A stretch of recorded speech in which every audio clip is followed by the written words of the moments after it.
Hello? Oh my fucking god.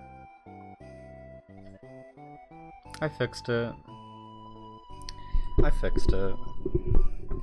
I don't know why, but Streamlabs just decided to do some work on its own while I wasn't here and set the microphone input to default, which is nothing. The default is nothing. Default means no microphone. In my case. Setting it to Blue Snowball means this microphone. That's who this guy is.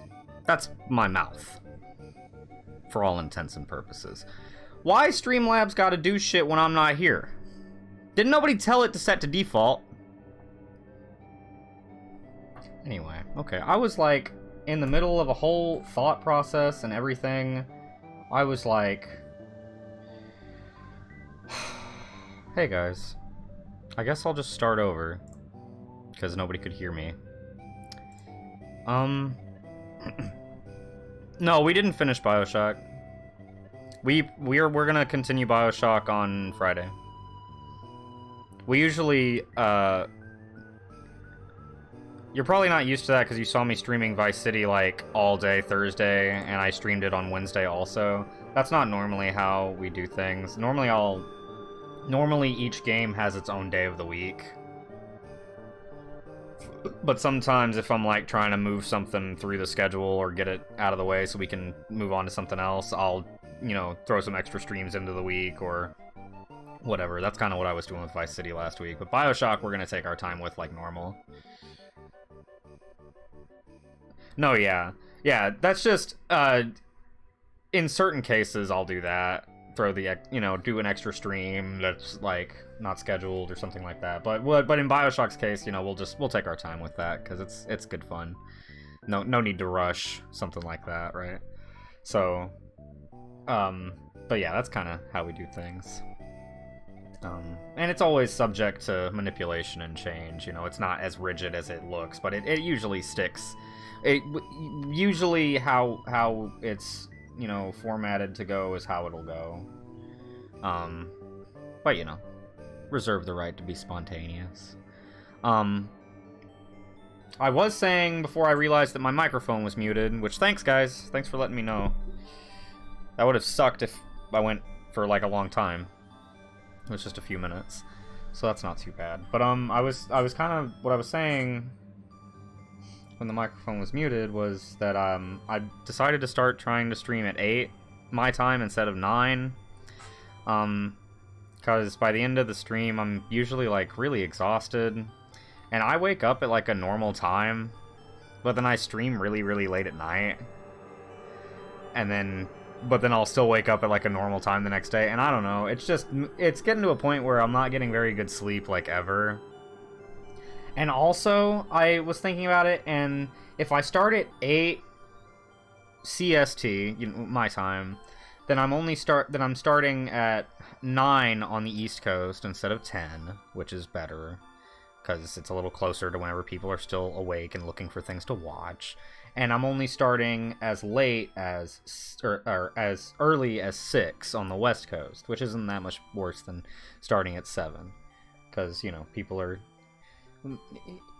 It's a little better, and then it also works out to just, you know, we'll be able to get more done in a more reasonable, like, at a more reasonable hour. You know, it will have 4 hours before midnight instead of just 3. So like, even if I've already had like a long day and I'm kind of sleepy whenever it comes time, we can still take a good bite out of anything that we decide to do, because I don't ever go to bed before midnight, but you know, so that's kind of what I'm thinking with that, just trying. I wanted to maybe try 1 day out of the week of the 3 days that I do stream, maybe doing one day where we stream in the afternoon instead of at night, just to kind of vary things up a little more.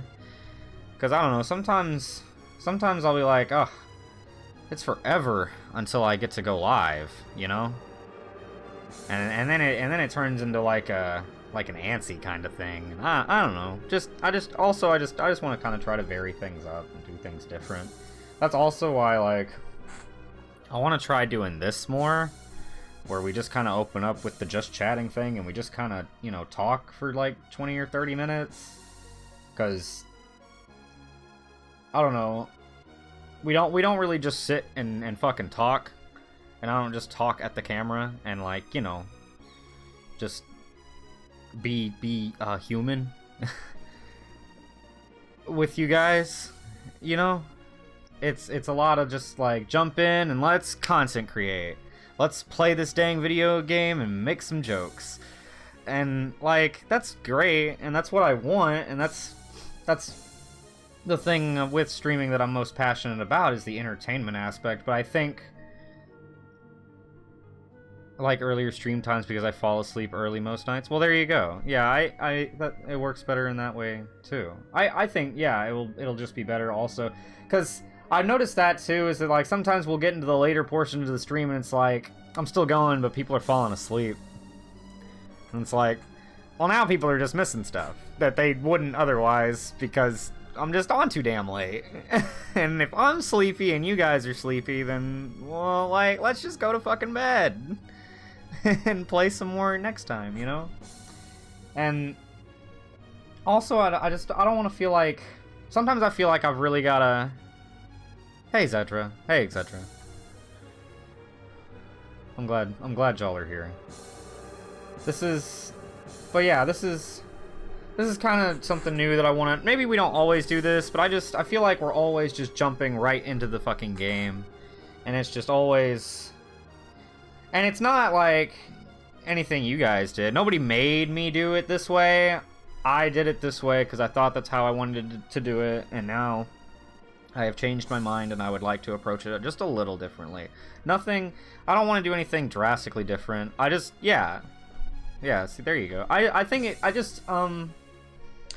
I think also just for, like, my own mental health, like, being able to just take time and just kind of not rush and not feel like I've got to just churn at the crank and you know what I mean? Cause like, nobody's making me do that but me, and so like, you know what I mean? And I don't know, sometimes Twitch just kind of stresses me out, but it's only, like, because of things that I let stress me out and things that I let make me anxious. And whenever I just focus on, like, just having a good time is when I do the best. And am I making sense? Well, good. I feel like most, like, I don't want to say, like, I'm not fake on camera. That's not it. It's just sometimes, like, whenever we're just going and having a good time and making jokes with each other and everything's all, like, you know, like how we like things to be around here. That's all, like, totally normal. But sometimes it feels like things start to go not the way I hoped for, and then I start to, like, fall back on, like, a predetermined idea of, like, a content creator personality instead of just being, like, genuine and therefore not being my best. And that's what I really want to do, is just, I want to try to be the best that I can be on here, because I'm really passionate about Twitch and about entertainment, and, you know, I always have been. And so I don't know, I've been just kind of racking my brain about these kind of things for the last few days, or the last, like, couple weeks, really, but it's been really coming to a head the last couple days, and I was trying to think of, like, how best to deal with it, and I decided that I'd just put some Super Nintendo songs on in the background and I'd just talk. So we talked. And I feel better. So great. Mission accomplished. So now that I've got that out of the way, how are y'all? Oh, the incense has gone out. I got this. Oh, yo, check this out. So another reason I want to do like just open up with just chatting is because I feel like I don't like just talk about like what's going on in my life that often, and like kind of just open up as a person. And I feel like that's important. You know, for building a community, and it's important to be a human being on camera, and so I can, you know, relate to you guys, and we can all relate to each other. So I want to talk about, like, you know, things that are going on. For example,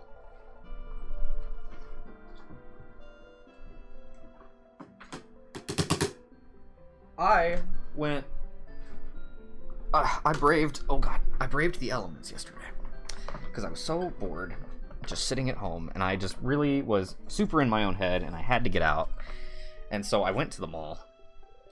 There was like nobody there, but that's not important. The important part is I went to Earthbound. And I bought an incense holder. And look, it's like a little galaxy. Look at that. Isn't that cool? And anyway, I'm an incense guy now. I don't know, it just happened. It smells really good. It does. We're gonna light some right now. Where's it at? I got a bunch. It's super cheap. It's so cheap. Great place to get cheap incense, but it still smells really good. That's good. I love Five Below. Some of my favorite t-shirts are from Five Below. Like my Star Wars one that I wear on stream a lot. One of my ex-girlfriends got it for me from Five Below. But the stuff at Earthbound is actually surprisingly cheap. They have a bunch of like loose ones. This one is a free sample that the girl at the counter gave me. She was cute. But that's besides the point. They have a bunch of like loose ones, and you can just kind of throw them in a bag. They say you can use as many bags as you want to like separate them, because there's a bunch of like different ones. But I threw a bunch of different ones all in the same bag, so I don't know which one's which. But they all smell good, so I don't really care. Halloween is the best time to buy because of all the fall scents. Really? Are there like different smells at different times of the year? I don't know. I'm very new to the incense game, but I really like it.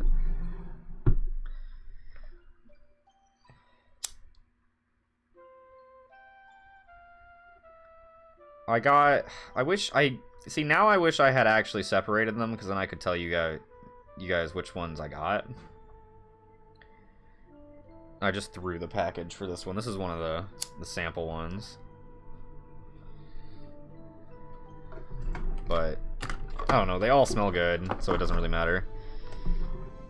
Buy fall scents year round. More stock on like pumpkin and leaf styled scents. I don't really care for like pumpkin themed things. You know what I mean? Like pumpkin spice, this and that, and all, you know, stuff like that. Like, I love fall. Fall is my favorite season. Look at that. Isn't that whoa. It's like Sleeping Dogs. Oh yeah, they did have a oh shit.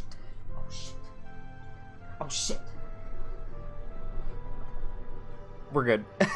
They did have a Sharpie. I just didn't. I was honestly just out to try and do some really cheap retail therapy because I was in a sad mood, and then I ended up buying some incense. Because I don't know why, but whenever I want to buy something, I just go to the hippie store. Not even the real hippie store, but like the fake corporate hippie store. Oh, come on, light again. But I don't know. One time I was like in a bad mood, and I went to Earthbound. This is like a recurring thing. I get in a bad mood when I'm sad. Yeah, I do big shopping when sad, but I don't know why, but I go to Earthbound. I think I don't like hippie shit. Like, I really don't. I'm pretty anti-hippie. I think I just I don't know. I don't know what the deal is, but I got incense now. It smells so good. My room smells so good. My room smelled like weed and cat shit. Now it smells great. So Fantastic. And Exedra, you prefer spring? That's cool. I don't mind spring. It's just something about fall.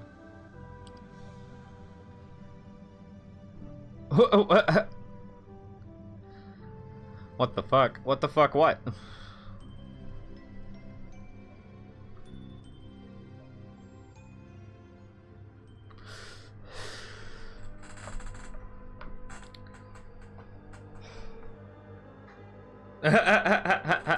Oh. Oh, yeah, right. Sorry. Well, I have a cat. Oh, man, I gotta tell you guys a story. This morning, I woke up at like 8 in the morning. Ugh, and my cat, Gronk, had broken into my room. Because I usually keep her out of my room whenever I'm sleeping because she's annoying when I'm trying to sleep. She had gone to the bathroom this morning and I have good cat litter. I was just joking. My cat litter smells good. It hides scent very well. It's got Glade and shit in it. It's fine. But this morning Gronk had gone to the bathroom and she's really like fluffy, right? So sometimes whenever she goes to the bathroom, it gets stuck to her and she doesn't know. And she started running around the goddamn house with shit stuck to her back. And I had to like grab her and fucking...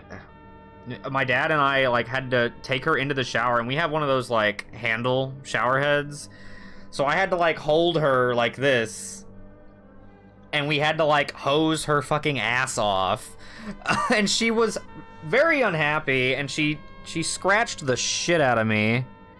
It doesn't show super good, which makes me feel really manly about how I feel, but it hurt at the time. It was very chaotic. I was very sleepy, and the cat was like meow meow, and I'm just like, Gronk, I'm sorry, but you've got shit all over you. We can't not clean you. So, and then we're like, we let her go, and she takes off, and now half of her is wet. She's no longer got shit on her, but ugh, it was so gross. But now she's wet, and so I take off with a towel, and I'm trying to like dry her off, and she keeps like meowing at me like she's really mad, and so I like put some treats down. And she like goes to eat them, and I go to try to dry her off some more while she's eating the treats, and she like hisses at me because she's mad. I get it. I get it, but like, she was covered in shit, so I'm not sorry. But so she, oh. Nope. See, that's too much. I won't do that. I'll hold her and we'll hose her off, and she can get mad at that. But it doesn't happen that often. And what we ended up doing today was, after she had calmed down and dried herself because she wasn't letting me do it. Like an hour later, I got her again whenever she wasn't mad at me anymore, and we took her and put her like on the kitchen table with like a towel down. And I've got some scissors for like cutting hair, and I put some catnip down, and we like trimmed her tail and like her legs a little bit, as much as she would let us before she kind of got wise to what was going on. But her tail is a little less fluffy, her backside's a little less fluffy. So this happened like, I want to say like a year or so ago. She started getting a little fluffy and had some issues with shit sticking to her. And just trimmed her a little bit and so did the same thing.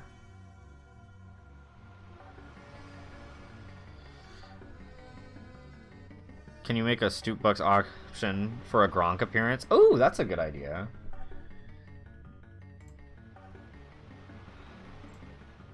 I'm gonna make it expensive though, because sometimes Gronk gets on my nerves and I don't want her.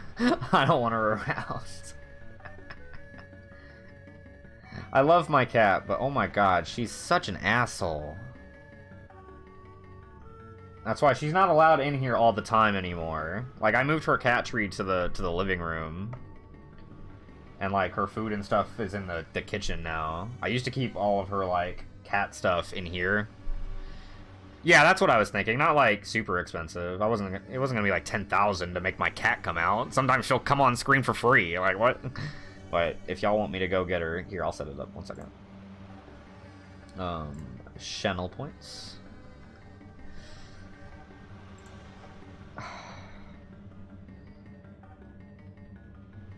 You've got hella space between your impressions and your big ticket. Yeah, I know. Yeah, I know. I'm. Well, it's tough to come up with stuff, you know. But like, that's actually a Gronk appearance is a really good suggestion. But I do need some like not super expensive, but not super cheap stuff. You know, those kind of in between items just to give y'all something to spin that shit on. That isn't impressions, because actually, I just put the Jerry Seinfeld impression back, because I took it off because I was tired of doing it for a while, but... whatever. What happened was we watched some Seinfeld last night on Discord, and I love Jerry so much.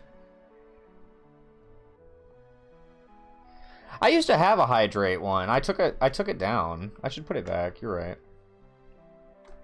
Big stretch isn't bad either.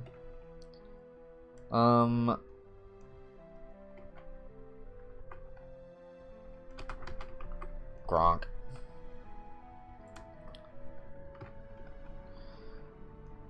Request the appearance of Little Princess Gronk. Let's make that a cool 2,500. And what color is it? Black. Or like that. There we go. Gronk. Yeah, Rip It Up's pretty good. I like Rip It Up. I think no one else. I don't. That's one of the few that I have that no one else has. That's the main thing that's so difficult with trying to. I think that's why I took Hydrate and stuff like that off, is because. Oh no. Well, if you redeem it mid-battle, I'm just going to wait until the battle is over and then go get the cat. I will not be manipulated. But the reason I took like Hydrate and stuff down is because like everybody has Hydrate. Everybody has big stretch. Everybody or everybody has a stretch or whatever, however they word it. Everybody has a lurk one, you know. I wanted to do, like, I don't see anybody have, you know, impressions. I'm sure people do. I'm sure people do. Other people do have. Hey! Oh, snap! Is that? No way. Unless it's Cheb! See, Cheb, look, I added your own little thing for whenever you show up. Now you can't hide either. Okay, let me go get Gronk. I'll be right back, guys. Everyone, welcome Cheb. Don't let him hide from you. You're right, it is good for my body. Maybe I'll put them back, just because I do be not drinking water and shit. Here, I'll be right back. Where is Gronk? Come here, Gronk. Oh, you're excited, huh?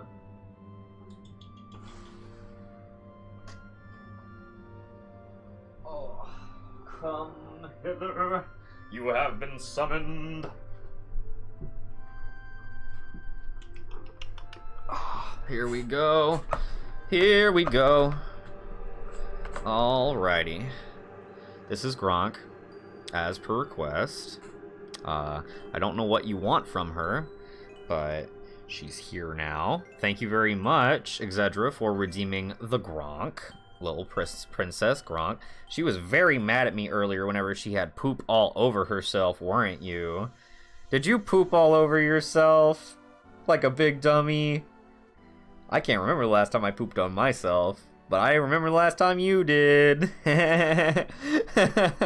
No, don't run away from me, no. They paid good stew bucks for you to appear. Don't scratch me again either, you little bastard. Alright. Okay, she wants to...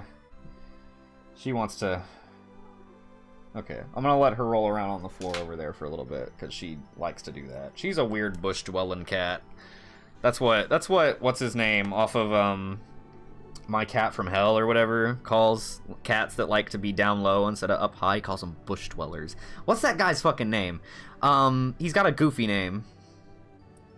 Good goofy name. Alright, well, oh, she's gone. She bolted. I don't know where she went. Alright, well, thank you, Exedra, for redeeming Gronk. And yeah, here, let me, I'll put hydrate and shit back in. There's no reason not to. It's no big deal. Hydrate. Hydration 2.0. Jackson Galaxy, that's him. That's that guy. Yeah. Seems like a nice guy. I bet his music sucks.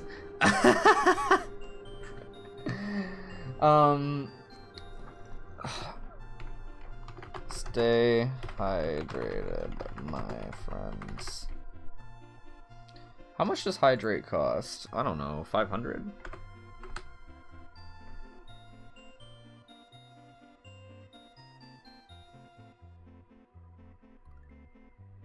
And we'll make it blue. Ooh, that's a little too... There we go. Something like...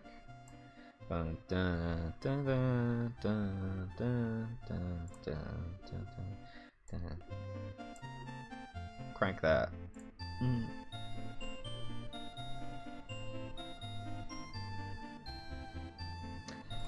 Okay, we have a hydrate. I made it 5 hundo. Because... I don't know. That's how much it costs. Let's put a lurk.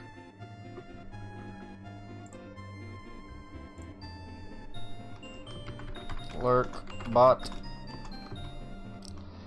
No wait, call it a lurk.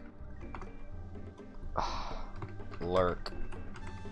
Tron 5000. Activate the Lurkatron 5000. If we're going to make channel point things that other people, you know, everybody has, let's put a little bit of our own Fanta flavor in. Fanta is German. Okay, that's a little out of nowhere. All right, I was at work. It was like 2 weeks ago. I fucking hate my job, dude. Being a server is the most ass thing you could possibly do with your time. Probably. But, ugh. Oh yeah, this song? For sure. I go up to this table and I do the same thing. I don't ever tell anybody my name because fucking who cares? I hate when people ask me my name. Stop pretending like you care. Okay? Just tell me what you want to eat. Let's move on. You know what I'm saying? I know, I'm shitty. But fucking, I hate being fucking patronized. It's so annoying. I should get out of the food service industry if I hate it so much, right? Well, working on it, whatever. And I'm like, hey, what do you guys want to drink? That's how I always started out. And one of the kids orders Fanta, and I say, or they say like orange Fanta, and I say orange Fanta, cool. And then the mom goes, it's Fanta. And I go, oh, is it? And then she goes, yeah, it's German. And I go, oh! Huh.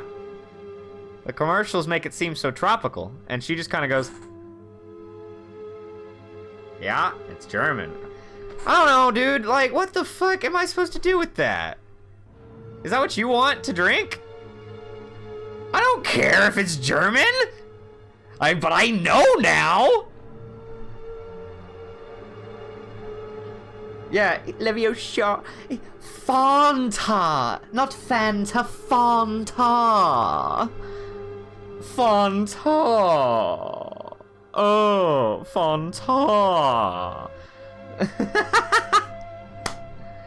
Oh my god. And lurk with the best of them. Lurkatron 5000 costs about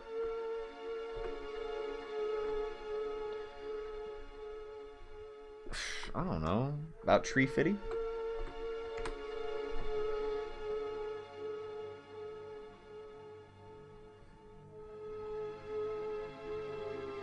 No, that's stupid. Well, it costs like 100. We'll start there. Lurkatron 5000. It's not just German? Well then fuck that lady! What the hell? What? Talking my ear off about how Fanta... I'm not calling it Fanta no more. Fuck that. That's stupid. Iconogen, what's up? What the hell?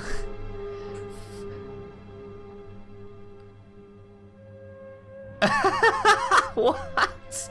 That lady thought she was dropping knowledge bombs?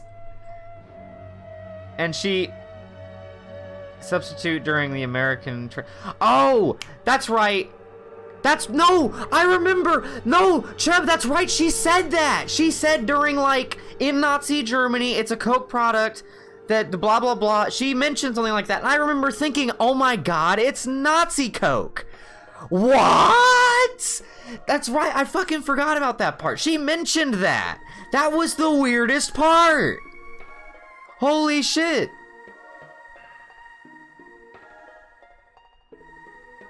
I did not censor Nazi. And on my screen, Nazi is not censored when Cheb said it, but it is censored when Sam said it. Which is strange. Also, hello, Iconogen. Welcome back. Good to see you again. I was just thinking about you, like, yesterday. Have you been up to any more speed running?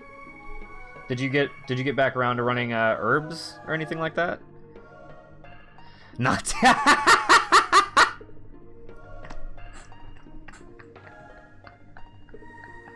That's how I'm gonna say it next time I'm at work and somebody's dumbass kid orders it.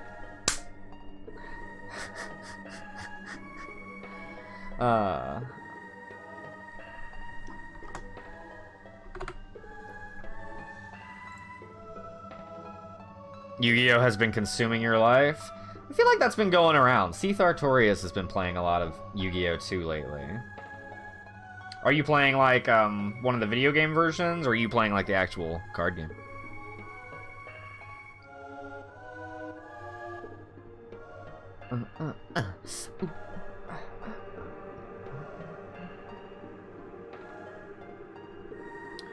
It's Fanta. Actually, ma'am, Nazi Coke.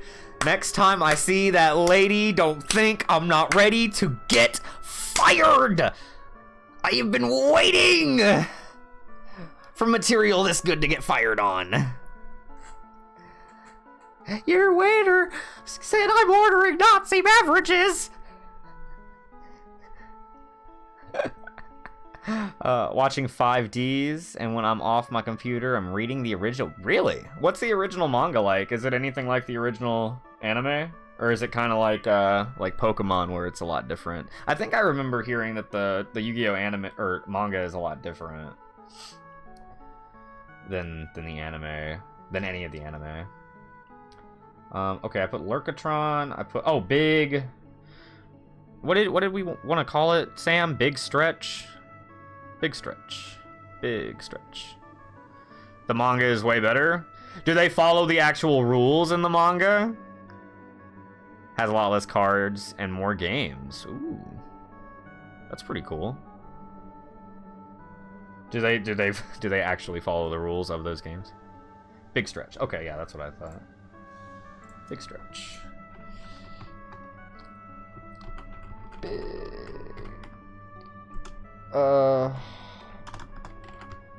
Big Stretch.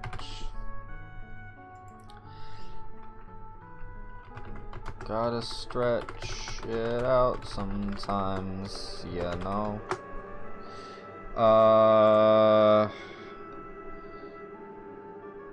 Can you,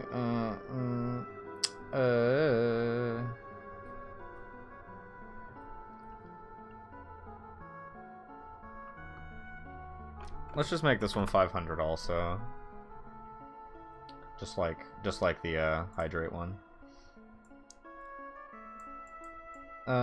What color is a stretch? More redeem ideas, ooh, dad jokes. That is a good one. That is a good one. I do love me a dad joke. I do have the hat. I don't think I'm wearing that hat today, no. I'm wearing an MTV hat that my ex-girlfriend gave me. She was a bitch, but I like this hat. Oh shit, hang on, I'm getting a little behind. Sorry, guys. I assume it's very different from the 4Kids translation. Even the Japanese anime is worse than the manga? Really? Play for a few minutes with my eyes closed. Oh my goodness. That'd be really good during, like, platformers and stuff. I like that. That's not bad. I think they were being banished to hell, but 4Kids made it yeah. Well, no, I think in the original thing, Cheb, people in Yu-Gi-Oh! Just fucking die. And then 4Kids was like, Shadow Realm. And then I think there's also, of course, like an alternate dimension thing in the actual show. But I think sometimes people were just supposed to actually fucking die. And 4Kids was just like, no, they went to the Shadow Realm. He's not dead. He's just in the Shadow Realm. How welcome to my crib is.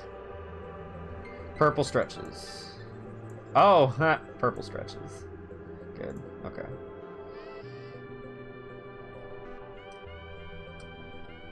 I gotta like get some dad jokes ready.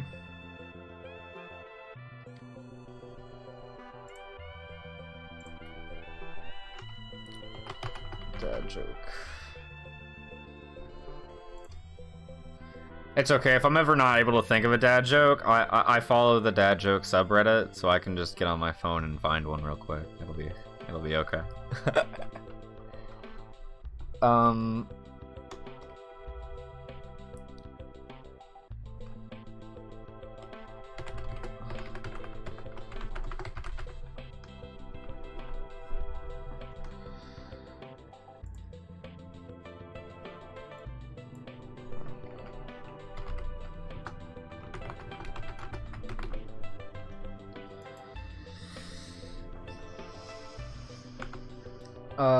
$3,000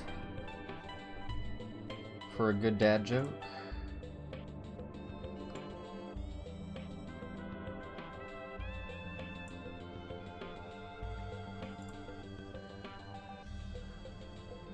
Oh, these colors are all looking very samey.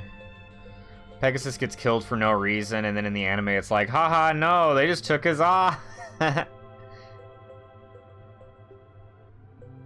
Bakura just needed his eye. What? He literally, when Iconogen says no reason, he means no reason. Oops. Thank you for the hydrate, Exedra. And the lurk. And the big stretch. Oh my goodness. Big spender over here.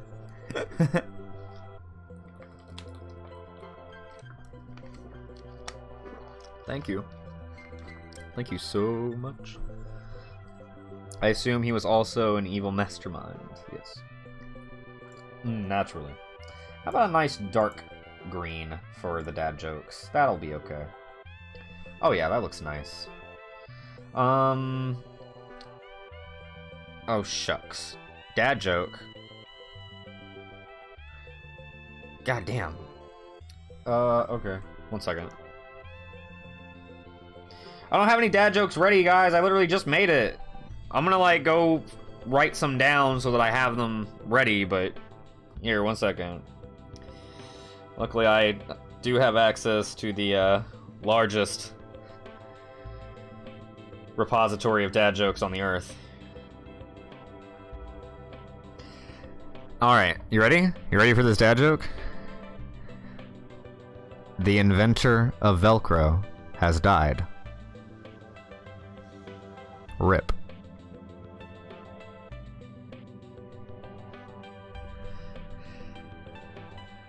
Yes. No, it's Jerry Seinfeld. It's specifically Jerry Seinfeld.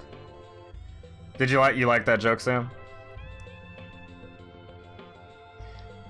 Yeah, I do a Jerry Seinfeld. It's not always super great. Sometimes it's better than other times. My impression skill kind of comes and goes, but I do an okay Jerry Seinfeld impression sometimes. Good presentation, good. Good. I found that quick, right? I was able to grab that quicker than you expected. That didn't take that long to pull one up. Aw, come on. Come on, Exedra. You know it was good. You know it was good. Did I miss anything? No. Okay, we're good. Right? Did I? Oh. Okay.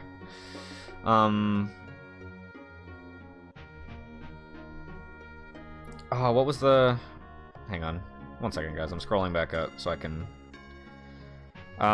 roast viewers / roast self.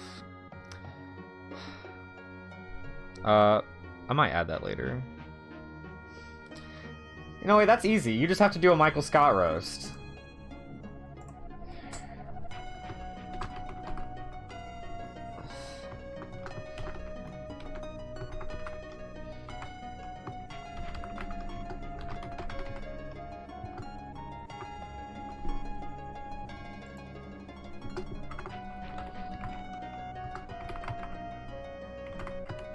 It doesn't even have to, like, make sense. That's easy.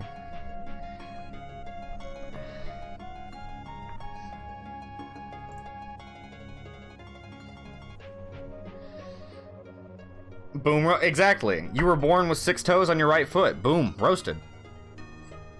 Prove me wrong, you can't. I wouldn't look at the photo you sent me if you did. Boom, roasted. There you go. So I'm actually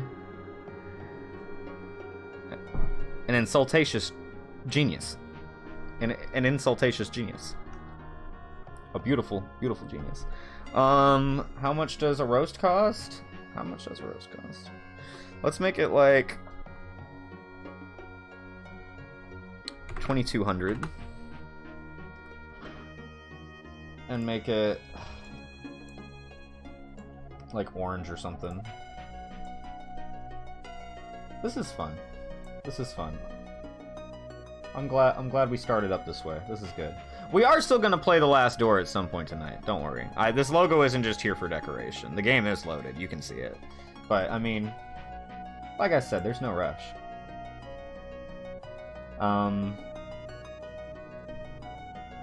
That'll work. Yes. Boom, roasted. Oh yeah, that's actually why it's such a good idea, because I'm not gonna try to actually roast anybody. I'm just gonna try to come up with a vague not vague. I'm just gonna try to come up with a funny insult and apply it to said person or myself, depending on, you know, which. Oh shit! I need to set that so that one requires text. You have to specify. Absurd roasts, yes. Absurdist comedy is best comedy. No one gets their feelings hurt. At least they shouldn't. Oh my goodness. Where is the rest of... Let's see. It was... Oh my goodness. Nazi Coke. Roast self. Play with eyes closed. I feel like there was one more. Did I miss? Check, check, check. Check. Check. And,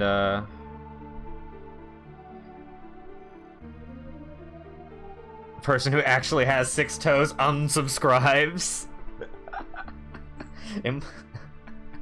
Implying one of my subscribers currently has 6 toes. I keep winking at the camera. What's going on? I'm not gonna, like, try to have sex with any of you, I promise.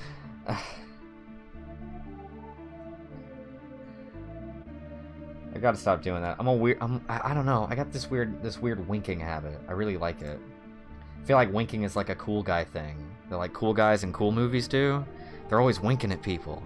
And it doesn't weird people out when they do it. That's the best part. They can wink and get away with it. A lot of winking going on. I don't know. I want to be a winker. I want to be a winker with a magnum dong. Yeah, see, Cheb gets it. I forgot what I was gonna... Oh. What should I call...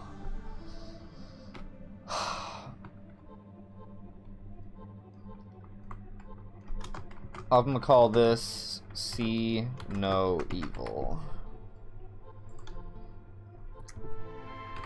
Play with eyes closed for... What do you think? Like a specific time period? Like 30 seconds, a minute?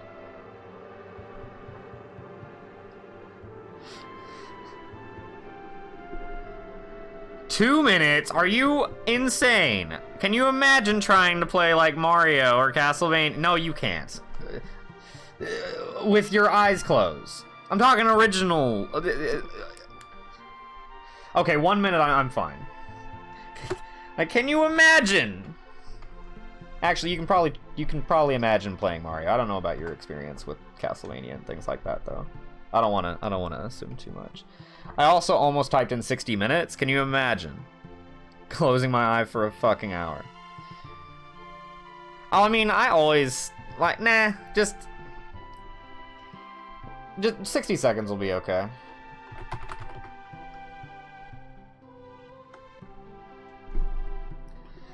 And that will cost... That's literally all the TikTok is for. It's basically... Oops. Oof. That'll cost 4,000 to start. And the prices on these might change depending on, like, I don't know, spamability and just things like that. Let's make this like a yellow of some kind. Can I find a nice yellow in here?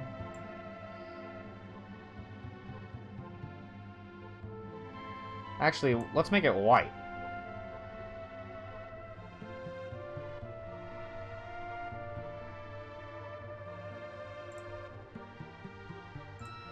Because then you can't see the little channel point icon.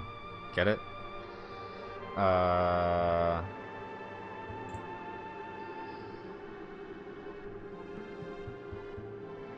Those are some good. I'm really happy with that.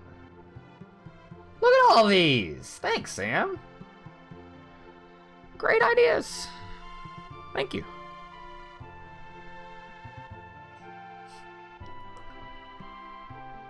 Very good. You can see all of these now, right? They showed up over here. Oh yeah. Oh wow, look at that. Look at all these new things. Look at all these. They've got a bunch of big new badges all over them. That's nice. Awesome. Yeah, super premium just chatting session. That was awesome. We just kind of just kicked it for like an hour. Well, more like 45 minutes. Once I actually had my fucking mic turned on. But, you know, it is what it is.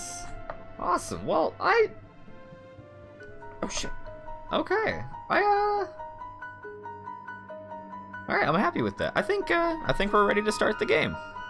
Are you guys ready to see some spooky pixels and stuff? Some spooky pixels and stuff? This is the audio for the game now. I think it should be. Yeah, that's the volume that I wanted at. I'm gonna change our category. We're gonna be streaming in the retro. What is this? What is this, Cheb?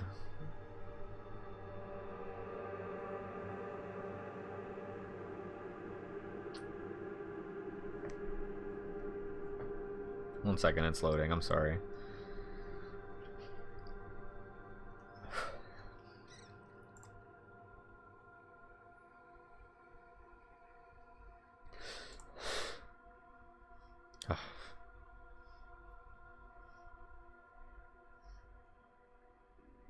Aww.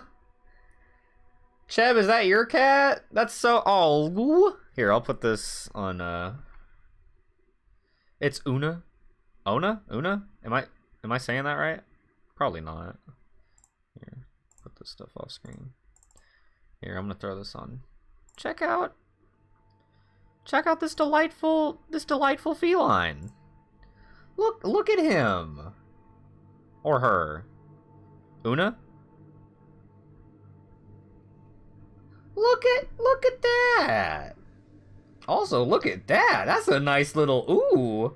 What you got in there, Chet? Let me take a little peek around. Ooh, what we got going on in here, bub?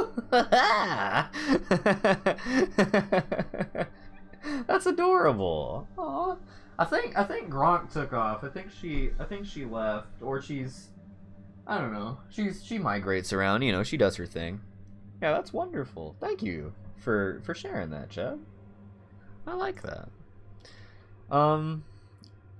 Okay, let's go over here. So, great thing about The Last Door Season 2, I don't know if anybody had the chance, that's okay if nobody did, because they're going to give you, this game was like originally released episodically, so it's going to give you a recap of Season 1 whenever we start it up. But Season 1 was in 4:3, and Season 2 is in widescreen. How about that? Isn't that nice? So, more pretty pixels to look at. It's a very pretty game. Very well done. We're gonna... Oh, I need to change my category. MTG.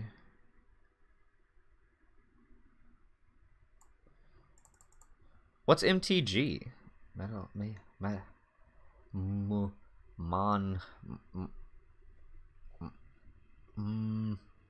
Massive Tickle Gnome, the movie.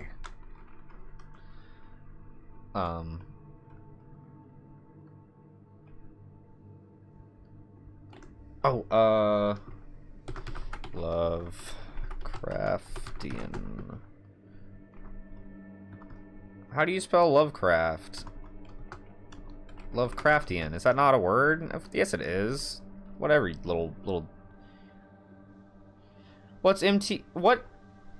I am not a super normie. Okay, that's how I spelled it. It's just giving me a stupid little red line because it's stupid.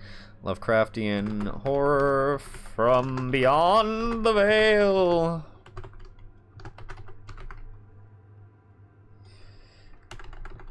Ooh. And this is not a retro game, but we are going to stream in the retro category tonight because I have not streamed in the retro category in like 1,000 years. And this game's category has significantly less active than retro. And this game definitely fits the bill for like a retro style game in every sense of the word. And no one's going to tell me not to, so let's go. That's all updated and we're good? Yes. Okay, close. We're good. Well, then away we go. Let's start a new game. With, is it too bright? Should I try to turn the lights down?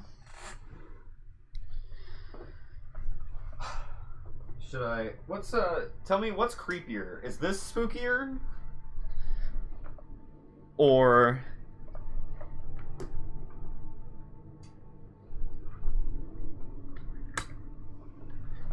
Or is there no difference? That looks pretty negligible indifference to me. Oh well. I want option 1 was spookier. Is option 2 is this one creepier? I want spookier. So option 1, is that the consensus? Option 1 is spookier, because that's what I want. I want spookier. I don't want creepy. I have enough problems.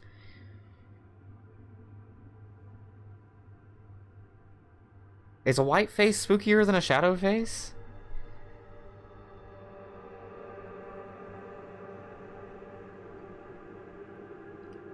No, if that's the case, no, I want this.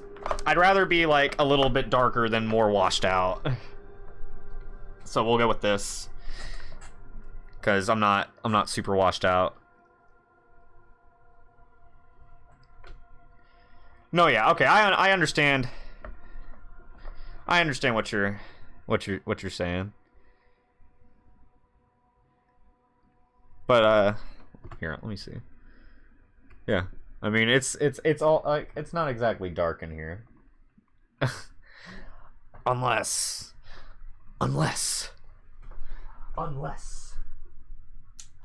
What if I like throw a thing over this lamp? Like, oh, hey, Grant. I didn't know you were still in here. She's up on top of my little, like, cubby clothing holder thing.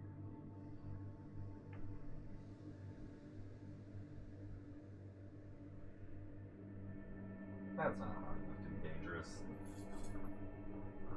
Oh, that's very dark. That's so dark you can't even see me. Oh, golly. Alright, well, you know what? We tried. We tried. We tried. No. We tried. That's okay. We'll rock with this. This is... It doesn't matter if it's actually darker in here. What's important is that compared to this, it gives the effect of being significantly darker. Ooh, spooky. There I go winking again. Woo-hoo. All right, you know what you want to buy. Let's play the game. So this is going to give us a recap. Yes, start over, please. I started a new game briefly to test things. This is going to give us a recap of Season 1 for all y'all that didn't see Season 1. But that's okay, because we're going to get through this just fine. Previously on The Last Door, Jeremiah Devitt, alerted by the suicide and mysterious letter of his friend Anthony Beechworth, went in search for the memories of his past that he had lost. Devitt discovered that in school, he had taken part in a strange experiment. Its goal was to peek through the veil, the thin line between common reality and the world of horror and madness that lies beyond, under the watch of the Eye of the Bird. Spooky. During his search, he was inoculated with the drug they had used back then. The serum made Devitt's mind travel for a few hours to the dreamlike realm of the Veil. There he met his old classmate Alexander Dupree, who urged Devitt to join his cause and cross with him to the realm of the Bird. When Devitt woke from his trance, he found himself deeply convinced by his friend's words. He traveled to Dupree's house. Dupre? He traveled to Dupree's house, where he discovered his friend had dosed himself with a new serum, leaving a catatonic body behind. This new drug was capable of transporting the mind permanently to the Veil and beyond. Finally, Devitt found a vial of the serum and had it injected. He met his friend again in the Veil, and together they walked through the Last Door, entering a world forbidden to human eyes.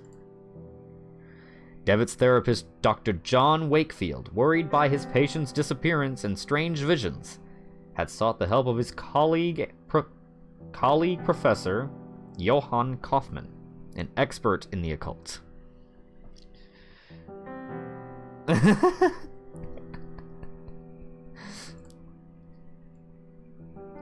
Searching Anthony Beechworth's house, Wakefield and Kaufman found a disturbing returned letter in which Anthony had tried to warn Alexander Dupree of what could happen if the door was opened. He feared something from the other side might then come to ours.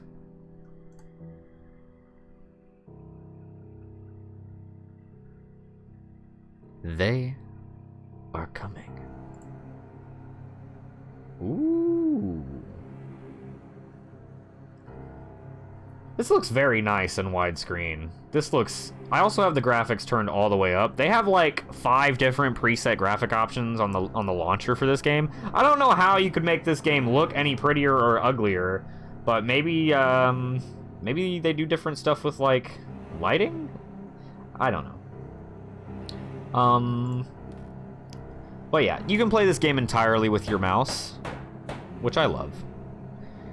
None of us could prepare for this.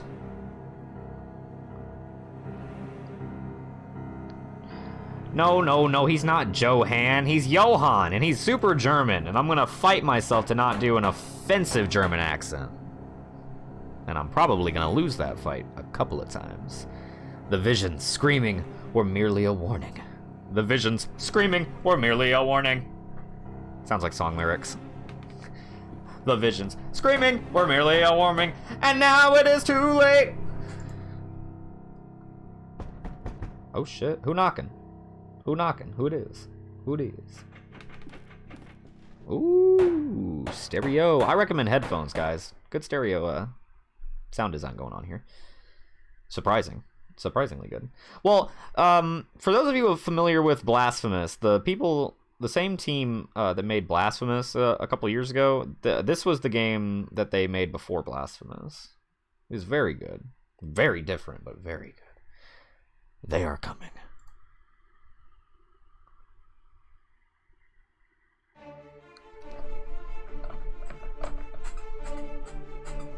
I love the intro. They do a different intro for the Season 2 episodes. I love that. Hold up. Wait. I know Iconogen, right? Ah, I love that. I love that so much. Whew. But yeah, in Season 2, you play as Johann Kaufman, who briefly appears in Season 1. But the goal of Season 2 is to track down our missing protagonist from Season 1.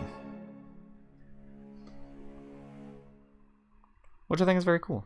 It's very fun. It's neat. Season 2 I only played through the one time, versus Season 1 I played through at least 2 or 3 times before streaming it last August. So this I haven't played since 2017, whenever I first played it. So it might take me a little longer to get through this, but I don't think it took me very long to beat the first time anyway. So we'll probably still get through it tonight. Last night, I had the nightmare again. But this time it was different. This time, he talked to me. Oh my. Oh my. Oh my. Oh my? Ah. It was the same unknown street, void of any sound and life. I walked aimlessly, as if I were lost. That is what aimlessly means. Pretty much. Then I could hear it. The broken tromping on the wet cobblestones, the familiar sound of approaching limping footsteps.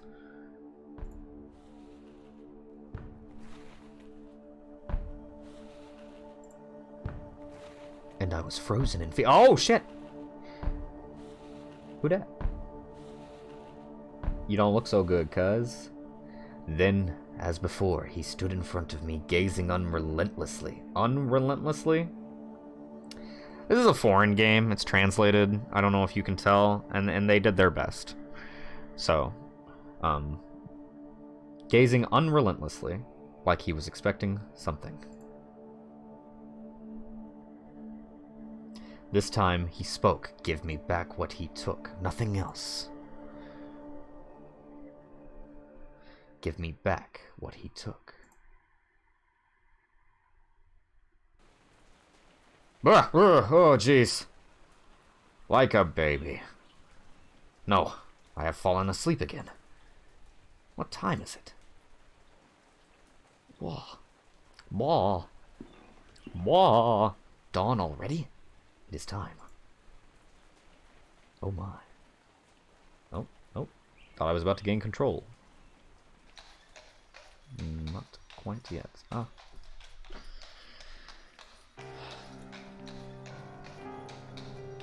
It was several months since Kaufman and I had found that mysterious letter in Anthony Beechworth's house. A letter never sent, with a cryptic warning of what would happen if a certain door were opened. It bore only the name of the addressee, Alexander Dupre. We felt sure Dupre was the key to finding my patient and friend, Jeremiah Devitt, who had disappeared in such strange circumstances. Troubled by the death of his friend Anthony, Devitt had visited the school of his childhood and had never been seen again. Truly curious, truly curious. Kaufman soon conveyed to me his deep concerns and warned that I should conduct any investigations with the utmost discretion. He pursued his own research, though his thoughts and methods remained a secret. In his last letter, he requested that I visit East Hill Lunatic Asylum in London. There were reasons to believe that Alexander had been institutionalized there for many years. I was asked to confirm this hypothesis, and if it proved correct, to gather whatever other information might arise. Bada boom, bada bing.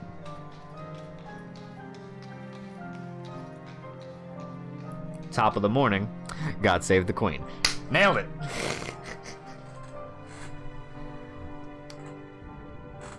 Oh man, how many offensive English accents am I gonna do today? More than you'd think, but less than you'd hope. Or less than you'd think, but more than you'd hope. Alright then, let's go East Hill! Season 2, Episode 1. The Playwright. So this is the East Hill Lunatic Asylum then? I hope I can find information on Alexander Dupre here. Ladies and gentlemen, don't miss the latest! Hear ye, hear ye! The Queen's dead! Eaten by a sea monster! Good morning. I would like to purchase a newspaper. Good morning, boy. Will you give me a newspaper? Yes, sir. It's sixpence. I'm afraid I don't have sixpence. Can you, maybe... Do you take any real money? I'm sorry, I can't, sir. But you know where to find me when you have the coins. Alright, well, goodbye, boy. Goodbye, boy. Goodbye, sir. Alright. Alrighty. Let's...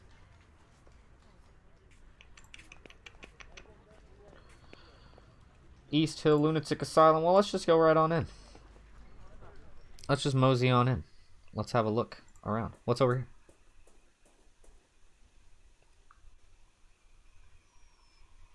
Hello, sir. How are you? Good morning. Ah, yes, a lovely morning. Sunlight of a quite fascinating character. I beg your pardon. Light. It makes everything look different. You see, light touches things, soaks into them, and changes their nature. It makes them shimmer, or makes them die. Do you live here in the hospital? I do indeed. My family is a generous benefactor to East Hill. They had me committed, but I don't blame them. They are just incapable of appreciating my art, or any art.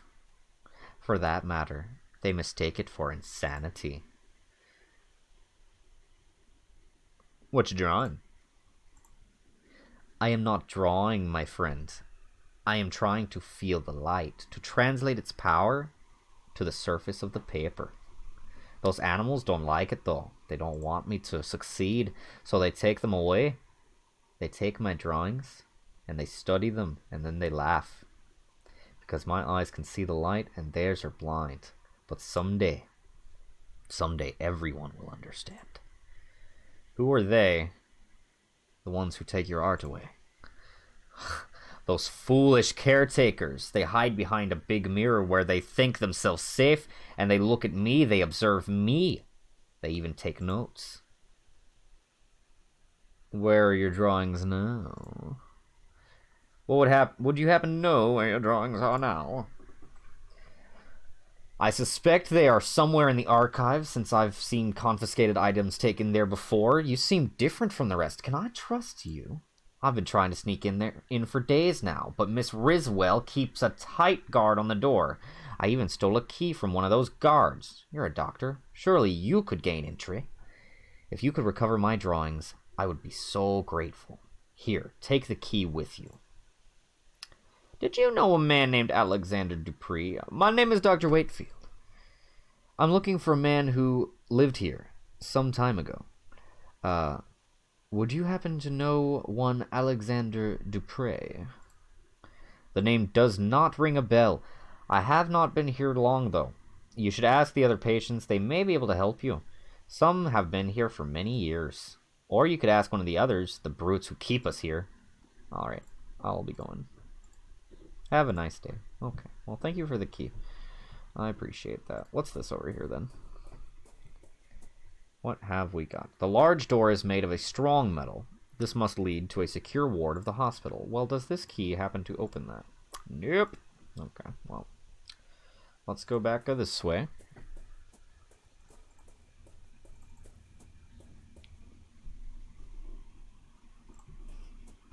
And let's go check out over here to the right.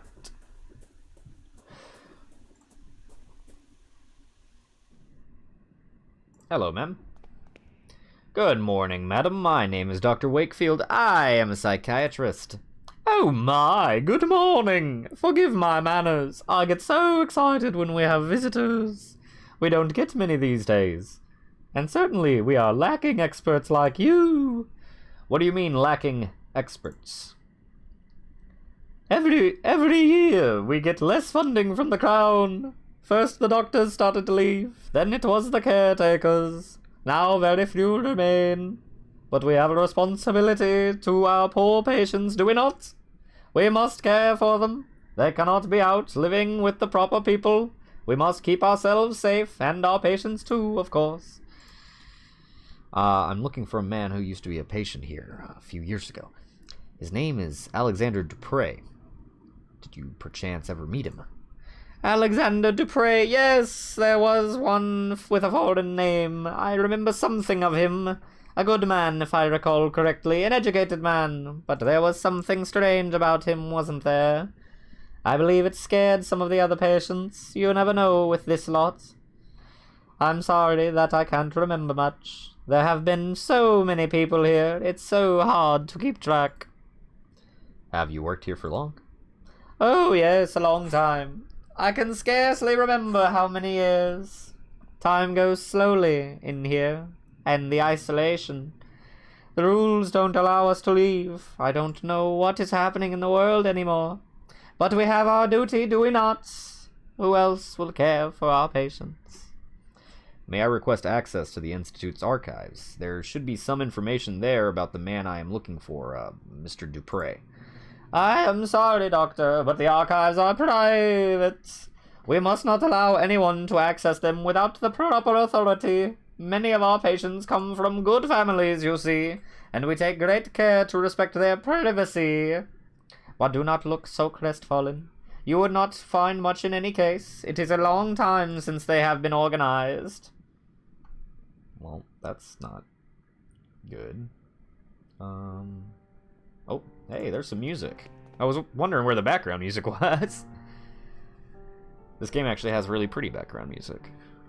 A bookshelf. These books are not volumes of psychiatry or medical science, but old serial novels for patients to read. Do a little, Rod Sterling for you guys, while we go through this spooky game. A portrait of a severe-looking man, most probably the founder of the Twilight Zone. Let's step in here. I'm sorry, sir, the archives are off limits. Alright, goddamn. An oil picture portraying Dymphna, patron saint of the psychiatrists. There's a patron saint of psychiatrists?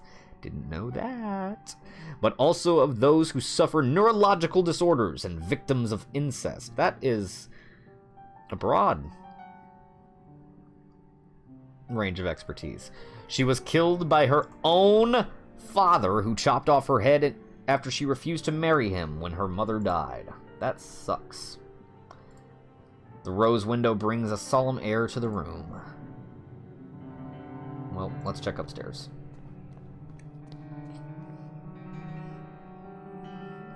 This must be the recreational wing, where patients relax and pass the time. Perhaps here I can find someone who met Alexander Dupree while he was institutionalized. Perhaps. Perhaps a sunny beach lapped with the waves of a gentle sea. A man wearing a worn-out military uniform, lost in God knows what thoughts. Okay. The warm decorations of this room suggest a great deal of sensitivity to the patient's moral needs. Well, compared to other psychiatric places we've been to in this game, in Season 1, this place is much better. Or so it would seem. A variety of old-fashioned landscapes that portray nature as tame and welcoming. What do you say, old lady? Good morning, madam. My name is Wakefield. I'm looking for a former patient of this institution. Rumbling. She doesn't seem to have noticed me. Have you been living here for long? Madam, if I may persist, have you been living here for long? Okay, I guess I don't need to read the option and the thing. I'll just pick an option and then read what, because it expounds on the option. The rumbling. I am looking for a former patient of this hospital. You may have met him. An eyeless gaze. I'm looking for a man that you may have met. His name is Alexander Dupre.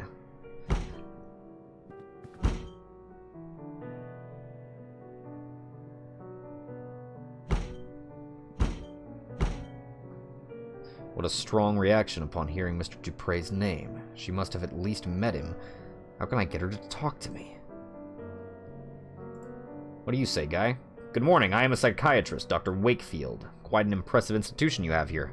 Can I ask for your assistance? I am looking for a former patient of this institution. His name is Dupre.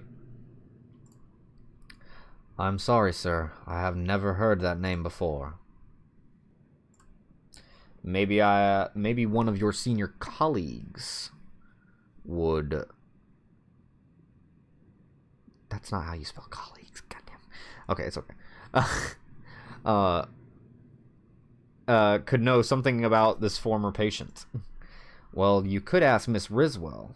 In the entrance hall, she has been here for years, maybe for too long. You know, we caretakers live here with the patients, and we are not allowed to leave the asylum premises, which is insane. No pun intended. This life can get to you if you don't take proper care. I try to keep as much distance as possible from the lunatics. So, approximately 6 inches or what? The asylum is quite big, but I can't help noticing there aren't many patients around. Well, apart from those in the isolation ward, it is true that there are not many patients at present, but there are even fewer of us caretakers now. We are only 3 for the whole hospital. For what I've been told, in the old times, the income was enough to provide for everything we needed. A complete staff, a proper accommodation for the patients, the best doctors. But as the newer, bigger regional asylums were built, the Crown's support was gradually withdrawn from East Hill. Soon, everyone started leaving, and this is what remains. Well, thank you in any case. I'll leave you to work in peace. Hello, door. Ah. Now we're getting somewhere. What do we got? Ooh. There's a thin piece of metal holding the window open. Well, don't mind if I do. Oh, that doesn't seem good. Dark as the room is now, I can see through the false mirror. There is a man on the other side, heavily restrained, desperately trying to free himself. He has an expression of unbearable horror on his face. Oh my god, what's going on here? A glass jar full of a transparent liquid that may or may not be water. There is a coin resting at the bottom. Yoink. Alright, sir, you wait here while I go buy a newspaper. Let the adventure games begin! Combine! Combine these things! No, I'm just kidding.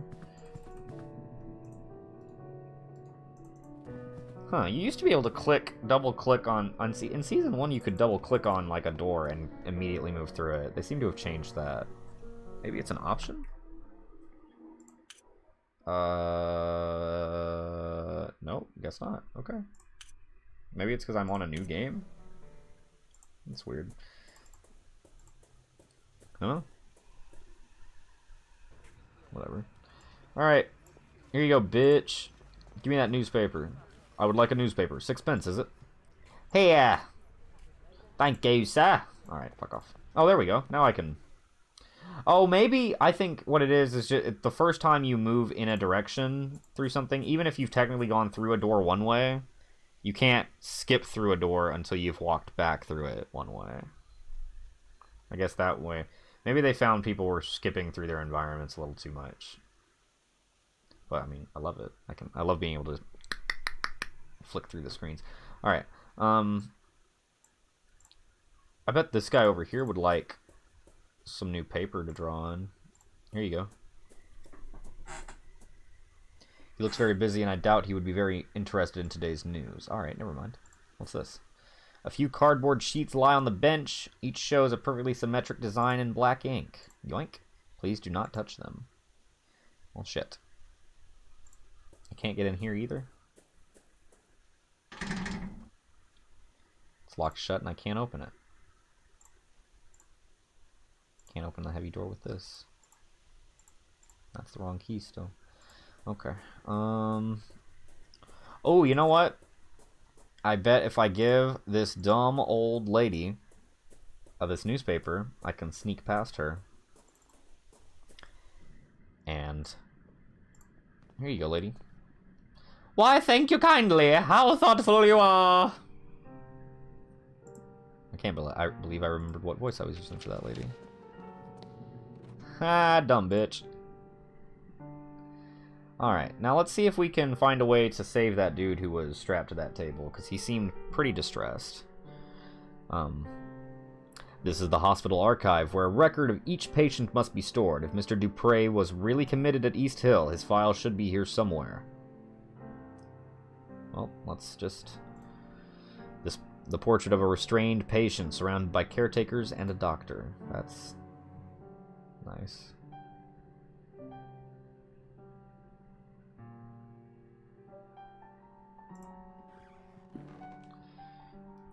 It has been a long time since this desk was last used. It is covered in discarded papers and pens, and a noticeable layer of dust.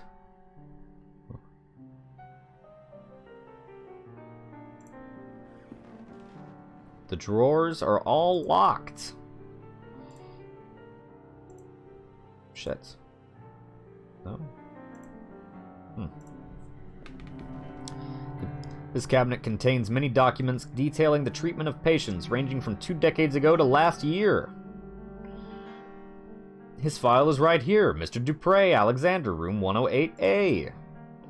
All the files are missing! It is as if they had been torn out. Only a little piece of paper remains with an address written on it. Paul Street, 26. Interesting. Could that be where Alexander Dupre lived before he was committed to this hospital? Paul Street? I should follow this new lead and see if it takes me somewhere useful. See, this is cool. This is something that they didn't really have in Season 1 levels and episodes, that they do a lot more in Season 2, where each level takes place in, like, multiple locations instead of just one location. Which is kind of neat. Let's see. All the dates of this cabinet are prior to 1870. I'm looking for more recent files. Oh, okay, yeah. So, is there anything else to find in here? A metal locker with a small sign reads seized objects. Aha! Yoink. Some personal effects, probably sent in by the patient's families, but deemed unsafe by the caretakers. One of them is a stack of thick sheets of paper, carelessly bound together, bearing the drawings and paintings of a troubled mind. Yoinkus, doinkus. Only a couple of pictures in their frames.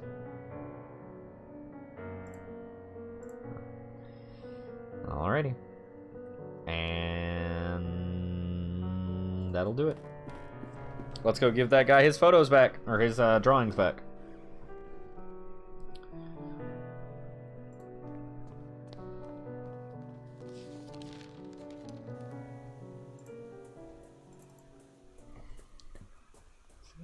climb up here, maybe?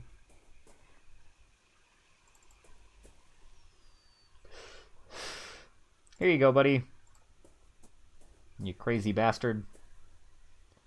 Here, are these your drawings? Great wonder! They're back! Someday they will understand light and shape as I understand them. Thank you, friend. If you want, take these cardboard sheets. Thanks to you, I have no more need of them. Thanks. Yoink. Interesting. Let's... A few folded cardboard sheets, each one with a large symmetric patch of black ink in the middle. I have heard of this technique, but always thought it in eccentricity. Patients are supposed to see in them the deeper causes of their ailment. It's a Rorschach test. This is the first card. What do you guys see? I see a butterfly.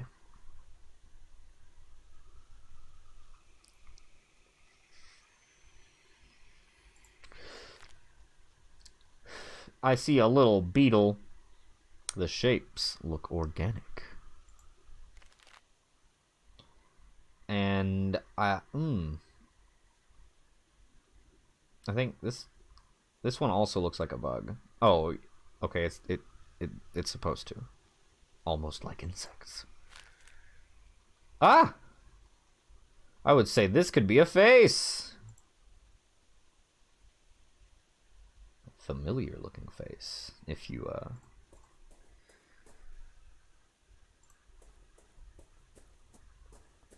will recall. Alrighty, well, we have a new location to go and investigate, so let's go investigate it. I guess that guy that we saw bound to that table, we'll just, you know, forget about him. Because we gotta get to the other side of London. Oh my. This door is number 24. I'm looking for number 26. So this will be number 25. Number 26. Oh, right, because they skip. Oh, 25 would be across the street. Duh, I know how addresses work. I thought England was different. I don't know. Number 26. This is the place I was looking for, but the door is bricked up. I must find another way in. Perhaps a window. The windows are so thoroughly cemented over that it almost mixes with the facade. Well, can we get around the back? Oh no. The ruins of an old chapel, apparently destroyed by fire. I hear some lady whispering over here. Which is always a recipe for good stuff.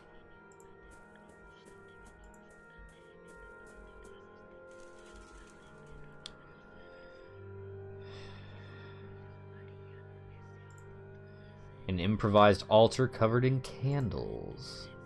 Is that... There's someone on their knees praying! Their face is covered by a hood!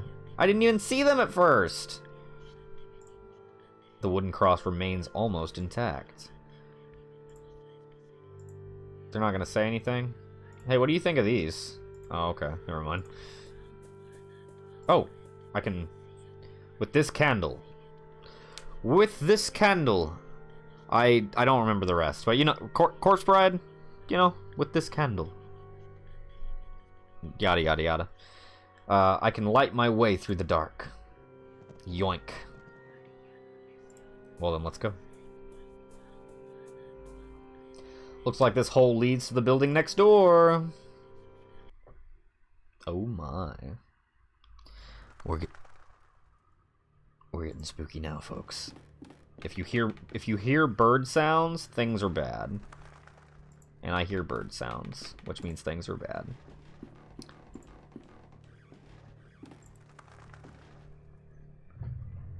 This must be the interior of the bricked-up building I saw in the street, Mr. Dupre's former residence.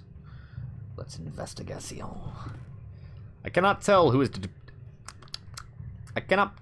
depicted in the portrait since it is so badly damaged. It seems someone crushed it into the floor.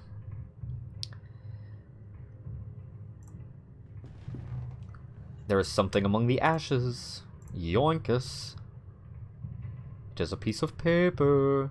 Un papier. Un papier. That's French for a paper. It looks like some kind of message. But there is only one half here. The paper has been carefully burnt. Interesting. Very interesting. A military medal. There is a relief of Her Majesty the Queen, and several pieces of metal engraved with the names of battles unknown to me. Yoink. I'll take it with me. Maybe it will mean something to one of Alexander's fellow patients in the hospital. Oh, you mean like the guy that is wearing the military uniform and staring off into space at the window? You think if I give that to him, he'll just start talking to me about stuff? I do. There is a piece of paper on the table. Yoinkus. The paper shows some seemingly random letters. It seems as if half of it is missing. Well, gee whiz. This is strange. I've put both halves together. But some letters seem to be missing from the right half. The message does not make any sense. Wait, let me look at that again.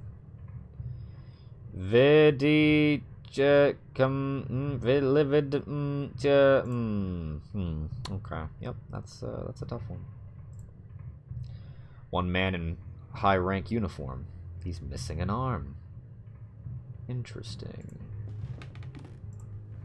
A few books remain on the shelf. Mostly doubtful treatises on chemistry and alchemy. Among the titles are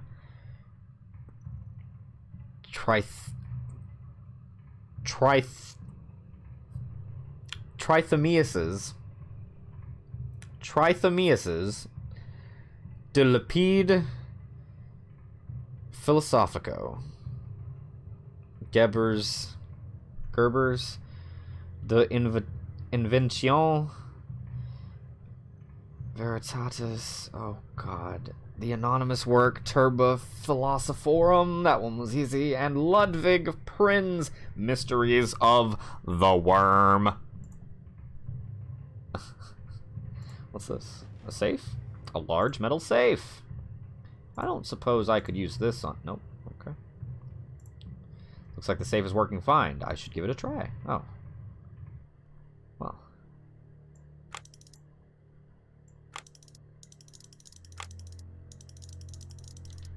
Wait, no, I need to...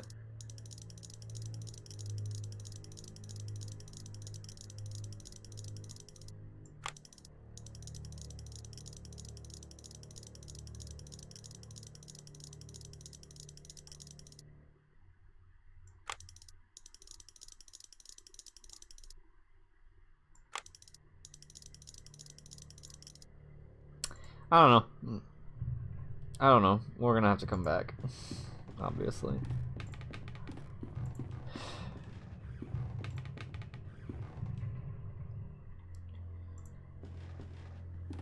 Oh, is that spooky lady gonna be standing right here? That seems like something that would happen. No? Really? Okay. I thought she was gonna get me. Nope, she's still praying. Pray on, lady. Pray on. I'm gonna go back to the hospital now because I can do some things. Oh, is there... What did I not look at? A mess of wooden planks and remains of benches and chairs. Can I pick anything up? Nope. Adios. Adios. I bet you think I don't know what that means. Adios. Adios. I bet you think I don't know what that means. Back to the East Hill Asylum.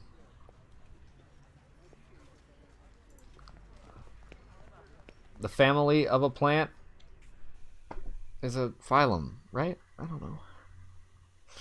Fuck. Is there a way to get around the backside of here? I don't care. I don't think so. She's still reading that newspaper. Oh man, it's fucking enthralling, I bet. Alright, here you go, bub. You seem like you could use this. It would be impolite to show him the medal right away without introducing myself properly. Oh, now I can talk to him. And then, okay. Excuse me, sir. I could not help but notice your uniform. Were you in the army? Leave me alone. You do not want to talk to a coward such as myself. Oh, yeah? What about this cool medal? This medal? I had one just like this. Got it after the battles of Lang's neck in Majuba Hill in 1881, a decade ago now. For distinguished conduct in the field, it said. What a farce. So you were in the army, as I thought. Allow me to introduce myself. I am Dr. Wakefield. Sergeant William Conagle. Conagle? Yep. Her Majesty's 6th Light Infantry. Are you another one of those alienists? Do you doctors not realize that cowardice cannot be cured by your arts? Why are they keeping you here? The doctors say I suffer from a nervous disorder. I believe this is a term for when they themselves, with all their learning, do not know what to say. But I know the true name of my sickness. It is pure cowardice. I am looking for a former patient of this hospital. You may have met him. His name is Alexander Dupre. Yes, I did know a man by that name. We met briefly. He was here when I arrived. What do you know about him? He was a proper lad, educated. He listened closely to the stories of the other inmates, but he kept his own to himself. We talked a lot. He was very close to Miss Coney. Miss Why do they gotta keep throwing these names at me that I don't know how to say? Like, I'm not stupid. I just, oh boy, but this game will make you think. I think they got here at the same time. But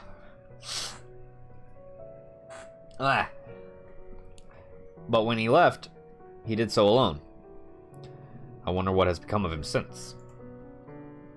Who is Miss Coney? She is a patient here, the lady with a tempestuous character. You may have encountered her already. She has not been the same since Mr. Dupre left, you know.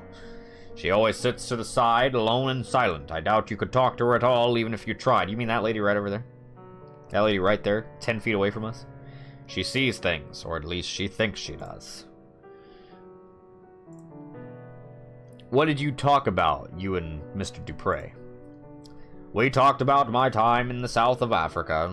I don't like to talk about that, but he somehow made me want to. He was persuasive. He was very interested in one specific story, almost obsessive about it. He wanted to know every little detail. Could you tell me that story? I'm trying to find a patient of mine who has gone missing, and this could be my only hope of finding him. I don't like to relive those memories.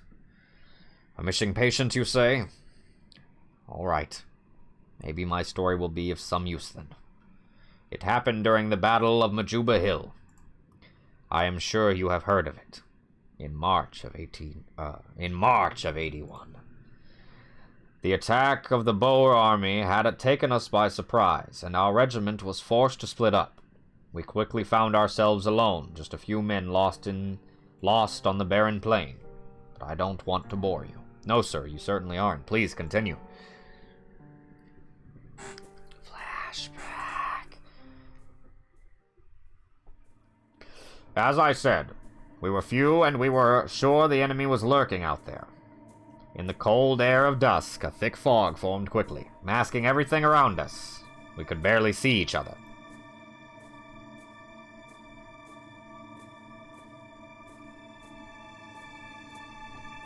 Oh my.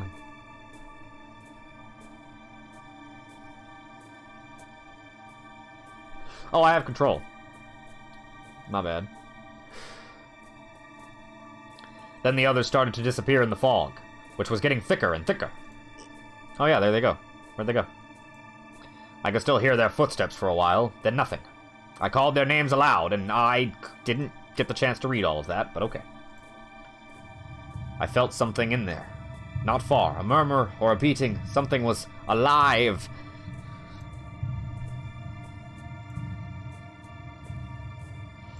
All of a sudden, my feet felt something in the mud. A body. That text is going by way too fast for me to read.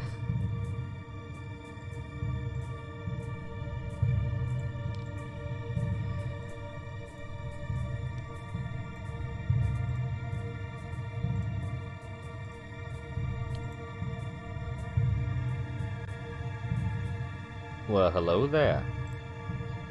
Then the mist cleared out. What had happened? I never knew for certain. I didn't see anything, or if I did, my mind refused to bear such memories. What happened to Captain Skid? When he finally regained consciousness, it was like someone else looked out at us through his eyes. I guess whatever happened affected him, changed him. I know he came back to London. Mr. Dupre asked me of his whereabouts. Maybe he tried to contact him, to hear the rest of the story. He was quite preoccupied by it. Do you know where I can find Captain Skid? The last I heard from fellow veterans, he had lost himself to the frenzy of alcohol, opium, and bad company. This downward spiral led him, as many others, to a wretched nadir, a dirty hole deep in St. Giles' Rookery, known as the Crimson Nest. Mayhap you will find him there, alive even if you are lucky. Here, this is a picture of our regiment. You can see him there. Which one is him? You guys kind of all look the same. St. Giles. We're going to the hood, boys.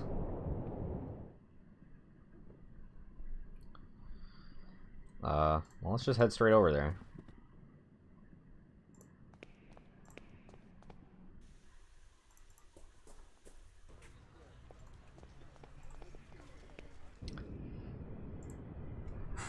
Ow. Oh, I'm sitting on my foot for too long. It hurts. It hurts. This is the slum of St. Giles. The Crimson Nest shouldn't be far. Oh my god, that... Oh, way down in there. Way down in there. Way down in there. I like to tuck my... Because I keep like a really long cord, because I don't want, background audio from my TV, obviously, picking up on the microphone, so I use headphones, right? But I plug it into, with a long extension, like, aux cable into, But, so I like to tuck the cord, like, at the start, where the headphones start, and this stops right here. I like to tuck this under my butt. So whenever you see me, like, adjusting down here, I'm not playing with my dong. I'm adjusting the butt, or the cord that's in my butt. Because I do that a lot on camera, and I just, in case anybody's ever been wondering, that's what's going on when that happens. Alright, the Crimson Nest shouldn't be far. Let's... Wait a second. This is where we were in that dream.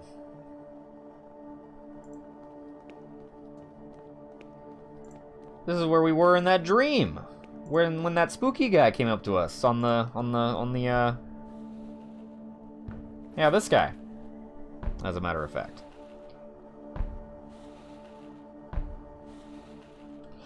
Well, that's spooky.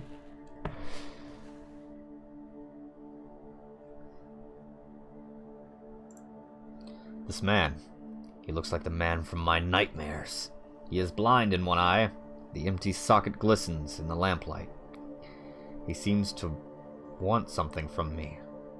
In my dream, the man said, "Give me back what he took."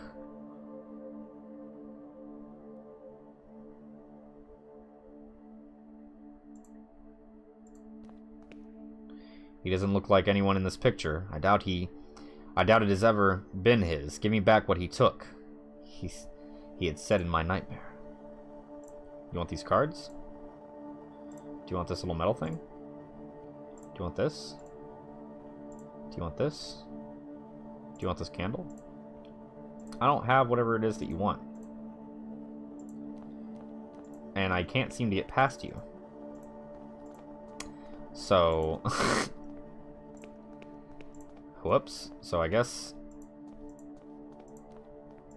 Oh, whoop. Uh-oh. I clicked off the game. Whoops. Okay, I guess we'll go back to the hospital. Maybe there's some more that I can do here. I did kind of just grab that one item and then head out. There's probably some more stuff. Let's try talking to that old lady that started banging on the table earlier. Maybe I can show her these. And that'll... Yeah. Yeah. Check these out. No. Can I just talk to you, you old bag? Miss Coney is very upset. Please do not distress her any further. What a strong reaction. If I show you this, do you freak out? If I show you this, do you lose it? Or this? What was it? What was back in here again? Oh yeah, this guy. How do I get around to that door? I wonder.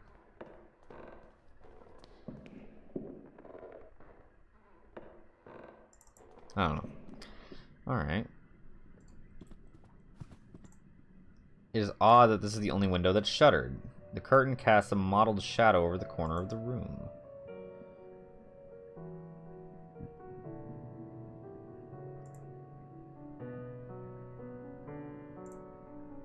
I don't know. Okay. Let's try... Can I talk to this lady anymore? My goodness, how quickly this things change in the outside world. Oh, yeah, okay. Perhaps this gentleman over yonder can give me a hand. What say you, gentleman? Light, it floods the world with shades. True that. Okay. Give me back what he took. Give me back what he took.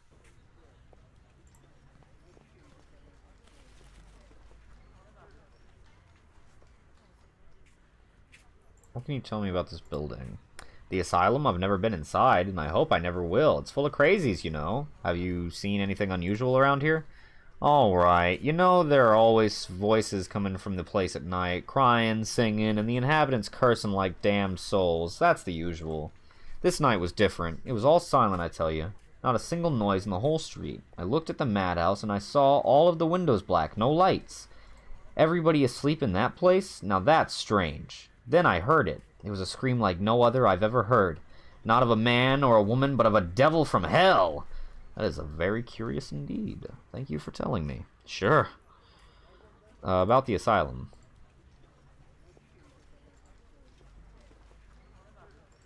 Okay, he just tells you the same detail again. Okay. Alright, interesting. Interesting. Yeah. Okay. I'm gonna go back over to Paul Street for a sec.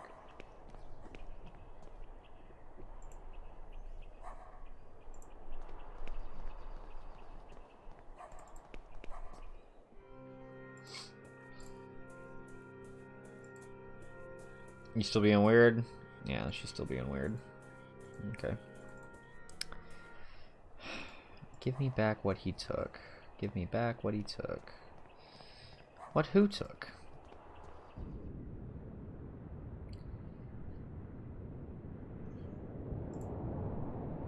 There's not really a whole lot of, like, places for me to go.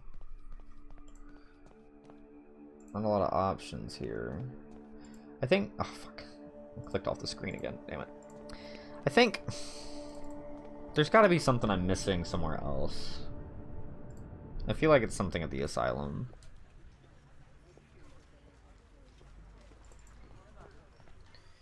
Give me back what he took.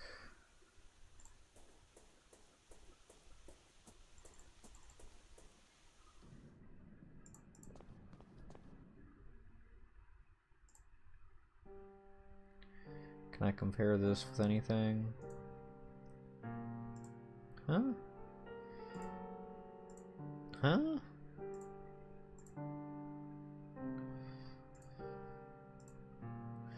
Why is this still interactable?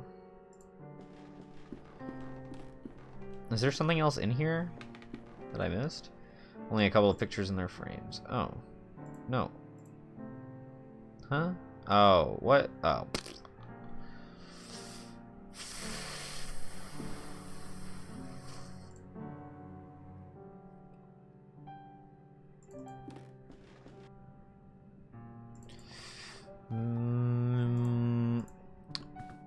maybe I can...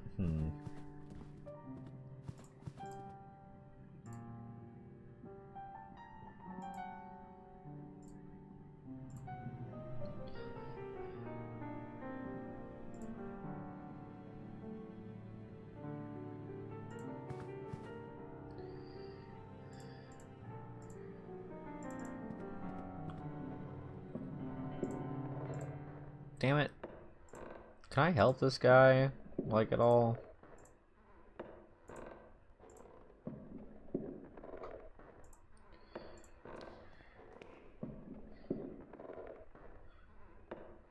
Okay. What's up here? Looks like a therapy log. Oh, good. I totally missed this. That's good. September 25th, 1891. Mr. Rowan's condition has degenerated since the last session. He is restless, as if morphine had no effect on him. For the last week, he has been obsessive, troubled for reasons unknown. The patient's dosage has been doubled to no effect. September 29th. Dr. Wendell has been attacked and bitten in the face. 4 men were needed to subdue the patient, Mr. Rowan. 3 markings were found on his body upon examination. Self-harm is a possible cause. October 3rd. Mr. Rowan is getting better day by day, both physically and mentally. His habits have changed considerably. He now shows an interest in religion and spends his time murmuring prayers, albeit ones unknown to my colleagues and me. Albeit ones unknown to my colleagues and me. That was all. Okay. Are you Mr. Rowan? Let me see if I can't find...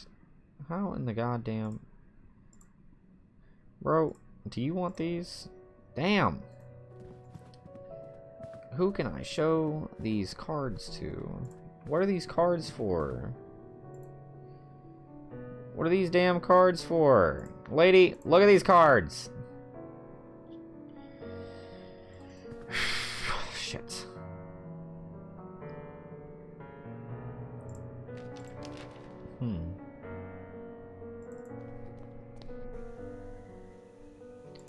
Give me back what he took from me. Put that thing back where it came from, or so help me. Oh, let me try clicking on this guy some more. Maybe I can just get past him. Maybe I can juke him out. Give me back what he took.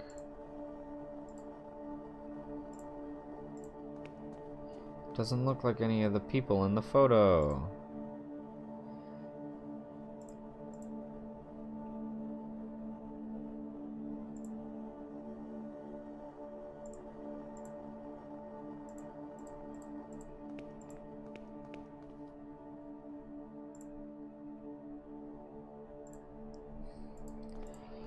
What is this? What is this for? A thin piece of nickel used to keep the window open.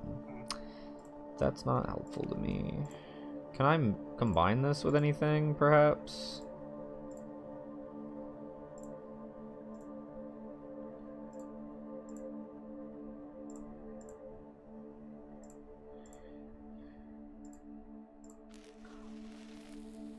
The heat from the candle has revealed a set of letters painted with invisible ink! Oh! Yo!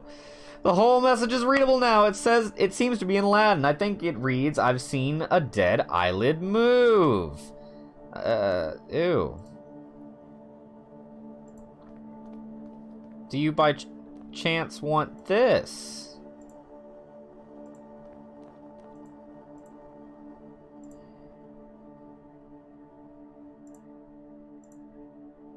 Okay, well now I have this message. Perhaps I can read this message to somebody?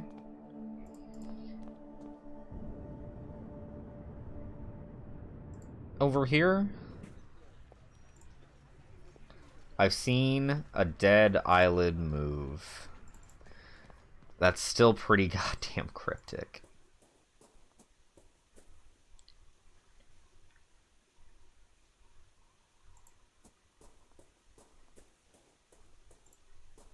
This is still locked up tight, huh? Ugh, shucks.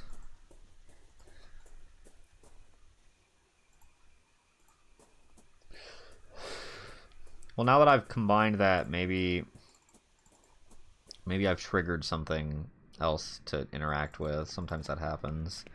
That's a pretty classic adventure game thing.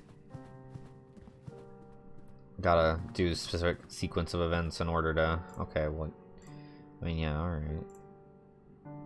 I've seen a dead eyelid move. What does that mean? What am I supposed to do with that message now? I don't understand. Am I... Wait, maybe... perhaps I can talk to... Sergeant Conagle? Please leave me be. My memories of war are painful. I don't want to remember them ever again. Okay. That's fine. I understand. Hey! Old lady! To help me out, old woman. Perhaps... Let's go back over here. Perhaps we need to have another look around inside this place. Paul Street. It ends here at this corner. Okay.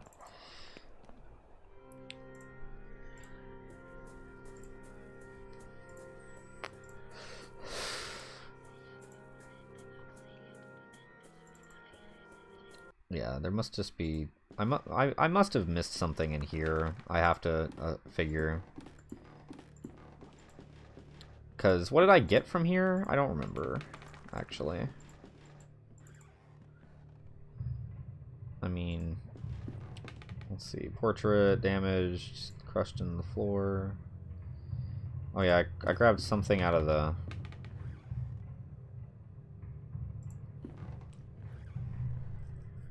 Oh, yeah. Wait a minute. Ah, fuck. I missed the, whatchamacallit. Oh shit, the safe! That's right.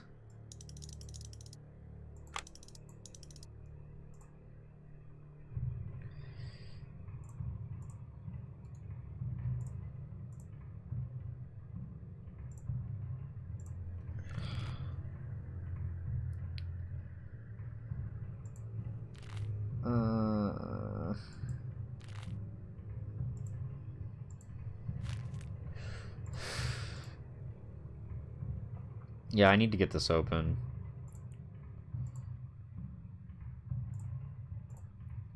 Hang on, let me read this again. 6145, booyah! 6145. 6 1 4 5. He's done it, ladies and gentlemen. It is empty. Wait, this is not a safe, but an entrance to a passage. It is completely dark.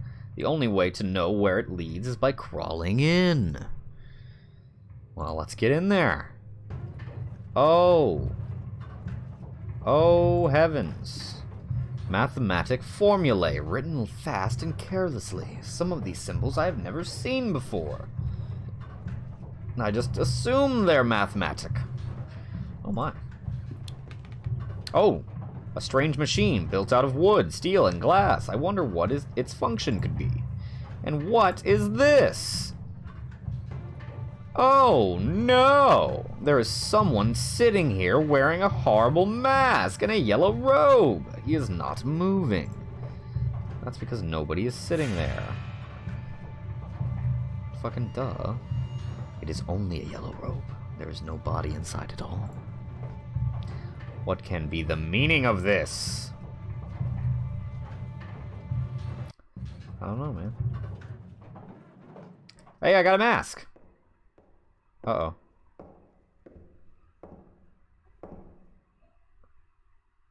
Hey. Why are you saying all that stuff? Why are you saying all that stuff? Why are you saying all that stuff to me? The creaking of the machine is stop. What are you? Stop. Stop. Stop talking like that. I'm gonna fuck you up with his mask, lady. Alright, I'm just gonna leave you here then.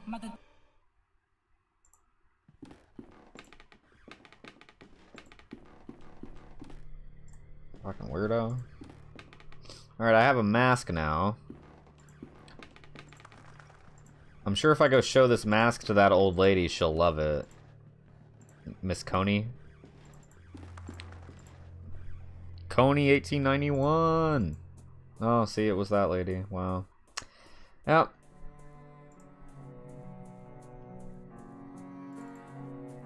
Wasn't very scary.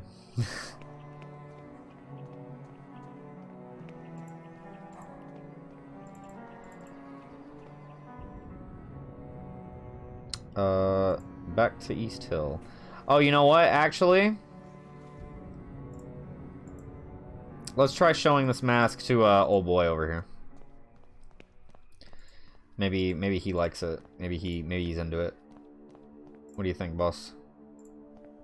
Oh, there we go.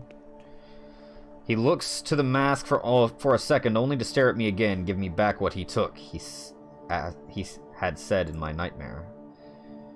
Alright. Back to my first idea then. We're going to show this to the old lady. See where that gets us. I know that caretaker said to not upset her anymore, but I cannot help myself. I am also a doctor, and my patients are more important than theirs. Check this out, you dumb broad.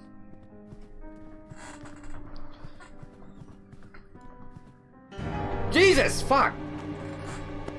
That like actually startled me. Oh my god, get off of me. It is the isolation ward for you this time. The face of the playwright! The face of the playwright! Bruh.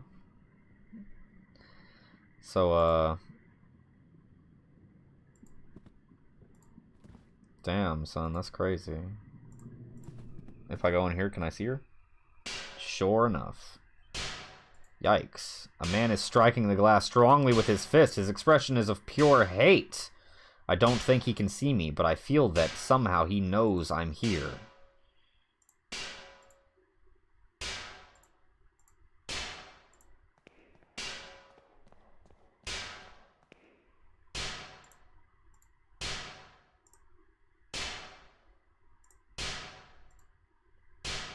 I don't understand. What?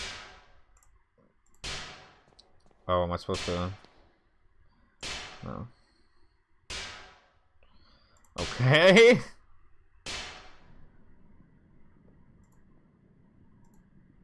Can I open this yet? No. Where did they take that lady? Oh, they took her to the thing across, probably. I bet I can sneak in there now, because it'll be open. Well, oh shit. That poor woman. They must have taken her to the isolation ward. Well, let's hope they left the door open.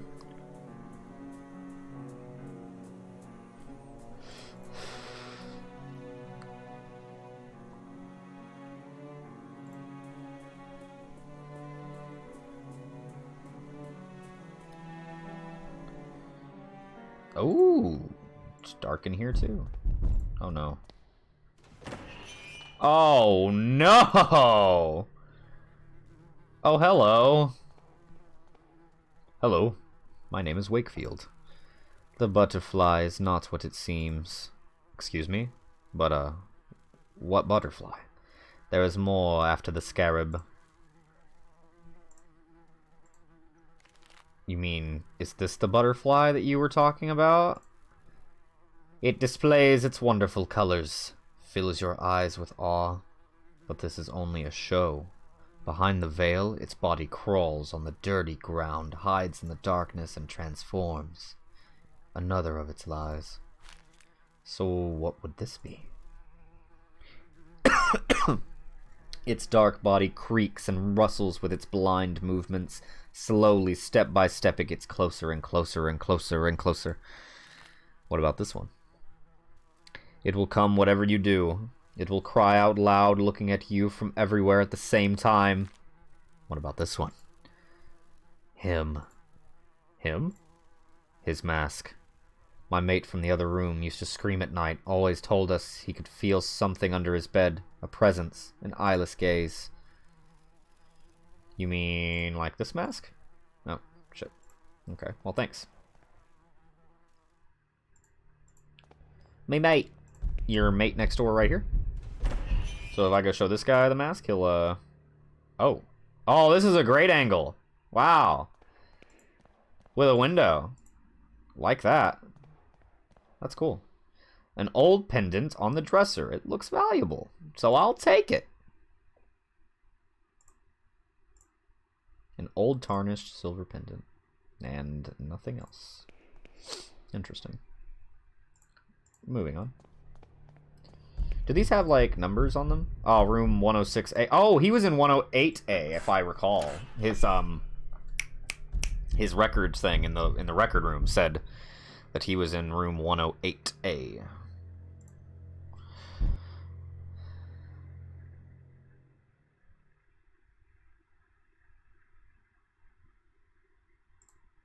An impressive painting of a lovely maiden.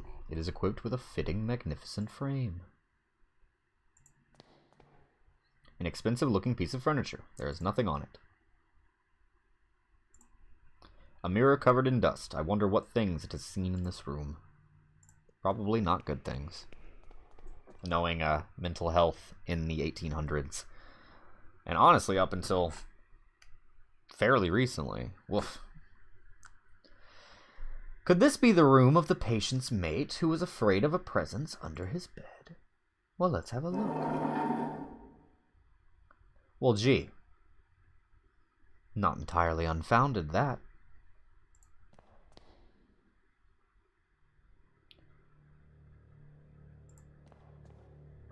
There's something written on the wall. One of them came last night. I knew what it actually was because of the sign it carried, the sign of the eye. I killed it and hid it well. If more come, they will not find their friend nor its eye.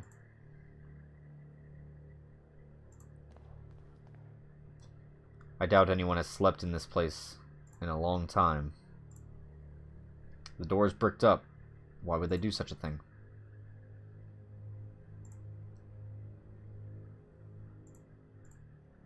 The window is sealed too. Almost no light can reach the room.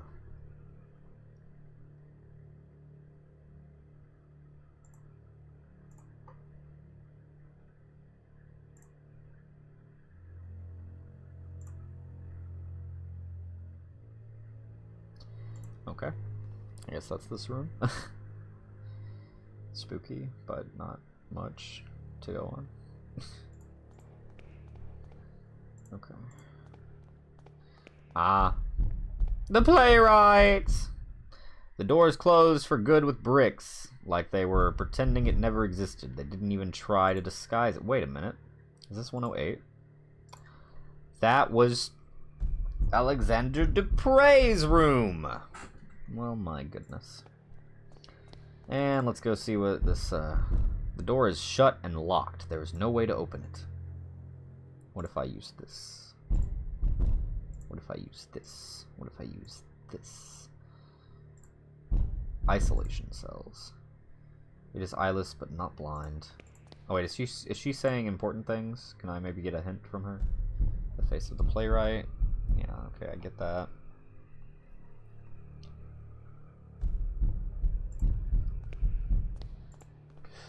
Okay. Maybe what he took was this pendant? I'm gonna try giving this pendant to that dude. It's the only new item I've got. So let's try that.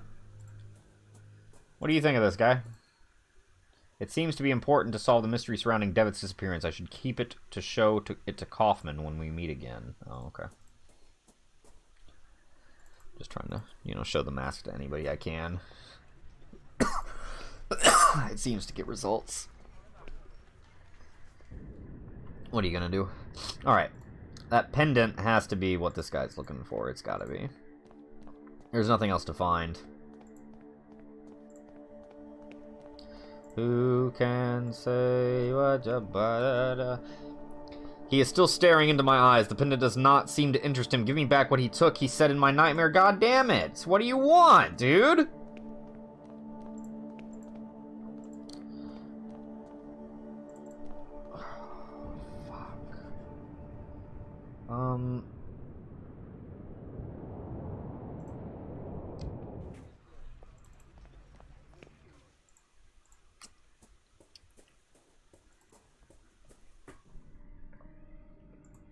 You got anything to say about this?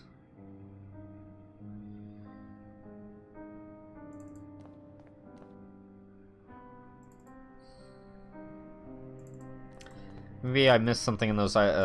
I keep clicking off of the game on accident.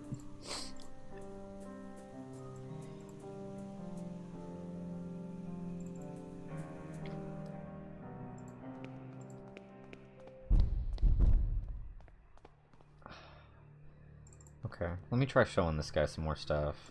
You got anything else for me, guy? His mask, my mate from the other room. Da da da da da. What about this? What about this? You got anything for me on this? What about this? I already showed you that. What do you think of this piece of metal?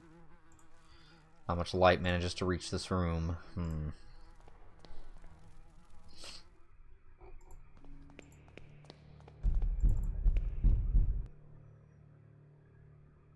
This is where I got the pendant from.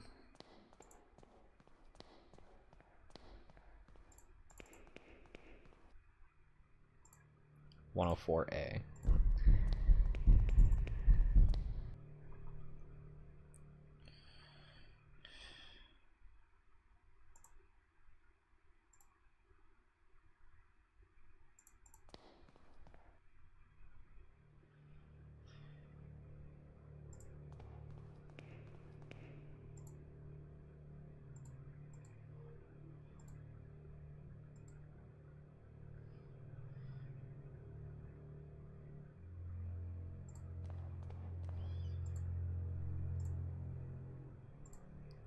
One of them came in last night because of the sign it carried, the sign of the eye. I killed it and hid it well. If more come, they will not find their friend, nor its eye. I killed it and hid it well. I killed it and hid it well.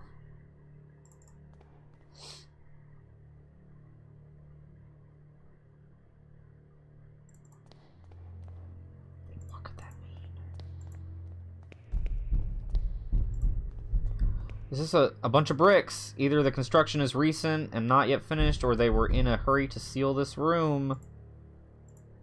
Oh, I thought I could take a brick. Okay. God damn it. It's thoroughly cemented. There is no way I can clear a path using this tool.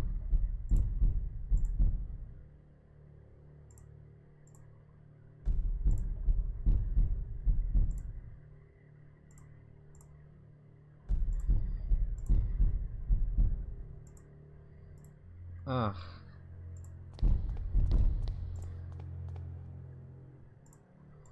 I don't know. I'm stuck. I'm a little stuck.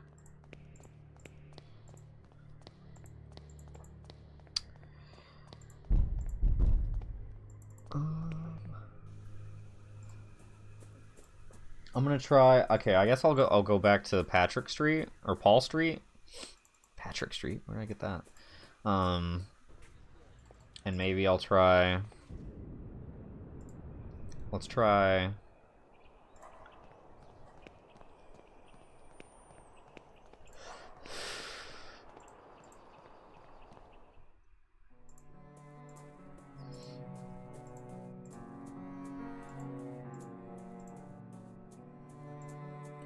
Maybe this lady will really like this pendant. Maybe I can give her the pendant, and then she'll be like, thanks. I'm sorry that I prayed at you really aggressively. That was kind of uncool of me. And I'll be like, it's okay. It's just kind of your thing, lady. Whatever. Be who you want to be. And then we climb through here.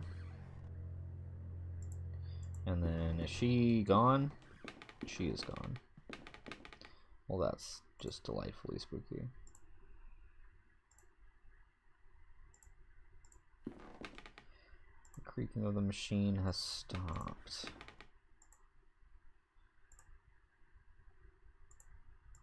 What is this piece of metal for, dude? A thin piece of nickel. The text is completely smudged, and I cannot read it.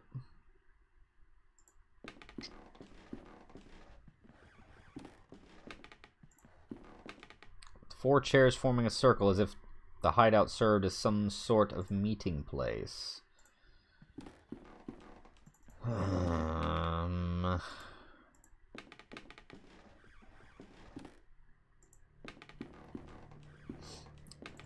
I think I need to find something I can combine this piece of metal with.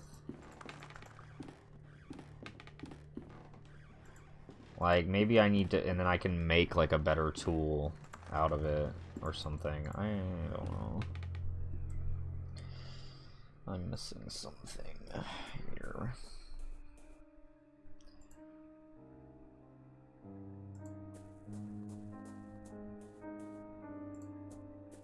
Can I have one of these planks of wood? No? Okay. Never mind, I guess I don't need it.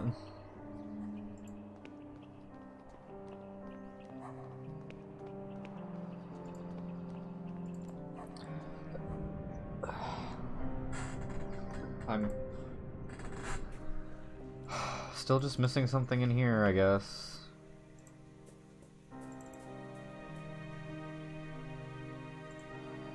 What do you think of this pendant, guy?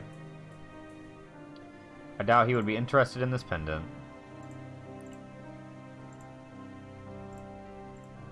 I shouldn't be showing this picture around without a solid reason. Why not? Fuck! Who can say what da da da da da? I don't know the words.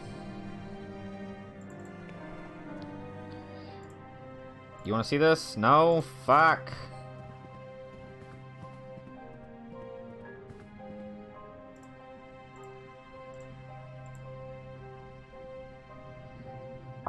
I mean, I gotta just be like missing. Fuck. Missing something, right? I remember getting. Oh, fuck. What does this guy want? Jeez. Guy, what do you want, man? Like, how can I fucking help you? Just banging away on shit.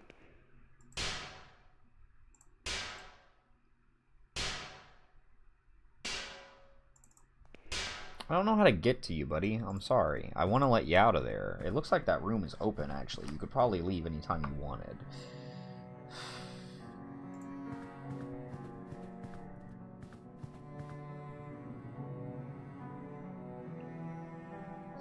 Damn it. I remember... Yeah, I remember getting stuck on this episode whenever I first played through this, too. Actually, but I can't remember the solution.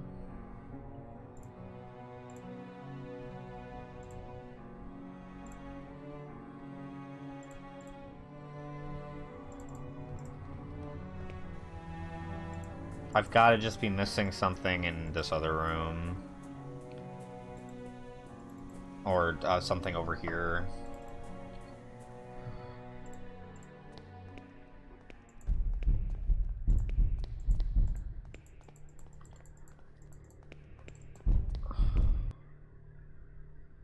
Why is this room so much nicer than the other rooms?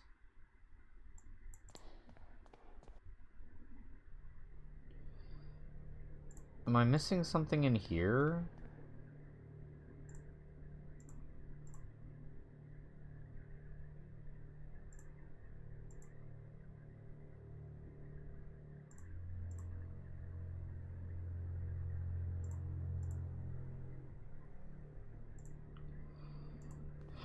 Oh!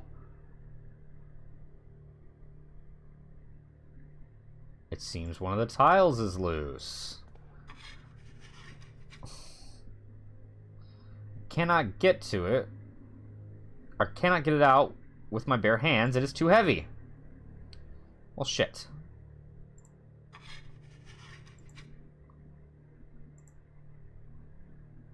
Can I use this piece of metal? Ah, there we go. That's what it's for. There's something there, half buried in the soil under the tile. Yoink. Oh! It is a long-dead bird, just feathers and bones. And it's got an eyeball in its mouth. Holding something in its beak. A fucking eyeball. A dirty and horribly deformed glass eye. Spooky. Okay. Well, finally. Turns out I just hadn't walked on the right spot yet. Well, now we're ready to progress.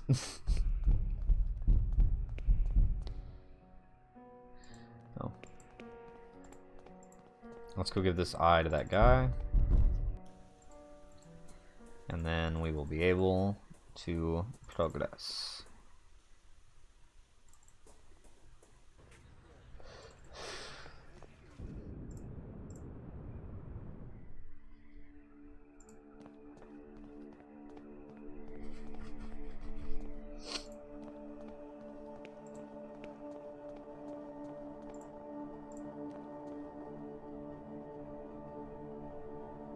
Okay, see ya. Great. Oh, my incense went out. That's not good. Gotta light a new one. Gotta keep the vibes going, brah.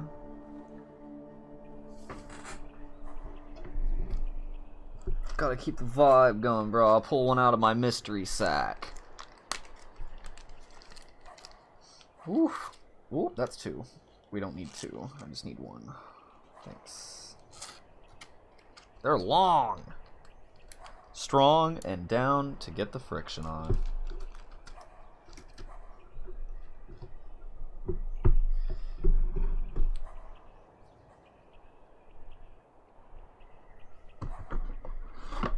Oh.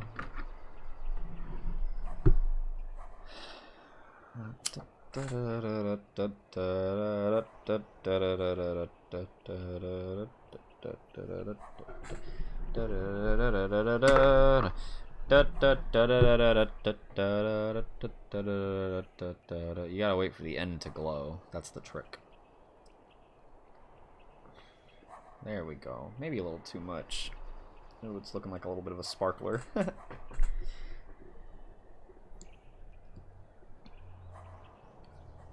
we go.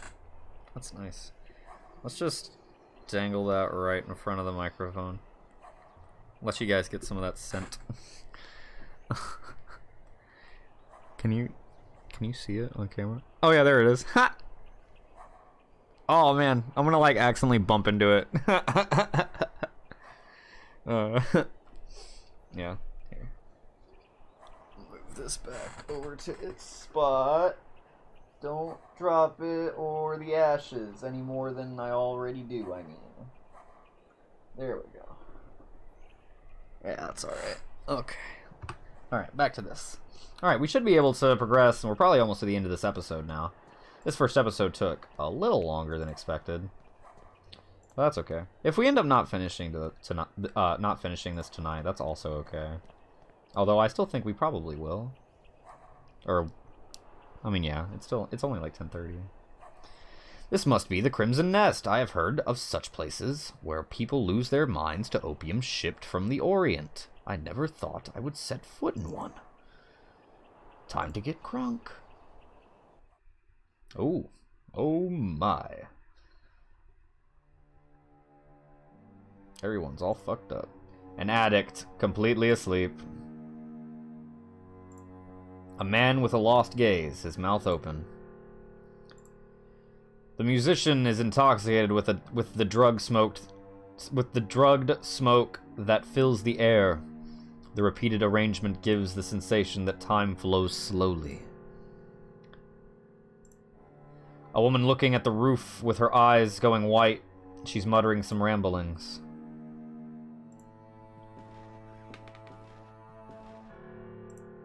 A short-haired woman smoking without worry. What you got going on over here? What's the matter, madam? My husband! He is unconscious! Please, dear, wake up! I am a doctor. Please, let me see him. I'm so sorry.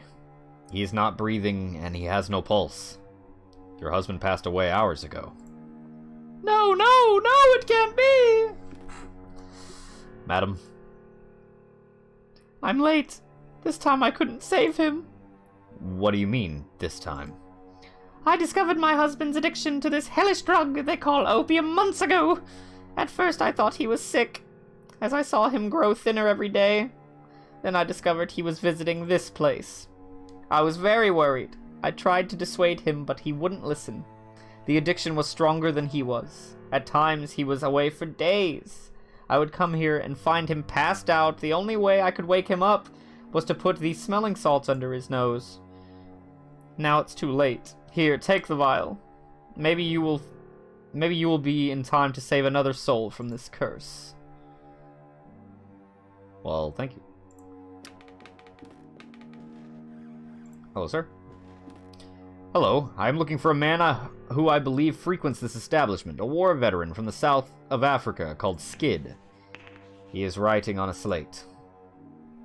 Can you understand what I'm saying? He has written can't hear, so I suppose I should communicate with him by writing on this slate. Looking for Captain Skid. Don't know. He doesn't know the captain's name, then. Ah, shit. A man lying on his back. His breathing raspy and layered with phlegm and other liquids. The smoke has eaten away at his lungs. As it does, as it does. The man is curled up under a blanket, trembling as if he was freezing. It could be an effect of the drug. This young couple seems to have come here together to enjoy this despicable vice. Blah, despicable vice, blah. I fucking hate Vice News. Despicable vice. This door is locked. Well, shit, let's just start waking people up. Who wants a whiff? Who wants a whiff of the salts, baby?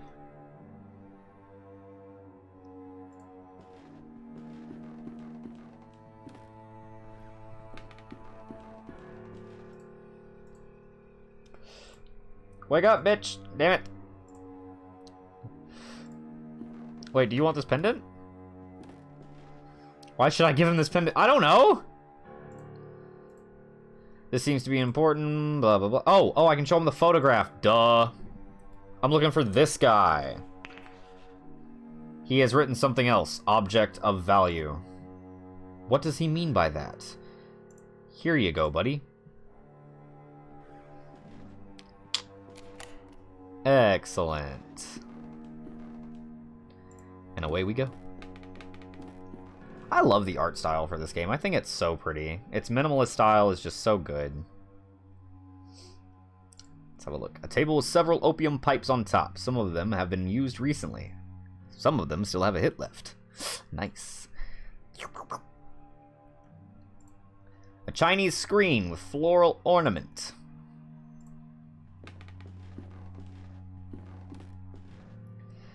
It's Captain Skid, no doubt. He is unconscious, but he still breathes. Wake up, you dumb bitch.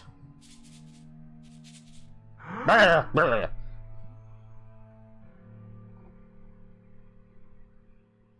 there, buddy. What's the matter? Who are you, and get out! My name is Wakefield. I need to talk to you. Are you Captain Skid? Her Majesty's 6th Light Infantry? The title belongs to me no more! Who are you? And what do you want from me? Leave me alone with my misery. A soldier that used to serve under your command told me I might find you here, William Conagill. Yes, I remember him. We served together. I have made many mistakes trying to forget those years of my life. Now I am afraid those memories will follow me to my grave. I'm looking for information about a man called Alexander Dupre. What you got for me? I used to know a Dupre. He was not a man, but a fiend. What do you want with someone like him? There are certain secrets that are better left undisturbed. Someone has disappeared. A patient of mine has disappeared. Alexander is the only one that may know of his whereabouts. If it is true that Dupre is involved in your patient's disappearance, then I am afraid the matter is out of my reach. Yours, too. Now please leave me alone. Have you ever heard the name Jeremiah Devitt? I must find him. Devitt? No, I have not. I found your medal. It was in a house on Paul Street, door 26. You were there, right? You think you know what you're doing, but you cannot imagine what you are getting into. I am asking you for the last time, leave and forget this matter. I will not leave until I find the answers I am seeking. Tell me what I want to know. You fool. That's... for the devil's sake, all right. If you want to ruin your life, you are free to do it. What really happened? What really happened on Majuba Hill? Sergeant Conagill told me the story, but his details were confusing. I will never be able to forget that day. Nobody knew what really happened. Command decided that we must have been ambushed. Now I know better. There was something in that fog, something that did not like us entering its domain. A sentinel of some sort. That thing is what killed my soldiers. How did you meet Alexander Dupre? I was in the Veterans Hospital recovering from an illness unknown to physicians. An ailment of the soul. Dupre managed to contact me there. He wanted to know my version of the story, what had happened to me in the Battle of Majuba Hill. Do you know why he was so interested in your story? I did not know immediately, but with time I realized. The truth about what happened to me was important to his activities. As was I myself. But if you think he tricked me, you could not be more wrong. I wanted to enter the dragon's mouth. I burned with a need to know. Tell me about 26 Paul Street. Inside that house I saw a machine still operating. What was that? A machine? I do not know what you're talking about. That was just one of many places we used as a base for Alexander's activities. The only one whose location I was allowed to know. What was Mr. Dupre doing then? Ooh, that incense smells good! You really do not know, do you? Have you ever heard of the playwright? Yes, I have heard of it before. What is it? Uh-oh.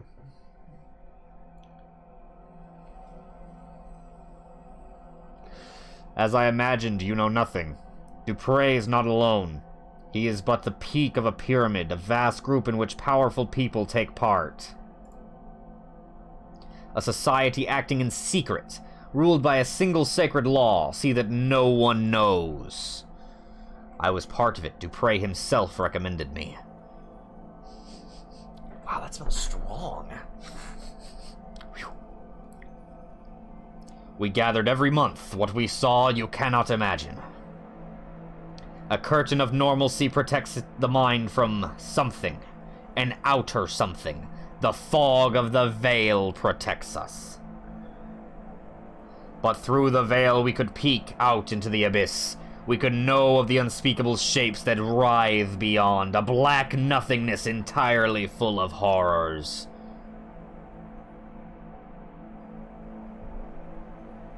We could never cross the threshold. What we saw was forbidden. Look at me! Forbidden! I could not bear it anymore, so I ran. I just ran. I ran so far away, and I hid from them.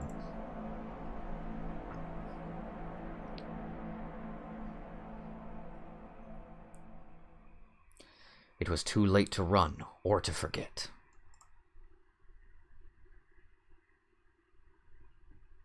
Interesting.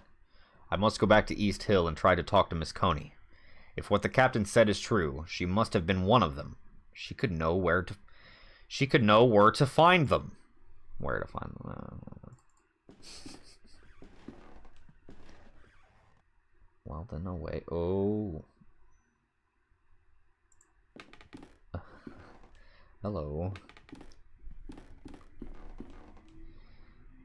How's it going?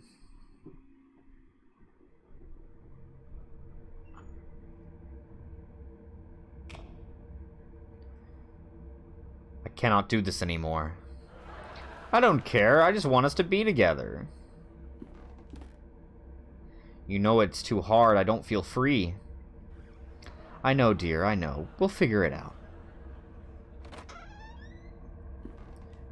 How are you home so early? I knew all along. How could you? You know you never loved each other. Silence! You have no honor. And you, what do you have to say? Why, I've given you everything. Why, I've given you everything. You wouldn't understand. Enough. You will leave in the morning. I won't see you ever again. I'll wait for you at dawn under the old windmill, so you can try to recover what little honor you once had. I'll be there.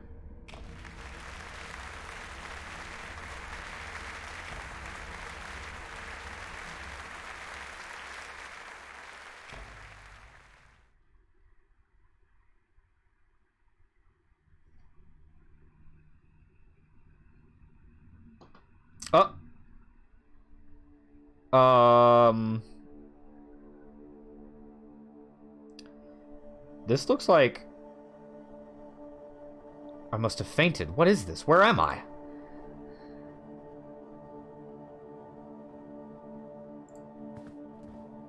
I cannot see outside clearly. There's a blanket on the bed. I'm taking a shred of this blanket. This is a long first episode.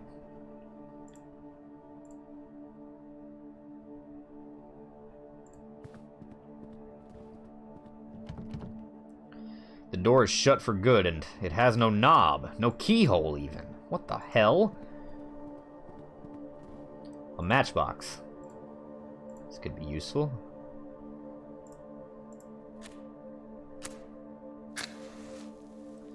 I have created candle. The flame has faded out. Well, shit.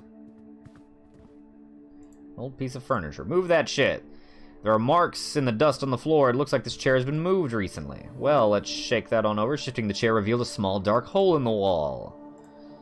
A small hole in the wall. It is too dark to see inside, but maybe, just maybe, if I do this, and then do this, I would swear I saw a pair of feet in there. Who is there? We have met before. I cannot see you. Who are you? Do you not recognize my voice? No, I'm sorry, I do not. Do you know what this place is? It is the starting point, the first place to look. But who are you? What are you doing here? Or what are you doing there? Remember this, I will not be here forever. Darkness will light your way. Stay out of the light, then I will disappear, and you will be alone in the end. I don't understand. Tell me who you are! I can hear breathing behind the wall. What the fuck? Get me out of here.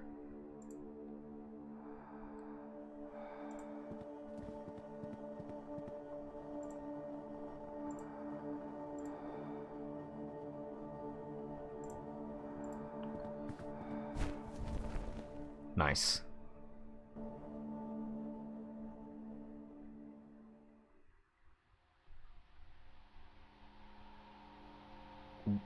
Wait, what?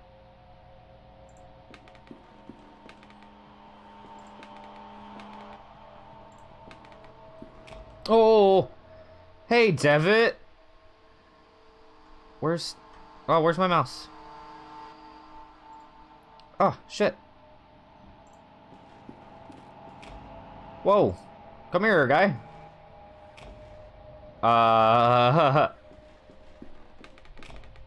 Okay. Okay.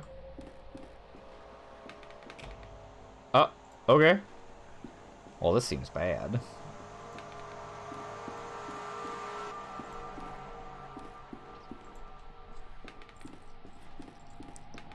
Okay, that's a lot of debits. Tell me, why are you doing this? It's because you care about your patient? Or out of scientific curiosity? Is it for your pride? Because it is your professional responsibility. Or is it because it's the right thing to do?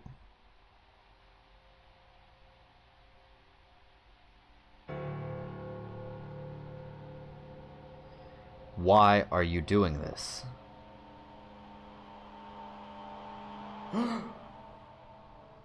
Oh shit. No, Devitt!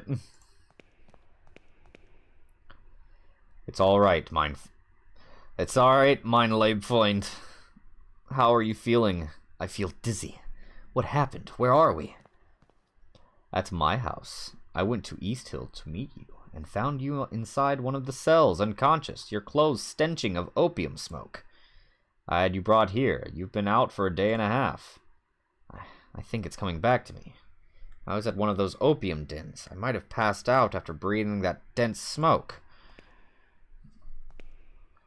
Listen, I have much to tell you. My investigation unearthed a great deal of new information. Alexander was indeed institutionalized in East Hill, but his files were missing. I managed to track down a man who knew him. He told me a story you would not believe, and there was this woman, a patient at the hospital. She was completely out of her mind. She attacked me. What is happening to these people, Kaufman? How is this Alexander related to Mr. Devitt? I think this patient, Mrs. Coney, might know how to find Alexander. We must go back there and talk to her, whatever it takes. I'm afraid that will not be possible. What do you mean? Frau Coney is no longer at East Hill. She escaped last night. God almighty. Do not worry, mein Freund. I think I may know where she is hiding. Get ready. We must leave promptly. Oh my.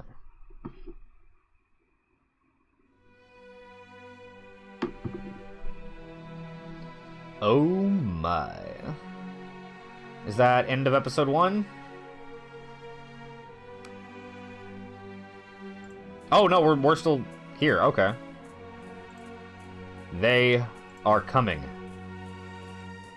They are letting him in. Now that the door has been opened, they are coming.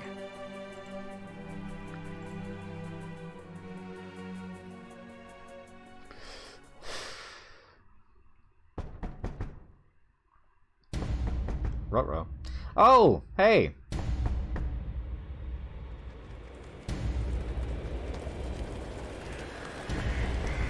Oh my.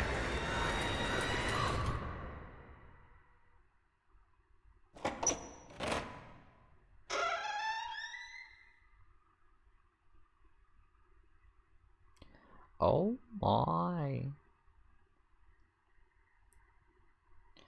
The Playwright was created thanks to the generous support of players who participated in a crowdfunding campaign. The adventure continues in episode 2. Oh, that's cool. They let their like patrons do item descriptions. That's neat. How cool. What a neat reward tier. Alright, well anyway.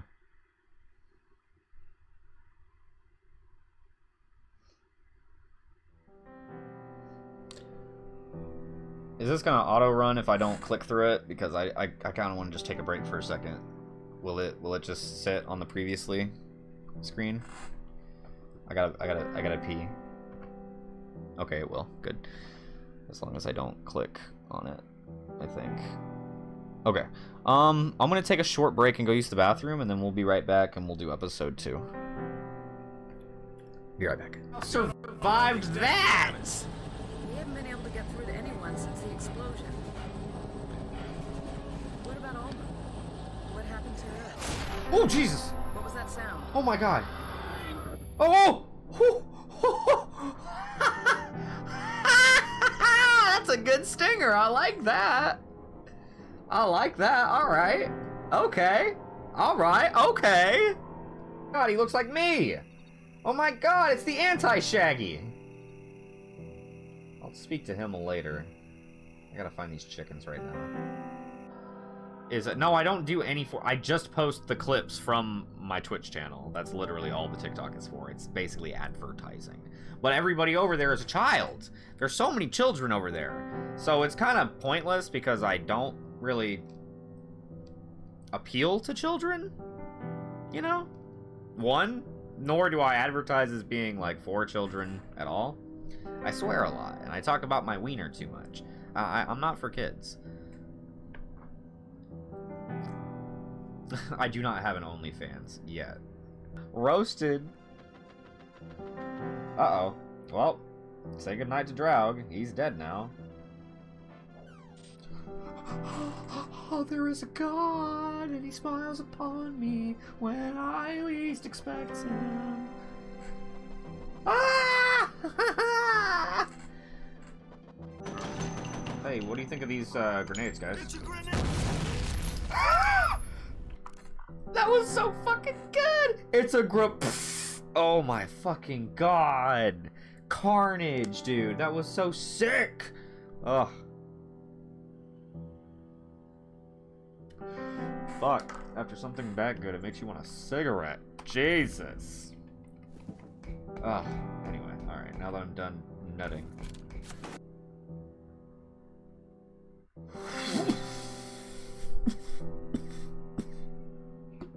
Booyah, baby! Oh, I'm waiting for this video to load.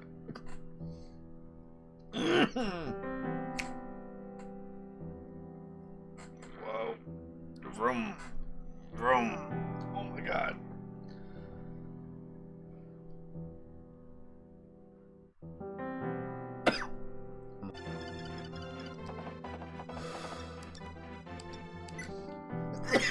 Execute him!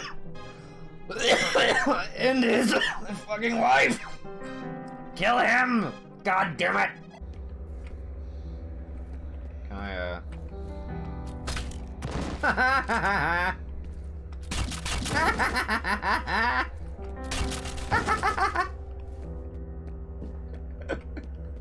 Okay. Great. Well, I killed Paxton Patel. That's great. What do you got for me, laptop? Draug and Meryl and Harden. My nerve? You're getting on my nerves. Got him. Throwing deep for Kakarot. Touchdown! What a catch! Dave Kakarek! What a grab! The defender's on top of him. He's on top of him the whole way. Diving with him the whole way. And he just makes an incredible grab. Loud. Oh, I'm gonna get this materia. Alright, there you go, Chip. No. No, go back down. No, don't climb all the way back up the fucking ladder, you idiot. Why would you do this? This is why your name is fucking Claude, because you're a goddamn dumbass piece of shit. Oh my god. Why does he have to climb all the way back up? Go down! I pressed...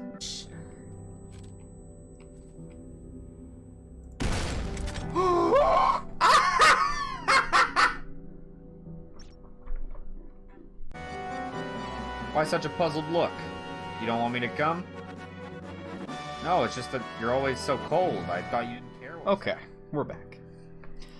Hope everyone's enjoying The Last Door so far. I know this game isn't super great for, like, chatting and making conversation during, because it's so wordy and stuff, but hopefully the game's story and watching the gears turn in my tiny monkey brain is entertaining enough for everybody. I certainly like it. I really like this game. I think we may end up, depending on how long episode 2 takes, we may stop after episode 2 and then save episode 3 and 4 for next week, because just because I didn't account for the fact that season 1 I had played more than just one time before, and so I knew it a good bit better to get through. But that first episode may just be a little long, so we'll kind of see. But like I said, if we don't get through it tonight, it's not the end of the world.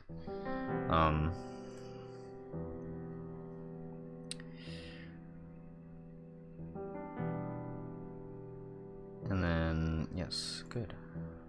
Okay. Alright, let's continue. It's going to give us a recap of what we just watched, I'm pretty sure. Or what we just did, I'm pretty sure. Yeah. We don't need to do that. Let's just skip that. We literally just played it. I think whenever we did Season 1, I read those, but we don't need to do that tonight. I must forget nothing. Uh-oh. Who's this? Everything must be set. Okay. When the time comes...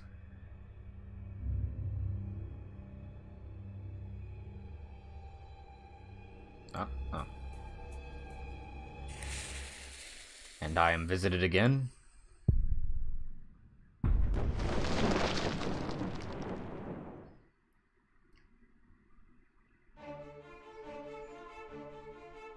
I will let this intro play, though, because it's fucking hype. I love it.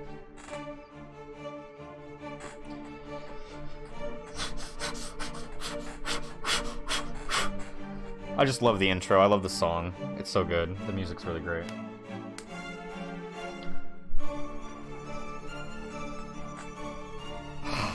When they fucking drop that violin right on my head, dude. Oh, it feels so good. Pluck me, dude. Pluck me.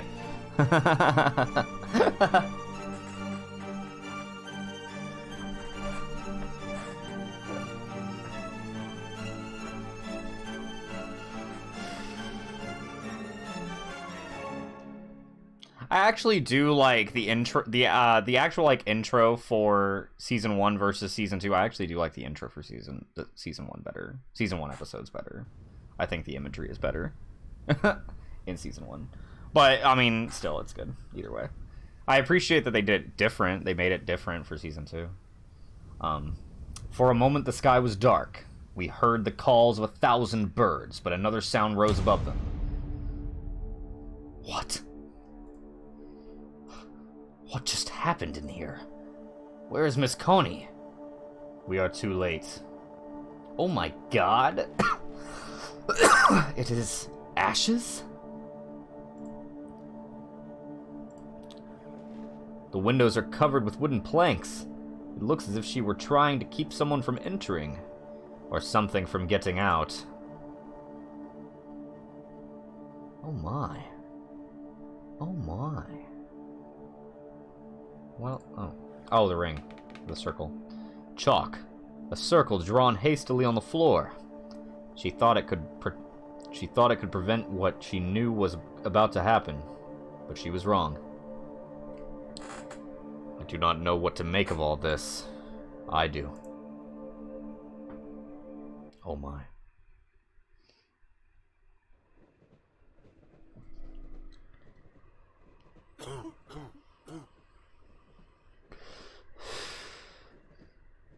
Oh, lovely. A spot of tea? How about a spot of tea? Are you alright, Kaufman? It is nothing, mein Freund. How's my pronunciation on that, Sheb? Is it shit? Mein Freund? Just a bit of a cold. Now, mein Freund, I think we should talk. In light of the events we have recently witnessed, the matter cannot be delayed any further. You must take an important decision. You must make an important decision. It's bad. It's bad. I'll stop. It is not yet too late to go back to our daily lives. If you do not want to continue, you must forget all about your patient, Jeremiah Devitt. You will have to keep to yourself everything you have learned about the mystery of his disappearance and never talk about it again. But should you wish to continue this search, you will need to accept the consequences, whatever they may be. Please do not take this decision lightly. The path ahead is not without peril. You know my answer already, Kaufman. I must know what happened to Devitt. So be it then. As you may have already realized, this matter involving your patient transcends the limits of psychiatry as we know it. We are not dealing with the effects of trauma or the demons of the subconscious. At least not in the terms we are used to. We are dealing with something old, something dark. A sinister truth that has been buried deep for generations. This man, Alexander Dupre, and his organization, I think they seek to uncover these secrets, and I fear they might have already. Miss Conhay's fate, whatever it was, must be related somehow, but my knowledge of this area is simply not sufficient. We must pay a visit to an old friend, someone I never thought I would want to see again, the man who introduced me to the extended scientific field of the occult, my mentor, Professor Adam Wright. Damn, the music cut like perfectly. Me and the game are in sync. Season 2, Episode 2, My Dearest Visitor. Yeah, see, they do this in, like, every episode of Season 2. They blow it up. They each, instead of taking place in one spot with a bunch of rooms, it's a whole, like, area with a bunch of different... Which is neat, because it lets them put different kinds of areas and shit, and it kind of makes them broaden, like, the scope of each episode in case. It's neat. It's a nice, like, next logical step for the progression of the game in terms of gameplay and in terms of storytelling. It's good. Let's get to that manor in Wickport, dude. God damn. You know, the only problem with the incense burner is all of the ashes fall next to it and not on it. Like, what the fuck? I might as well just stick the incense in my nose. I doubt he is away at this time of day. Perhaps he cannot hear us from the front. Let us try the back door. I believe now we take control of Kaufman. I don't think we play as Wakefield except for in episode 1. I want to say we play as Kaufman now. Mrs. Oakwood. She is the manor's housekeeper. But I could be wrong. I could be misremembering. I could have sworn you played as Kaufman in this game, but maybe you play as Wakefield. Yes, who is it? Good morning, Mrs. Oakwood. Don't you remember me? Why, Dr. Kaufman, bless my soul. It's been so long I hardly recognized you, I did. How nice to see you again. They're all in England, but who cares? Allow me to introduce my colleague, Dr. John Wakefield. Is the professor at home? We would like to see him. Why, yes, doctor, of course. I am quite forgetting myself. Let me take you to him. It is really good of you to come. He receives so few visitors these days on account of his condition. His condition. Oh, sir, I am right sorry. I thought you knew. The professor, he suffers from an ailment afflicting his brain. He is now entirely confined to his bed. Why? He doesn't need his brain to stand. Boom. Professor Wright, you have visitors. One of them is your old friend. Look, look, do you recognize him? It is Johann, Professor, your old pupil. I reckon he does remember you, Johann. It has been a long time since I have seen him so excited. Oh, well, that's good.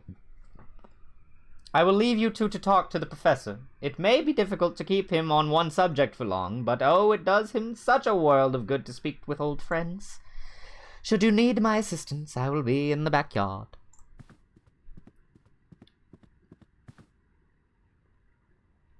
Professor? Uncle James, you are back. It is I, Professor. Johann Kaufman. Where is father? Where has he been taken? He suffers from some kind of memory loss. Yes, I am afraid he will not tell us much in this state. If we could but stimulate his memories, maybe then he could tell us of his research, something to unravel the mystery of the playwright. Perhaps. We have a few other options in any case. Let us try. Why don't you explore the manor, where there may be some object we can use to jog the professor's memory. Okay. Meanwhile, I will try to talk to him about the time we researched together. That could also help him remember, and it means I get to sit down. Alright, well, I was super wrong. You do play as Wakefield in this episode. Do you play as Kaufman at all? Maybe you play as Kaufman in, like, the 3rd or 4th episode? Maybe you don't play them at all, and I'm a fucking crazy person. He's in it a lot more in this one, but I mean... The snow is falling outside. Slow and silent. Professor Wright's gaze remains fixed on the window, as though he were waiting for someone. Let's have a look over here. A large wardrobe of engraved wood.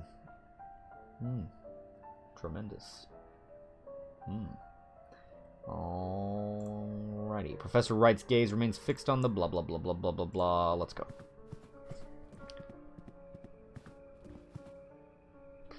We got some adventure gaming to do. Let's start on this side and we'll work our way down. Door? Nope. It's locked. The sign on the door reads attic, which means it will probably be one of the last rooms we look at. A lamp provides a soft glow that somehow lacks warmth. A painting of an ocean at the end of the afternoon. There is a figure in black on the beach, but its face is shrouded by a hood. Ugh. An oil painting. It shows an obscure medieval scene. Aha! In we go. In we go, Han. Kicking it with our boy Johan. This is Wakefield, but I mean, Johan's in the other room. I wish I was playing as Johan, god damn it. I'd rather play as Johan than fucking John. Whatever, it's fine. Though I see myself in the mirror, the reflection is strangely distorted. Ugh. And my daddy never loved me. A large porcelain tub is its hefty weight supported on 4 blackened iron feet. A thin ring of damp residue around its interior suggests recent use. What is the point of this bathroom? A gilded pipe, it runs from the floor to the ceiling. A gilded pipe. There's a wiener joke in there somewhere. A common radiator. Common radiator. You common radiator. Get out of here, you dumbass. You dumbass common radiator. It won't open. Oh no. Well, guess let's check downstairs. Let's have a look. Oh god, there's so many fucking rooms. Okay, we were upstairs. Let's go over here to this door. Throw that open and have a look inside. Some more doors. S'more doors. S'more doors. Oh look, another pipe. A sea landscape. That's the painting. A gilded pipe. It runs from the room at the end of the corridor to the room upstairs. Oh my, oh my. Does this room open? Hell no. No, no, no, no, no.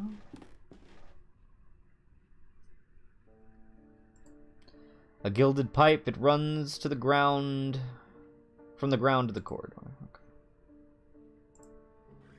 A cast iron wood stove. A bread oven. Looks fucking good. You make some good ass bread in there. You make some good. Bake some bread in there. Various ingredients.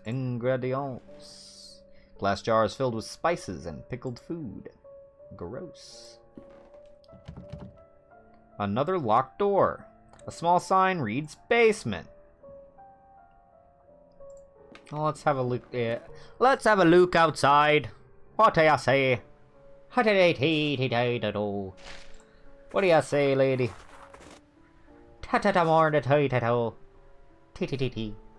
May I ask you something, Mrs. Oakwood? Of course, Doctor. How did the professor become afflicted? The ailment runs in his family. Mr. Wright suffers from it, as did his father and grandmother before him. It is truly a terrible thing, and to think all these years Mr. Wright knew what would become of him.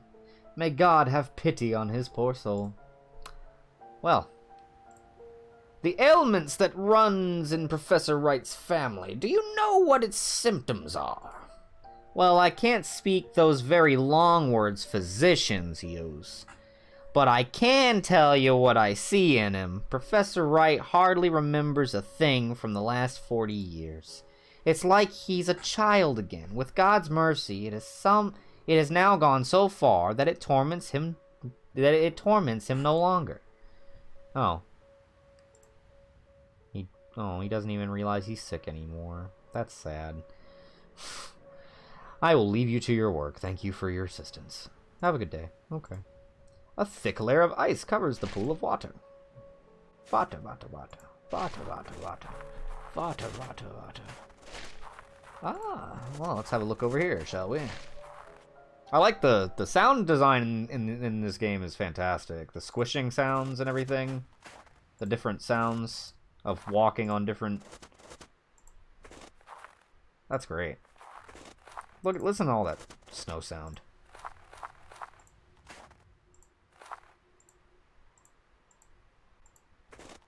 Oh, that's great. The queen has removed her mask. There is an empty hole where her face should be. The statue portrays a clergyman hiding his face behind a mask. The sage has removed his mask. There is an empty hole where his face should be.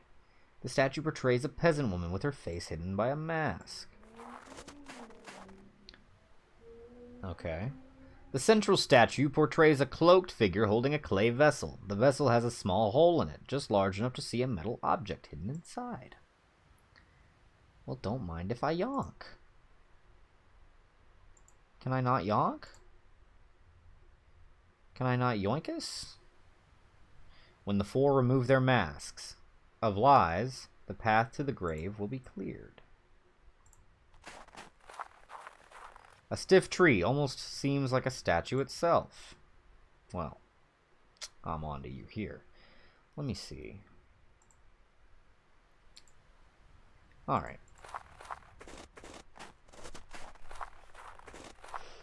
This is a puzzle. I'll be back.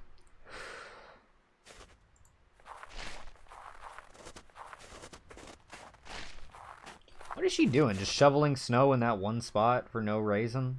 What's this? There's a strange ornament on the wall. I think I can remove it. Yoink. Yoinkus? Oh.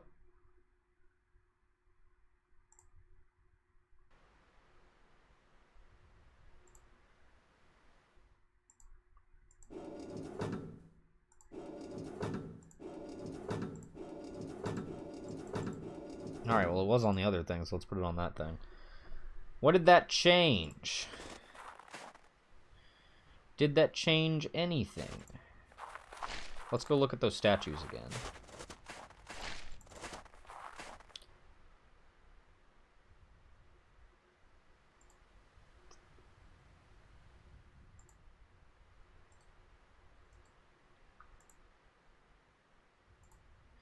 Wait a second. This guy had his mask off before. They all have to take their masks off, right? So that button, or that switch...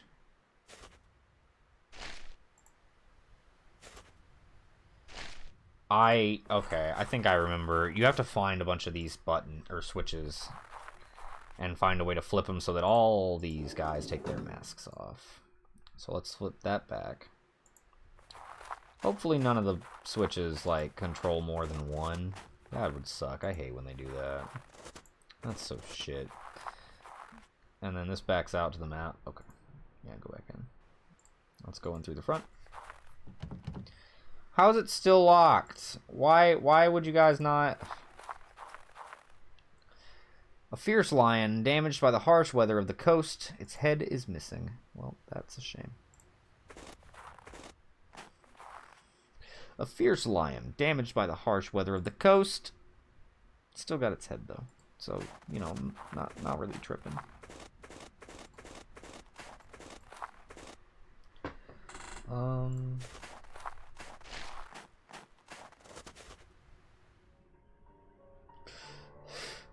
That was locked. This is, you know, of course, the very impressive bread oven and everything. Let's see if we can't go to the living room and open the front door ourselves, so that we can open that, like, as a shortcut for us to kind of get around. Is this it right here? Yep. Yo. Is this open? Or can I open it? Yo! Alrighty, let's have a look at some of these bookshelves. Professor Wright has an eclectic collection from old adventure novels to treatises on the occult sciences. Some of these titles, I believe, have been forbidden by the Crown. Ooh, he's got naughty books. He's got Catcher in the Rye in 1968. Ooh, or whenever that book was banned. A tin soldier. It looks to have been painted by hand. It commemorates some military campaign that I've never heard of. Yoinkus? Could it hold some significance to Professor Wright? Perhaps it will help stimulate his memories. Good. The fire burns fiercely, rendering the air thick and heavy in the room. Why do they just have this fire going, if he's always bedridden? Who's sitting in here with the fire going? Or is that supposed to be spooky? I don't know. Just doesn't make any sense right now. A painting of the cliffs in this region. Very, very pretty. Very pretty. A globe! The surface is extraordinarily detailed. Judging by the strange shape of the continents, this must derive from a fictional work, or some prehistoric era. Do you fuck with Pangea?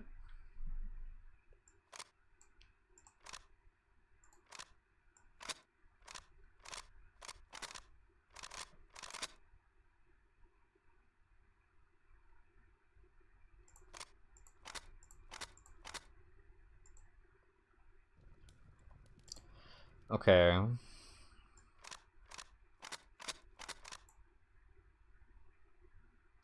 There must be some order I'm supposed to press these in that I can probably get a clue to by reading something. Fuck. Oh, that sounds... You know what? I'm glad. It is locked. I can hear the racket of many birds on the other side. And I don't wish to go there. Let's go show the dude this little army figurine and see what that gets us.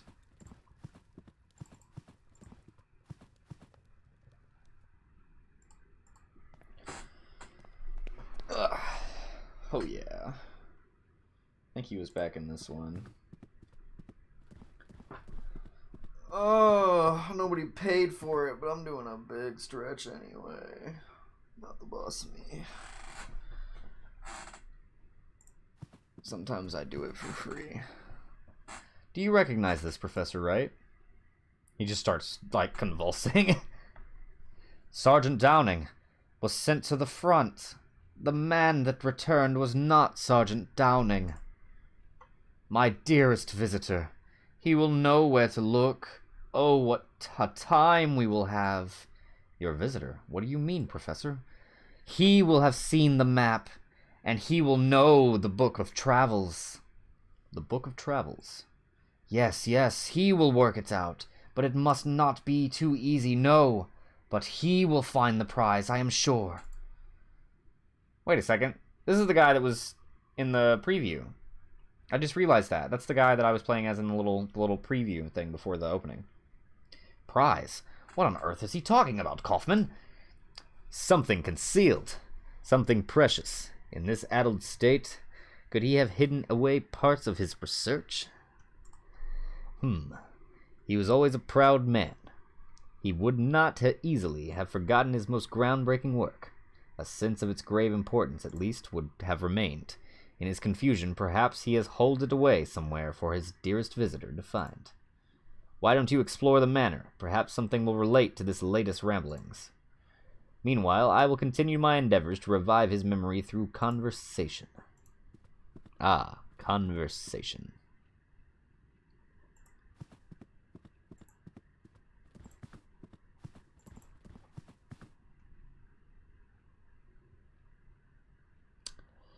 Okay, well, he was talking about a book of travels. I would love to peek around on these bookshelves and find a book of travels. There was a large volume here, quite worn. It is an illustrated edition, The Travels of Marco Polo. Perhaps this is the book of travels that Professor Wright mentioned.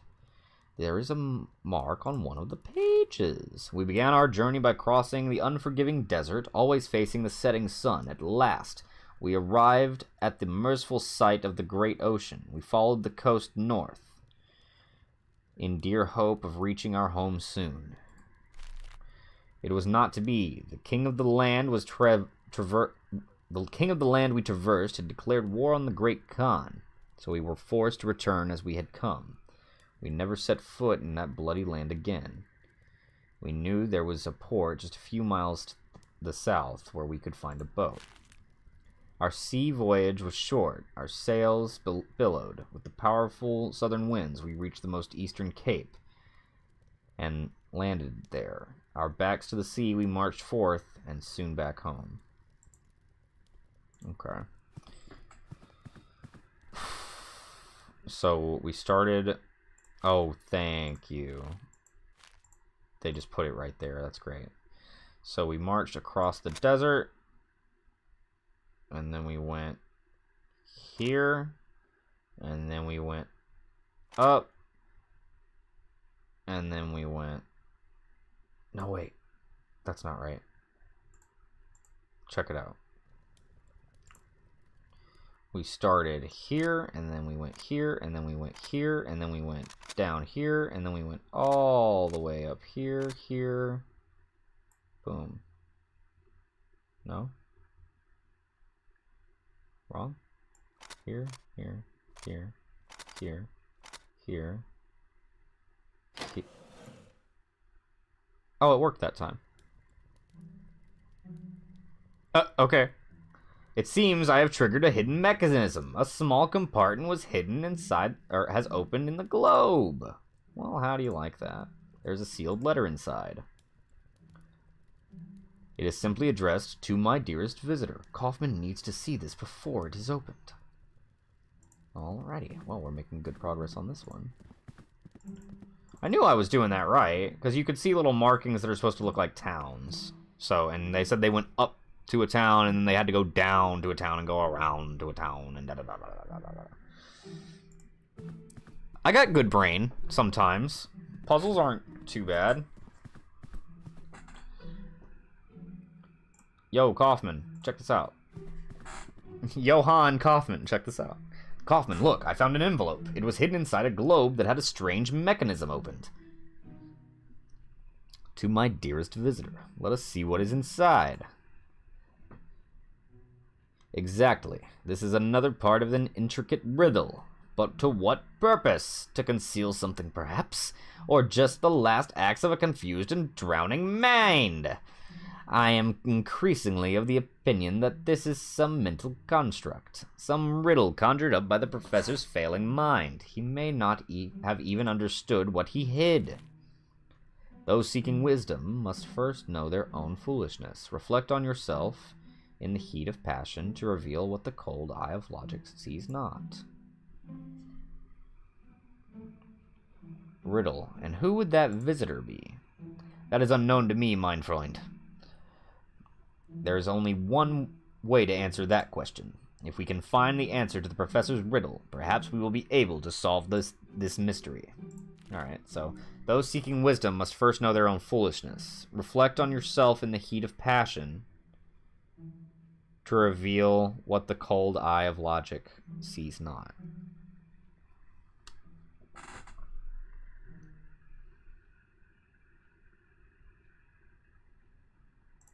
Those seeking wisdom must first know their own foolishness.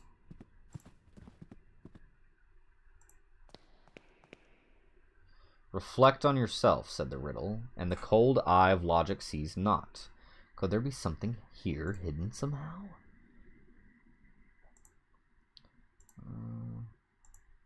Common radiator. Reflect on yourself in the heat of passion to reveal what could lie.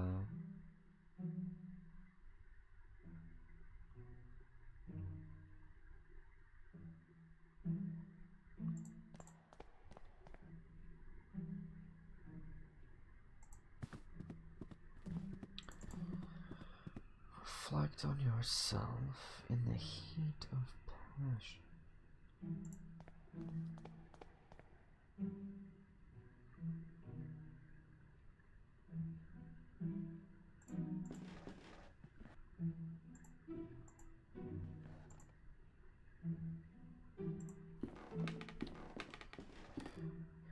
May I ask you something, Mrs. Oakwood? Of course, Doctor. Do you know if the professor... is the professor fond of puzzles or riddles? Indeed, yes. He has long been an enthusiast of every mind game you can imagine. In better days, he would host parties every other month. Themed soirees, he called them. Oh, those were good times. It seems long ago now. Aw, that's sad. Okay. Well, what's this? An old teapot. Yoinkus. It is filled with cold water. What if I put this on here? Is this not lit? If I want to heat the teapot on the stove, I will need to start the fire first. The stove already has plenty of wood. Well, shit. What's this? I think I see something on here. Glass jars. There's a matchbox. Booyah!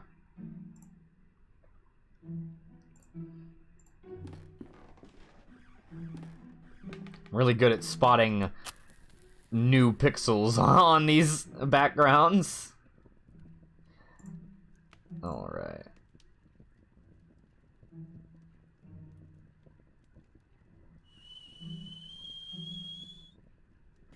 The water will cool soon.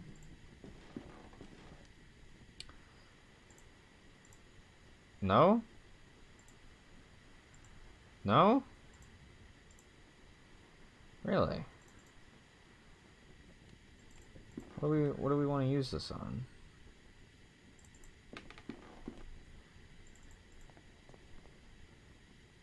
I think maybe something in the bathroom?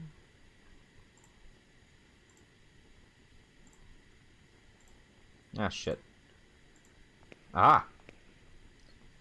Aha! Reflect on yourself in the heat of passion to reveal knowledge that the cold eye of logic sees not. Booyah. Eyeballs, please. Condensation from the teapot's steam has revealed a hidden message. I'll add this clue to the letter. Knowing yourself, you may look upon your master, meet his imposing gaze, and seek to understand what lies beneath. Thereby learn the question, if not the final answer. Regis Philbin. No. Knowing yourself, you may look upon your master, meet his imposing gaze, and seek to understand what lies beneath.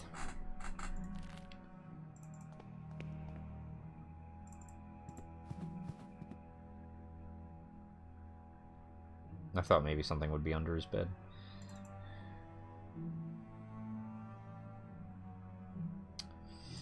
Carry on.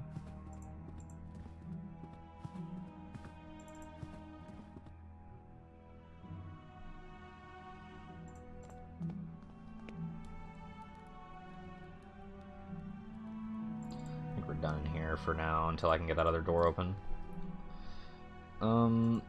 Did this open? This was closed, right? This was locked? Or stuck? Locked. This was also stuck or locked or something? Yeah. Basement. Various ingredients.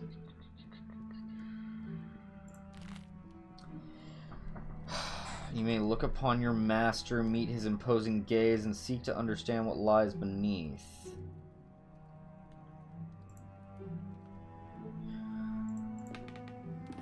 Let me find a portrait of the dude. Booyah. Look upon your master, meet not only his imposing gaze, but seek to understand what lies beneath. Move that shit. As I suspected, there was a small key taped to the back of the picture frame, and a note. I'll add this clue to the letter. The question is the world from the peak of man's tallest tower. The answer yearns up to it from the root of life and time itself.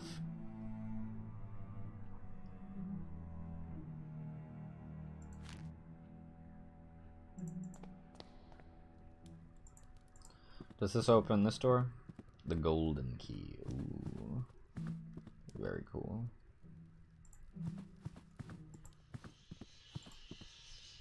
The key does not fit this hole.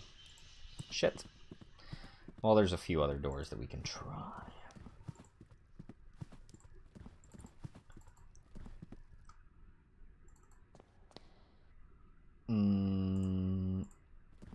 This one? The key does not fit this hole. Perhaps the attic. Wait, no. The letter says, meet his imposing gaze and seek to understand what lies beneath. Wait, the question, peak of tallest tower, the answer yearns up to it from the root of life and time is attic. Man's tallest tower is attic, I guess. Solved it. A shelf covered in old ornaments, pieces of metalwork, and pipes of strange shapes. None smokable. Some kind of round mechanism. Yoinkus adoinkus. Oh. Well, found another one of those.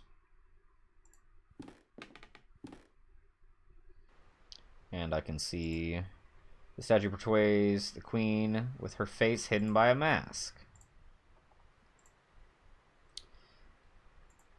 The answer yearns up to it from the root of life and time itself. I should check if there is something hidden near that tree. Also, I should flick this back because I need those masks to come off. The first two buttons you find, or the first two buttons you're like able to find, are already set to be solved. Why? So that you'll flip them and then have to go back to them to flip them again whenever you realize you fucked up? I don't understand. Because it doesn't say that all the masks need to come off? Whatever.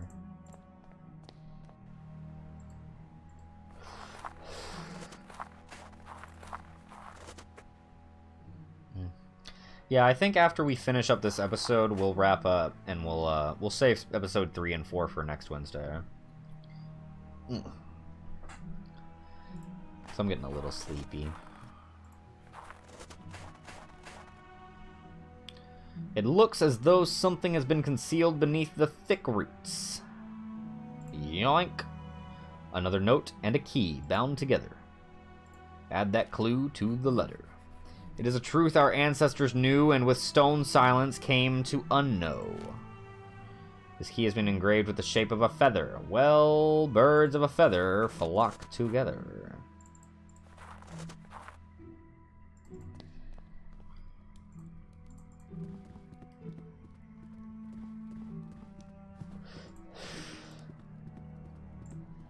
Feather key. As I thought. Oh yeah, that's a lot of birds. Inside this cage, there's a bird with a black head and an orange breast. The sign reads, Parula Parula. I'm not saying that right. A truth that our ancestors knew and through stone silence came to unknow. Ooh. There's a small compartment at the base of the bust. Yes, inside this, a note. That only by entering the gnashing jaws of primal horror. Primal horror?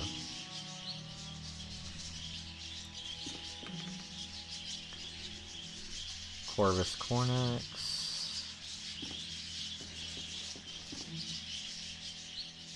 If the bird are silent, the phrase. If the birds are silent.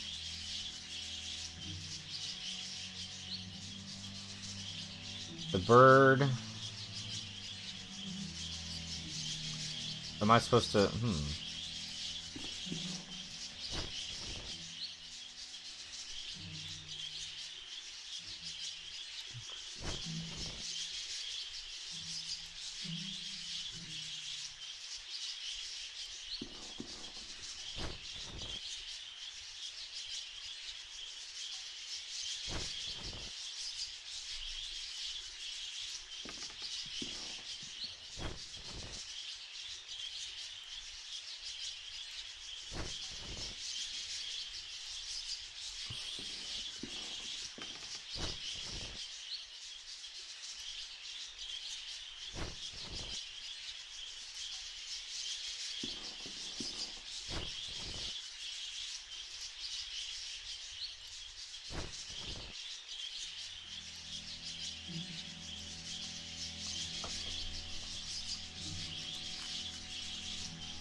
but only by entering the gnashing jaws of primal horror.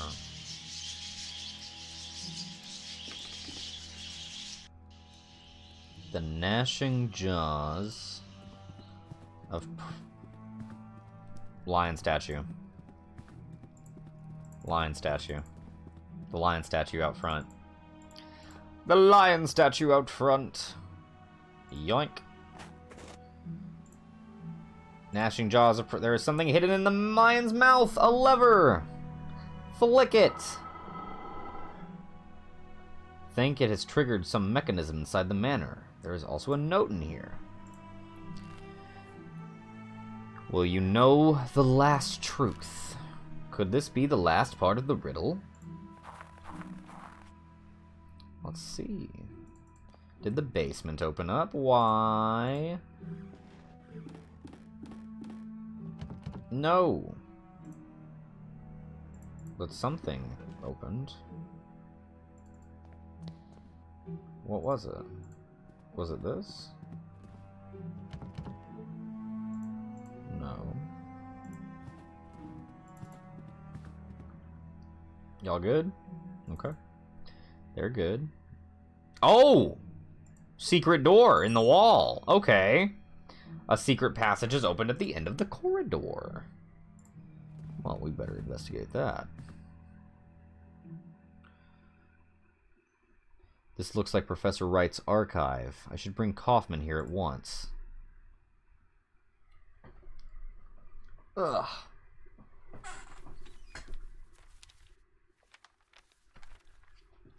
Yup.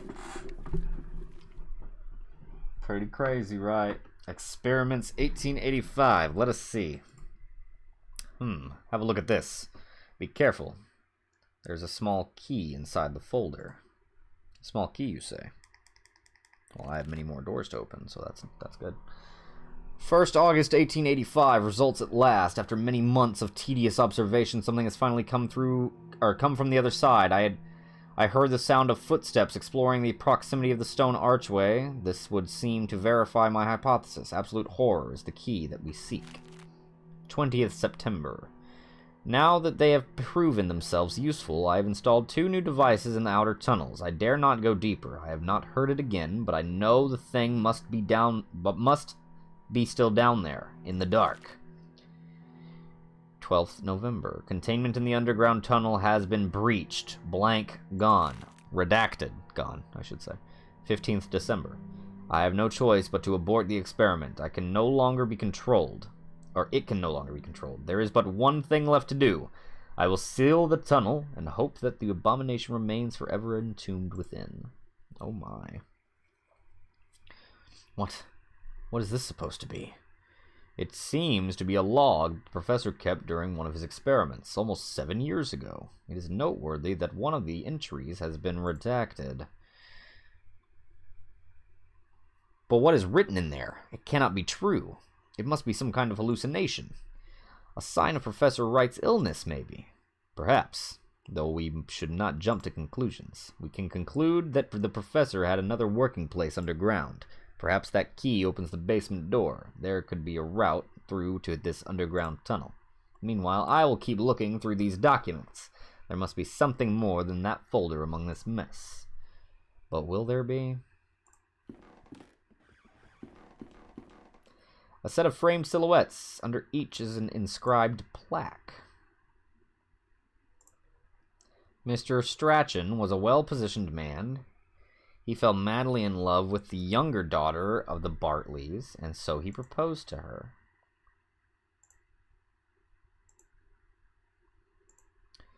Young Agnes fancied the idea of marrying an older man, but she always hid her feelings from her mother. Mrs. Bartley did never take her eyes off her daughter and watched them at all times. Mr. Bartley tried to show his support for their daughter, but his wife never paid any attention to him.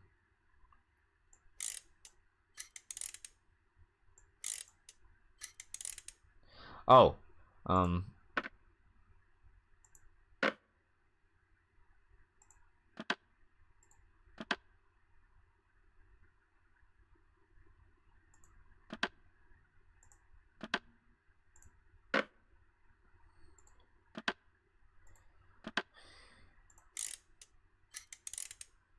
No, wait. There we go.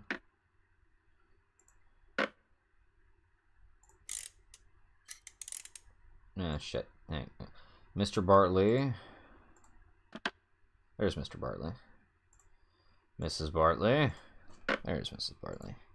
Young Agnes fancied the idea of marrying an older man. Mr. Strachan was a well-positioned man. He fell madly in love with a younger daughter of the Bartleys, and so he proposed to her. Oh, nailed it. Okay, there we go. Aha! Aha! A compartment has opened in the wall. Aha! Aha! Aha! Flip it. Aha. Let's go take a peek at this window.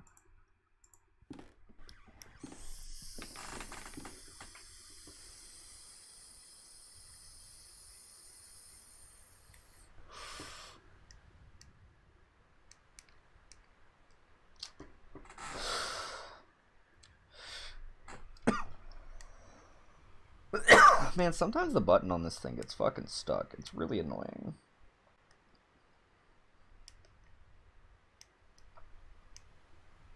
Like right now.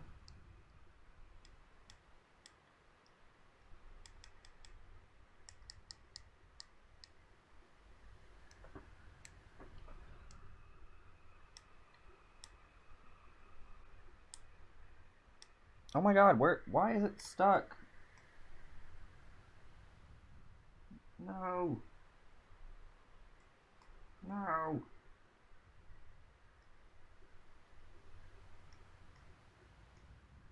Whatever, it's okay, I guess.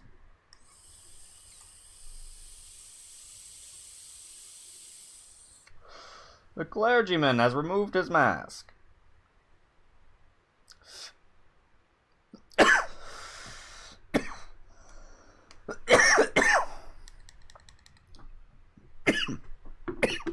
Ow.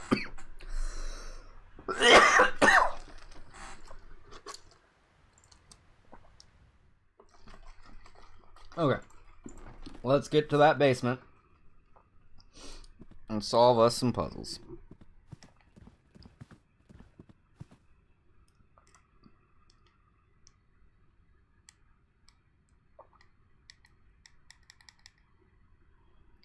Dude, I don't understand. My button, like, fell in sideways. It's, like, down in there. There we go. Okay, I got it.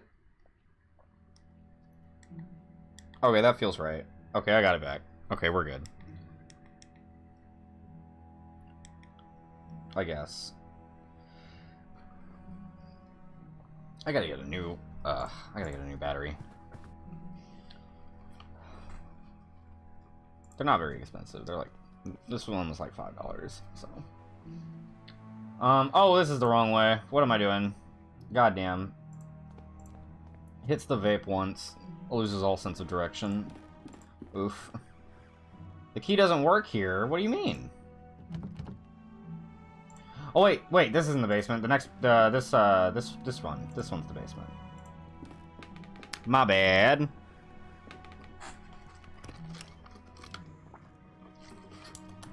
Delicious.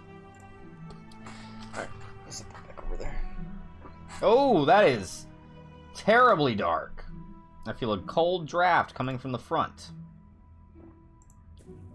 It's too dark. I need something to light the way. Shit. Oh, wait.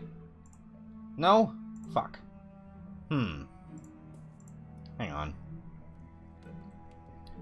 Perhaps, you got anything I can... Nope. Okay. Alright. Well...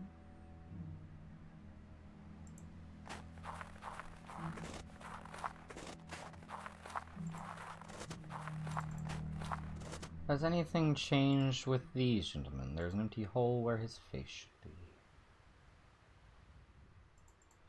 I feel like I didn't solve the bird room completely. You know what I mean? Like, the thing said something about making the birds all quiet, but... What does it mean? What does it mean, really? This is the wrong way. If I'm trying to go to the bird room. I don't know. I just get a feeling, you know? That there's something about the birds that I'm not hearing. Carefully embroidered cloth. If the beginning of the phrase is written on it. If the birds fall silent. If the birds fall silent, what? Is there like a certain bird?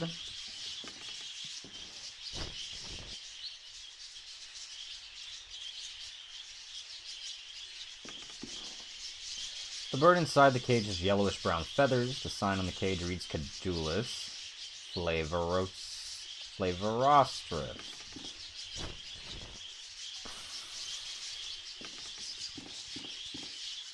A curious bird with long legs. The sign reads that. Bird goes silent.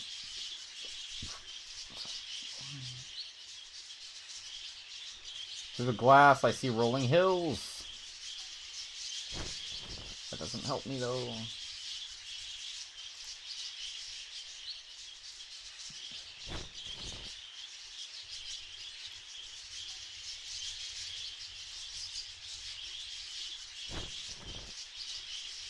I don't know.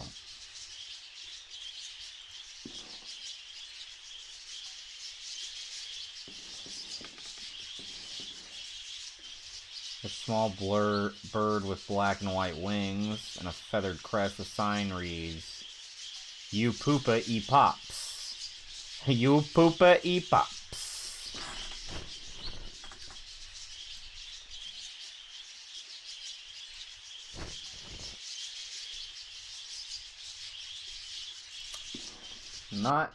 Not really,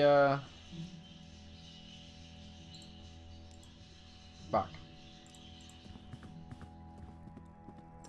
Not sure.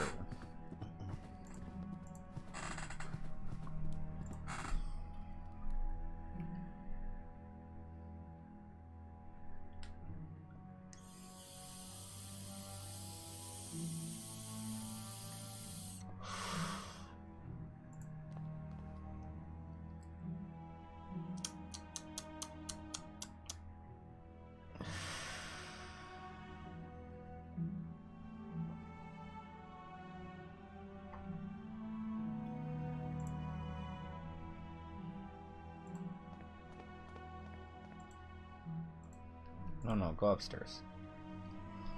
Go in here.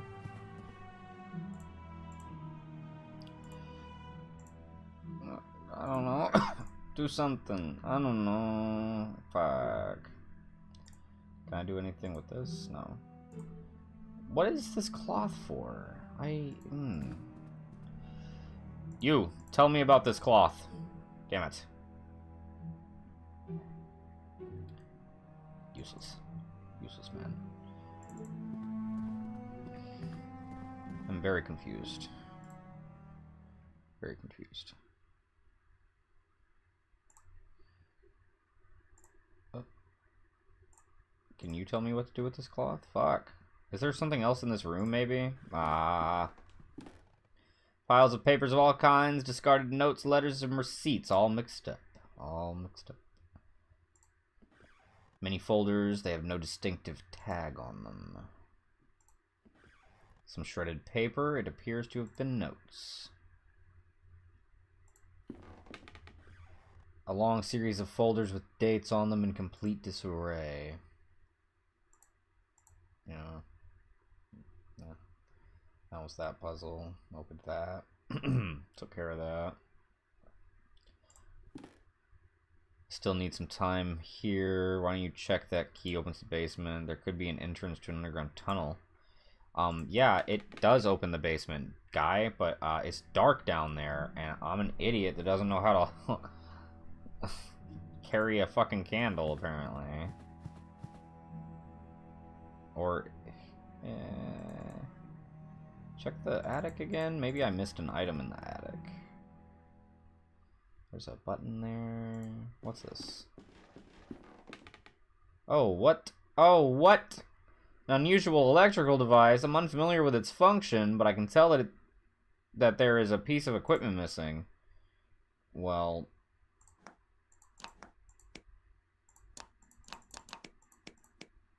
Gee whiz, Throw a tarp on it. Oh, fuck. Light it on... Nah, light it on fire. Shit. Piece of equipment missing, huh? Well, blow me down.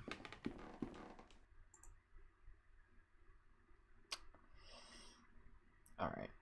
Well, I didn't see that before, but I can't do anything with it, so...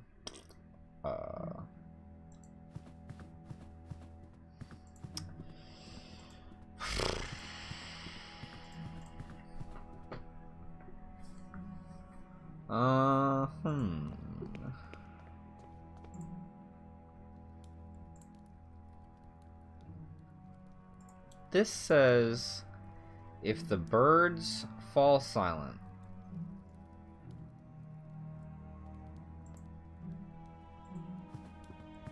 I feel like I need to make the birds shut up.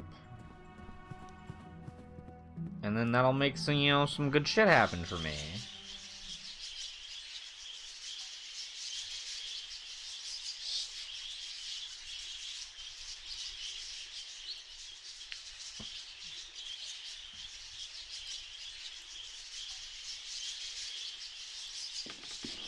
Like, is there one of them that I can cover up and then that will make all of the other ones shut the fuck up? Or am I supposed to cover all of them individually? Or something?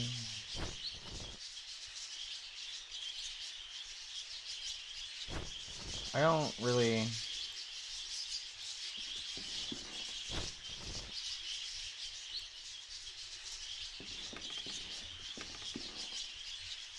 Turdus marula. Passer domesticus. The bird inside has a gray breast and brown one. This bird with pale brown breast inside this cage. Wow. Is it? Is this a puzzle?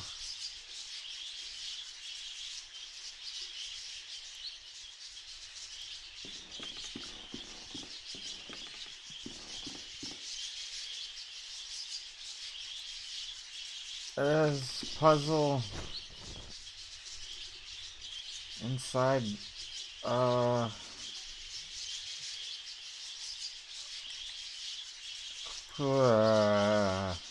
light the bird on fire. No.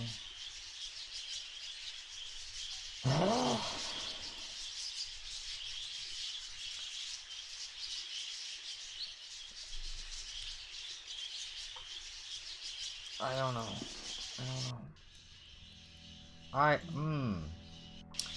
I feel like I'm missing an item or something to do this.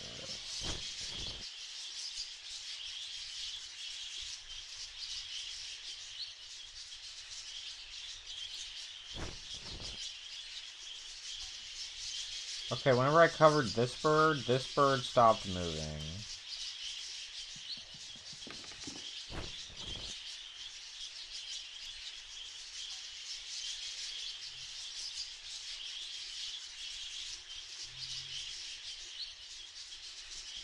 Okay, they all seem to move, but just slow.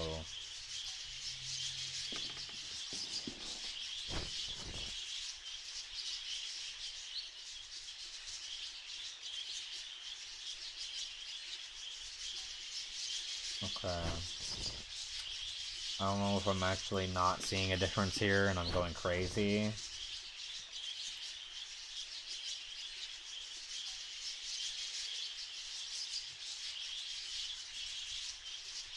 I've gotta just be going nuts. There's no way.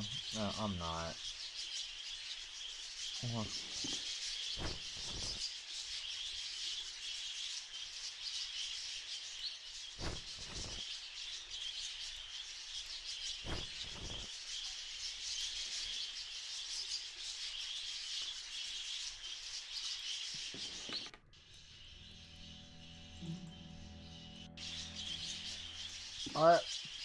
Oh.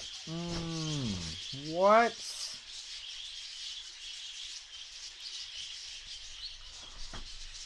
If the birds fall silent.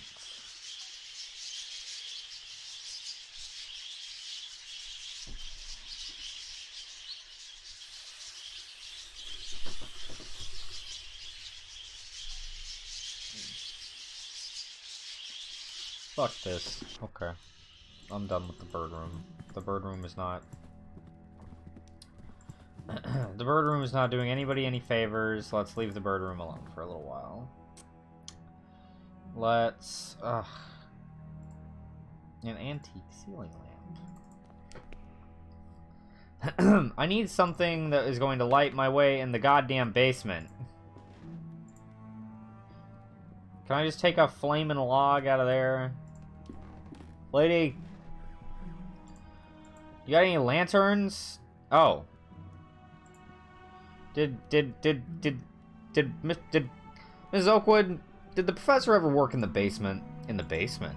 Mr. Wright said, no, you must excuse me, Dr. Wakefield. I'm very busy right now. Have a good day.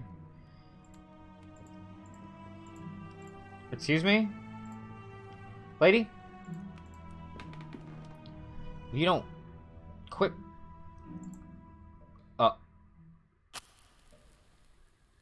Oh, really? That's fucking stupid. I just hadn't talked to the lady yet. Wow. I'm jacking around with the goddamn birds. And now he'll just light the matches himself. That's great. Oh shit. I have run out of matches. Oh no. Time for something scary to happen. What do you got? Somebody in a hood or a robe? Yeah? I'm thinking somebody in a hood or a robe.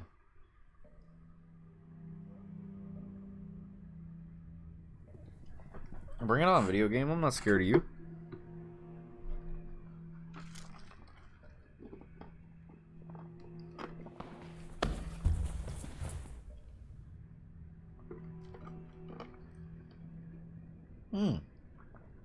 Oh, interesting.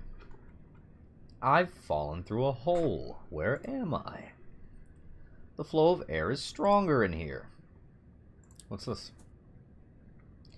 Looks like a component of some sort of machine. Yoink.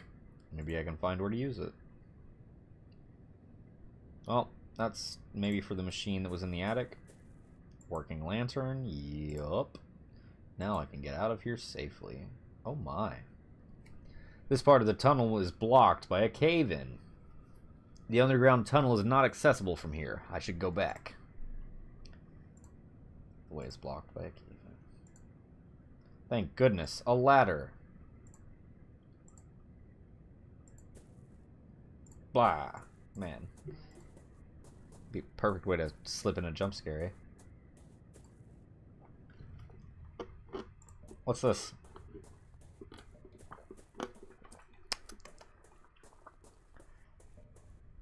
It is a mechanism of some sort. Well... Nope. Oh, I can just mess with... Oh!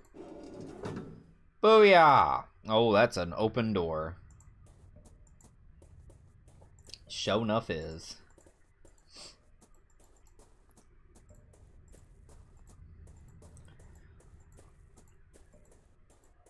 Alright, well, before we head down to the statues, which should have now opened up a path. We cannot access the tunnel mentioned in Professor Wright's log. How can we find the missing parts of his research? I must talk to Kaufman about this. I was able to use the key to explore the basement. There's a large hole in the floor. One side of the hole may lead to some sort of tunnel, but it was completely covered in rocks and debris, so I could not tell for sure. Covered in debris.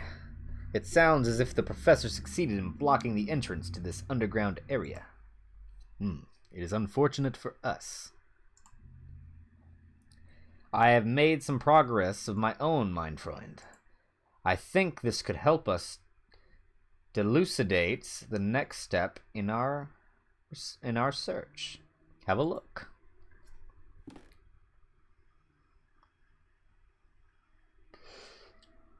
What is it? Today, a meeting finally took place. Ooh. Neat. You see, Mr. Wright, our organization is keenly interested in your research. We could reach an agreement to fund this project. But first, we need to know the details. I understand. The main factor is the condition of the test subject, how open he is to suggestion. As you know, only the human mind can open a physical passage to the other side. So a complete absolute darkness will be required for the experience to result. A secluded place, some completely isolated, a place that can only bring thoughts of what may be hiding in the dark. I have the perfect location in mind. But in total darkness and seclusion, how could the results of the experiment be studied or confirmed? That is precisely where your organization can provide help. I've designed a special device that would allow me to listen from a safe distance, but I lack the means to manufacture it myself. That we could arrange.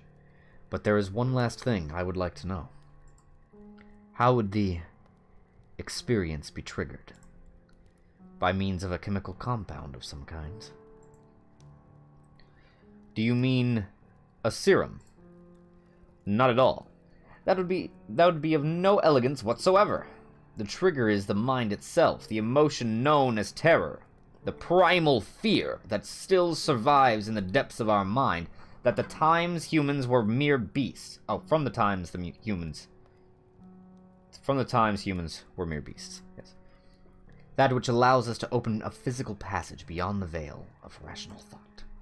Primal terror is the key that we will use to open the last door. Could this organization be the Playwright? It may be, mein Freund. If so, then we are closer to the truth than we thought. But in this room, I have been able to find only some fragments of information, discarded material. It looks as if the main bulk of documents were moved from this room and hidden somewhere else. The basement tunnel. That seems the most reasonable conclusion. But access to that place is lost, is it not? The entrance was sealed. There may be another access that we do not know about. If we could find and use the device that the professor mentions in his log, I believe we could shed some light on this matter. Well, that device is right up here, and I'm pretty sure I have the thingy for it, so there you go. I think it will work now. And also, let's just peek out here. All of the masks are off. All of the masks. Arms are open. Boo-hoo-hoo. Yahaha. Alright, let's see if we can work this thing. Flick it. Nice.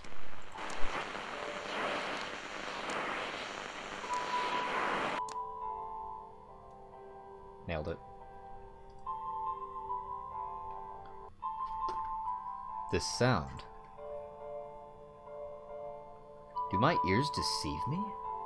Is that a piano medley? A piano melody? I must seek Kaufman at once.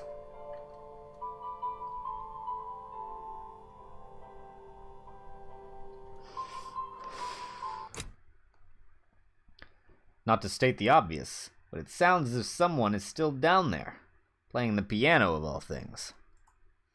But how is that even remotely possible? I do not know, but this means something important to us. It means there is another entrance to the underground tunnel, and that we must find it. But we have run out of leads. You did not find anything of use in the archive, and Professor Wright continues to mutter incoherently about childhood memories. You must hypnotize the professor, mein lieber Freund. What the fuck? God damn it. We are running out of options. This might be the only way to find the answers we seek. Look at this candle. Fix your eyes upon it. Your body is as light as a feather. Everything around you fades. You are entering a dark, endless void.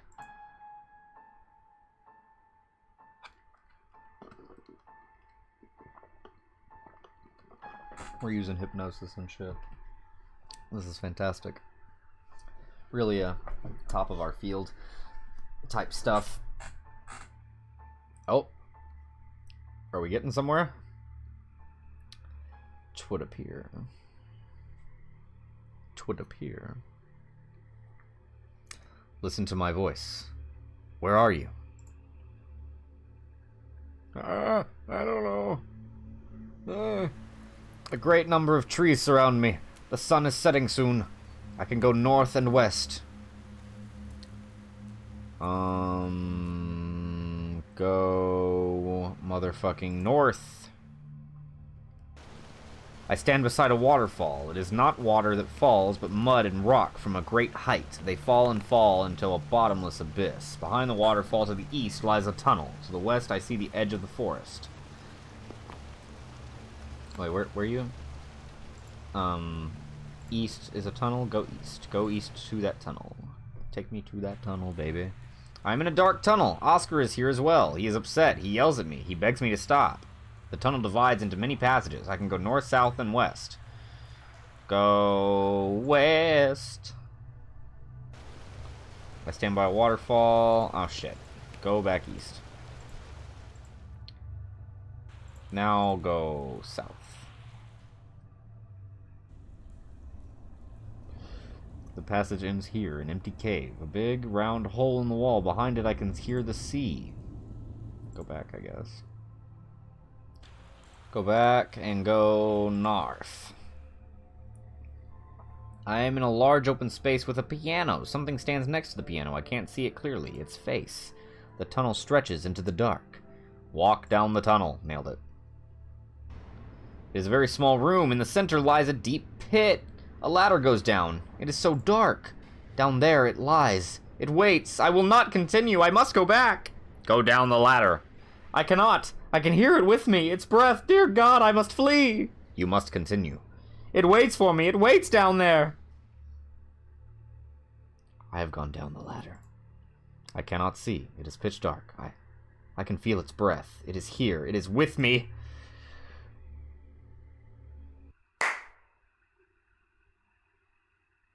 You good? Enough. We went too far, mein Freund. You were right. I did not think he would react this way. I can't imagine why you would think that he would react poorly to you were. Okay. You did well by stopping the trance, Kaufman. I think it would be best if we leave it for today. Let us return to the inn. Reflect tonight on what we have witnessed here. Tomorrow, let's discuss the next steps in our investigation. That sounds reasonable. January 21st, 1893. Wait. This is like 2 years after? Come in. Or is this the next day? I thought it was 1891. Kaufman, are you alright? Worry not, Wakefield. I am just feeling a bit feeble. It must be all this cold and humidity. Oh, there he goes. Nothing serious. I would like to know your opinion about what we heard during yesterday's session. Do you remember anything that could help us in our research? Or in our search? The underground tunnel. Well, there was a man shouting at Professor Wright. Professor Wright mentioned a man that shouted at him near the entrance to the tunnel, begging him not to continue. I cannot remember his name. Very good. It was Oscar. We should attempt to find him. He may know something about Professor Wright's fears. If we can find this man, I am sure we will shed some light upon the mystery. Why don't you go to the village and try to find out something about Oscar? My apologies, but I must stay here and recover my strength. Okay. Wickport Inn. Ah. Okay, and we cannot go back to the manor. Wait. But I opened all those things. Shit, should I have... Oh well.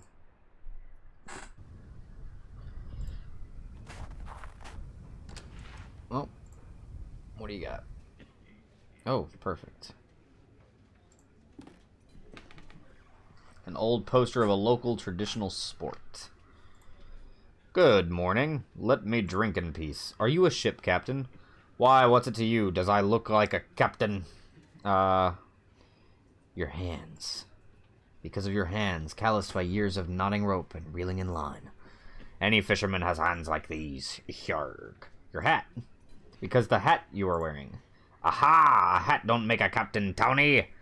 You can buy a hat like this in any flea market in England. Yarg. Oh, it's your 3 earrings. Because of your the 3 earrings you're wearing. You're either a sea captain or really gay. So, you have doubled the 3 capes, is that right? Indeed I have. Good Hope, Lewin, and Horn. Therefore, I hold the right to stand before kings and to piss against the wind. If I dies in the sea, these 3 rings'll pay my wake. But no, that'll not happen now. Do you mean you will not set sail again? I love the sea more than anything. It is my passion, my freedom, and my life. But there are many things about him that we do not know. There are far from the coast, in the deep dark, things we are still unprepared to behold.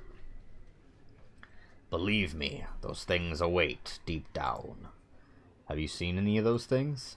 No, but you may have heard 1 or 2 of the stories the fishermen tell about things seen out there.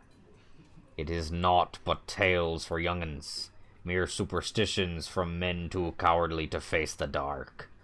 Any good seaman knows that in the strong wind, a stretched rope can shake and sing. Shaken? What? Okay, you lost me, but... I myself have mistaken such kneeing for the wail of a child. But there was one time it was nothing of the sort.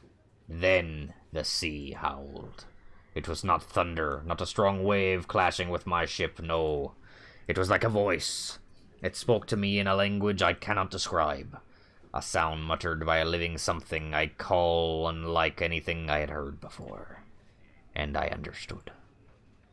What did you understand? I understood there was no more freedom for me, that the sea now had other lords. And whoever they were, I did know they would not share it.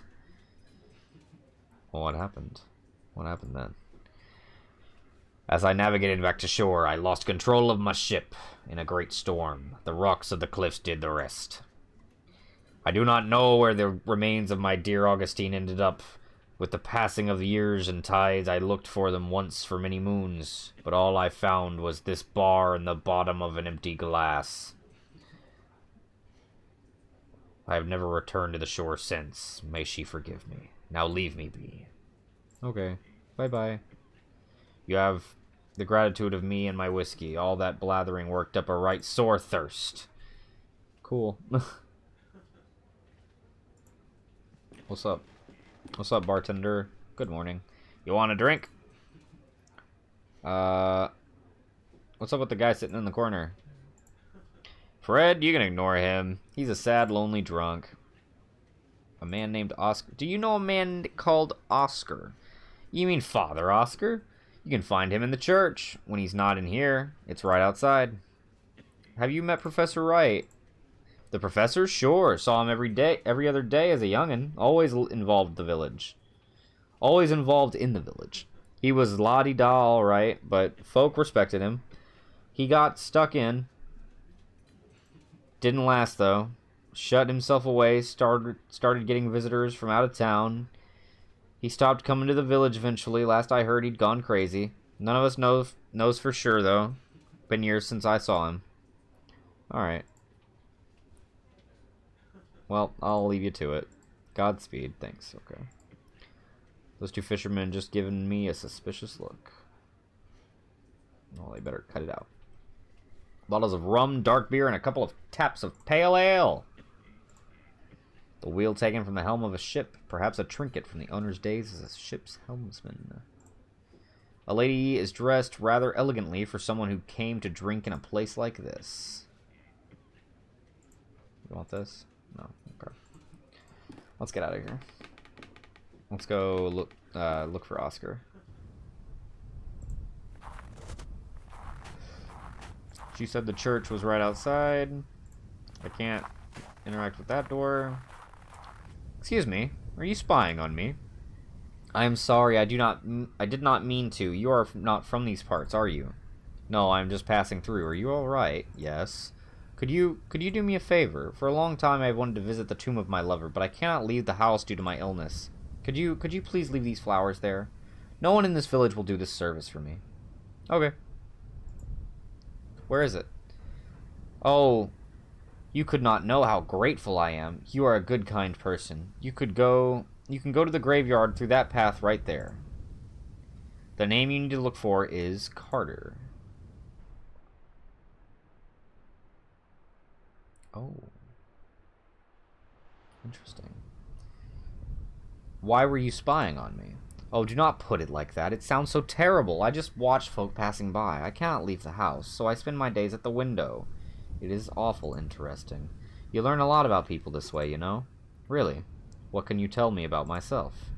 I have only observed you for a while, but I can tell you are you're on an important mission looking for someone dear. There is a worry over your shoulders, and a long way ahead of you. Well, that was remarkable. I am frankly astonished. Tell me something about the barmaid.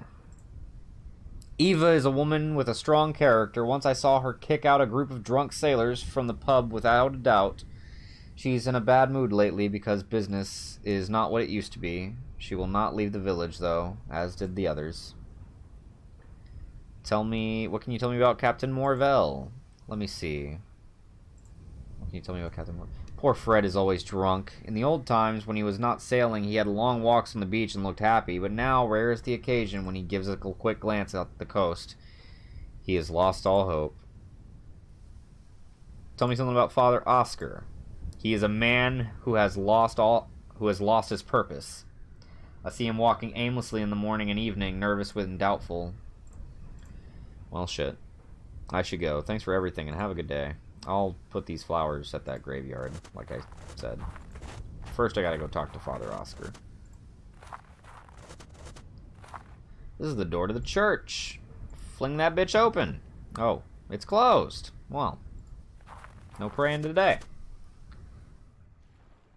What do we have here? An old rotting boat rests on the shore. The name Providence is written on the side.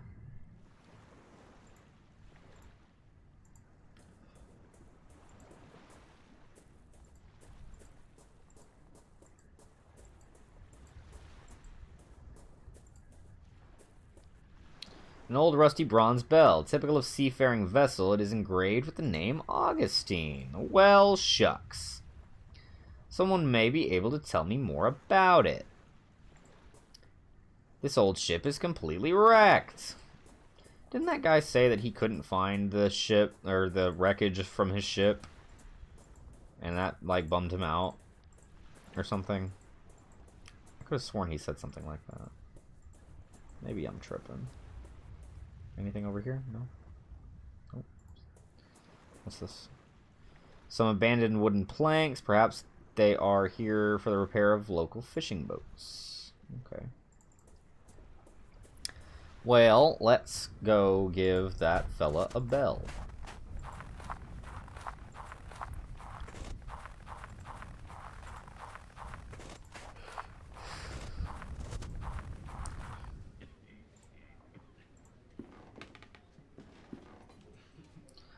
Why, that bell's from the Augustine! My Augustine! Where on earth did you find it? I found it on the beach near the shipwreck. I thought I would never see it again, you heard. I will clean it and make it shine anew. Wickport Beach, our beach. Why, I must go straight away. Oh, to be reunited with my poor Augustine. What will remain of her? No, I dare not go. Oh, but I must. Good day to you, sir. Alright, have a good day. Hey, Check it out. I got the drunk guy to get up off of his butt.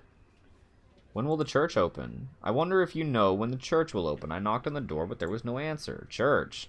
Let me give you some advice. Barmaids ain't the people to ask about church opening hours. This here bar is my church. Most of the village have come to see things my way too. We praise here these days. The whole village has forsaken the church? But why? The town is forsaken. No work on the coast these days, see? Few can make a living. Most of the fishers and sailors have up and left. Half of the cottages lie abandoned. Those who stayed, they barely leave their homes, except to come here, of course. But surely there must be more than just this. Many coastal towns face the same struggle, but none lie abandoned. I don't know about none. Wakefield, you're being a little pie in the sky there. Well, there's rumors. Silly stories if you ask me, but some take them real serious. Fishers, big, dependable guys. They'll tell you they've seen stuff out there on the water. Apparitions, shapes among the rocks. I say it's the booze talking, and I should know. Who could see anything in all that mist anyway? But fishers, they're superstitious. Folk believed the tales, and one by one just didn't come home no more. Tell me more about Captain... What can you tell me about Captain Morvell? Does he come here often? Fred? He's a regular. A sad, lonely drunk. Well, okay. Adios. Adios. Let's, see if that guy went down to the water.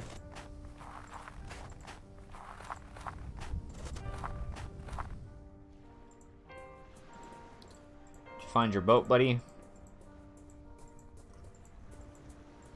Did you? Yeah? What do you think? Neither the cracks in your hull nor the flaking paint, none of it matters. You're as beautiful as ever, Augustine. Today we will watch the sunset together. Good sir, I cannot put into words what a great service you have rendered this drunken knave. Just as you, a stranger, have brought me to my lost treasure, may this old sailor's spyglass, in whatever way it can, help light the way to yours. Take it as a gift from the heart. Aw.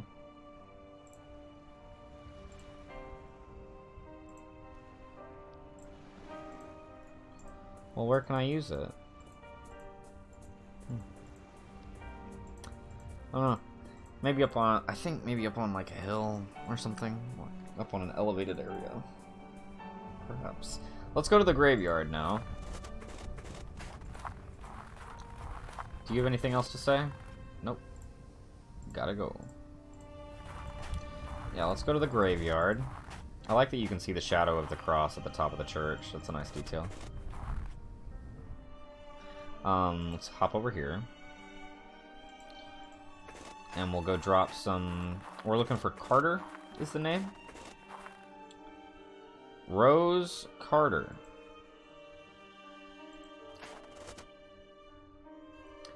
Bury my body with the salted driftwood, with the green seaweeds, and the worn-out ropes, where I can feel the cold autumn breeze. Gerald Bealey. That is definitely a Kickstarter backer. Farewell to those of you that walk beside my grave. Here I lie, my name written on stone under the sun. That is probably also. Do not bring flowers to this place, for rum is all I crave. Now I rest under the same stars I sailed by when alive. What was that name? Daniel Aberton. Blank. There's no name, date, or epitaph on this gravestone. Well, that's curious.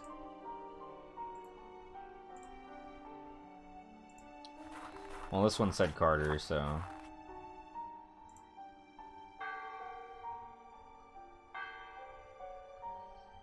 The bells of the church! It seems the priest is calling mass!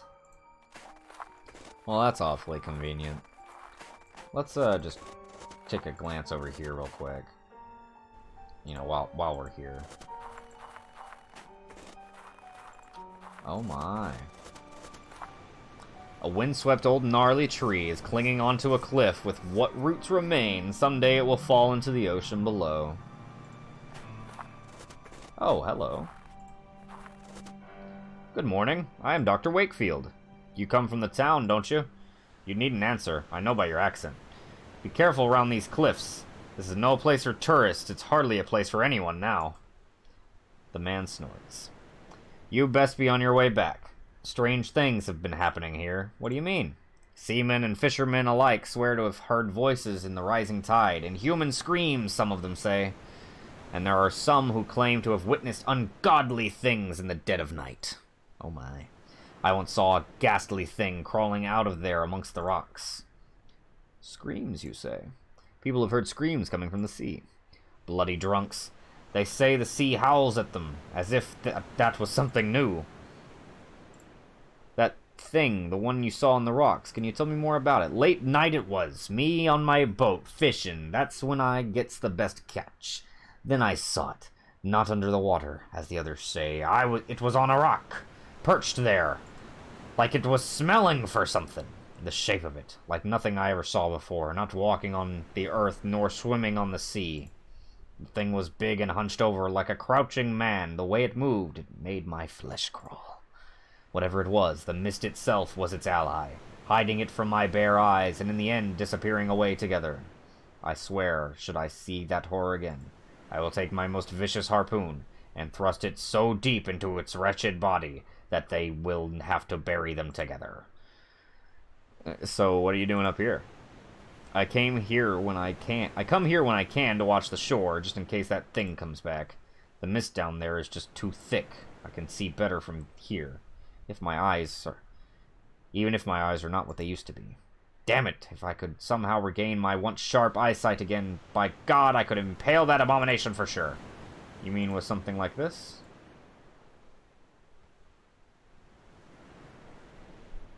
Here, would this help you watch the shore? Why, it is old to be sure, but this telescope has been patched up to a rare beauty. You have my thanks, stranger. I am indebted. Oh, what is that? On the cliff there. Well, blow me. I will not, sir. But if it isn't the Wright's old summer house, I thought it entirely destroyed. It looks like you can get there using the old cliff path. Excuse me, did you say the Wright's summer house? Well, that's interesting. Hey. Well, yes, I never saw it myself. I was too young at the time, but everyone round here knows the story well. It was a terrible tragedy. You see, one night, there was a landslide just beneath the house. Most of the building fell sheer into the sea, leaving only yonder ruins. Many died, though by miracle, young Master Wright was spared. You can see it from here. Look right there on the other side of the beach. Do you see it? I see it. I see it. Yes, let's go investigate that post-haste.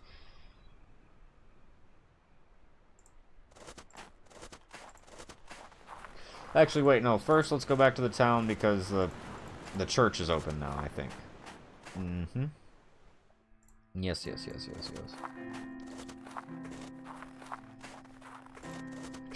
I think episodes in general are just a lot longer in Season 2. Like, they just made them longer in Season 2. Alright, let's go back over here.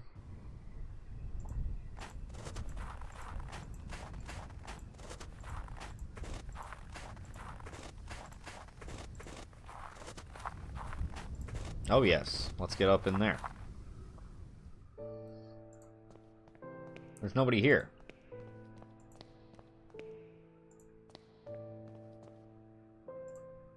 Confessional, so Wickport serves a Catholic congregation.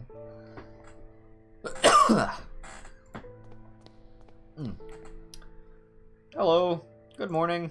Good morning, my son. What is the matter, Father? What has happened to your passioners? Or your passioners, pardon me. The village has seen bleak times. Many have left, and the rest have lost their faith. Every day I ring the bells, but no one answers. May God have mercy on their souls. Why do you suppose that is? I could not say.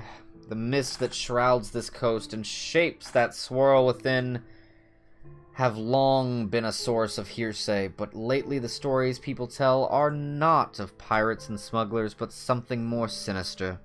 Some say the devil himself has come to our shore. Excuse me. It is a rumor I dare not disregard. Are you personally acquainted with Professor Wright? Why, yes, of course. Adam is not merely a parishioner. Not passioner. My bad. Parishioner. But one of my closest friends. Since our youth we enjoyed many scholarly but sometimes quite fervent discussions, oh my. He being an anthropologist and myself a theologian. That is until he fell ill. But since he is like that, I have not visited him. It might help if you did, you asshole. I gotta go, Father. Wait a moment, please. I need to ask for a small favor. Please give this to Adam. I don't know if it will mean anything to him now, but it will bring peace to my soul if there is some token of our friendship resting by his side. Okay. Aha! And now we can go back to the manor. Okay, good. I was worried I may have missed something, because there are secrets in this game that you can miss, I'm pretty sure. I don't know how to get all of them, or not. We're not explicitly trying to. I'm just pointing out. A picture of two young men. They could be Professor Wright and Father Oscar. They definitely are, right? Like, what are you talking about? They could be. What? Okay. Let's go to the cliffside first.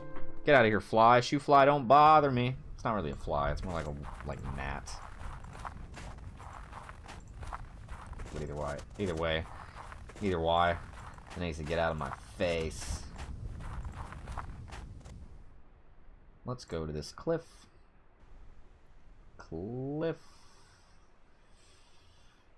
Aha. A vertiginous drop. I can see the waves crash relentlessly against the rocks below. Woof. These rocks look like the remains of a landslide. Well, that would be in line with the story that we've heard so far, so let's have a look. Oh my.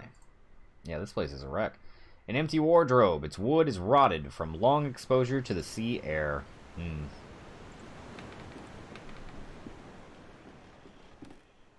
This landscape shows the house as it was before the landslide ruined it.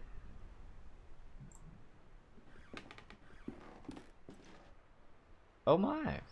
There's a peculiar indentation in the stone. Very interesting. This side of the cliff is heavily exposed to harsh sea winds and waves. What's this? This landscape shows the house. Okay, yeah. Alright, well I would wager that now I can go back to the manor. I'm going to show Adam, aka Professor Wright, this picture. See what that gets me. And I'm going to go down to that spot in the back that we opened. God damn it. The main door is closed from the inside. Well, shucks.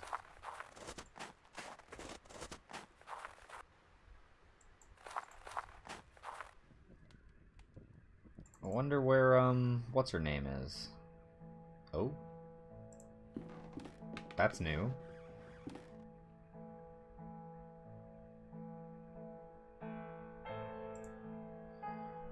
It is a simple wooden wardrobe. There is nothing of interest in here.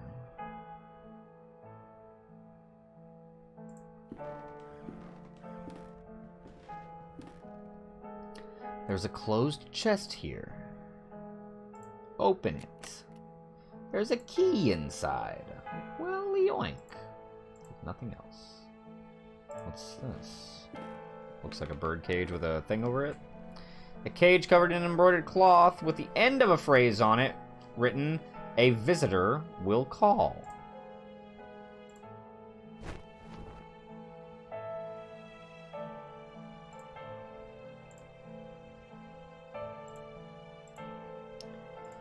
Okay. Oh wait, wrong way, wrong way, wrong way, wrong way, wrong way, wrong way. Wrong way. Go this way. Let's go show old dude the letter first. Why is it dark up here now? Hang on. No? Not for this? Really? I don't like how dark this place is right now. I see. Oh my goodness, Professor Wright is not here! And he left his clothes behind. There's an open book on the floor. The Book of Birds! It is a compilation of legends related to birds. Some of the text has been marked. The birds were traveling to meet their king when they reached the crossroads. A wretched crow tried to lead them astray and onto the path of mists. Many birds followed him and were lost forever beyond that veil. Only the wisdom of the crested hoopoe and the prudence of the red-feathered robin could lead the remaining 28 back onto the path of righteousness. Ever since, the birds have sung their praise, for without the hoopoe and the robin, silence would have fallen forever. Hoopoe and the robin, gotcha. It is still snowing outside. Large wardrobe. Alright, let's get down there. Oh boy. I don't know why, but the character always walks much slower whenever it's dark and they just have a lantern out. I mean, I guess that makes sense. Like, I would too, but it's kind of annoying. Oh, it's dark in here too, eh? Well, that doesn't bode well. The fire is out. How did this happen? I'm saying!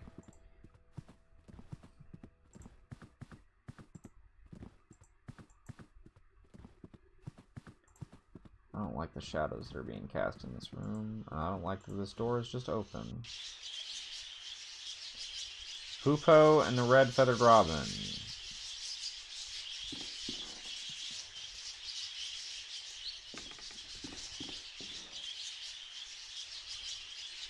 You poopa e pops.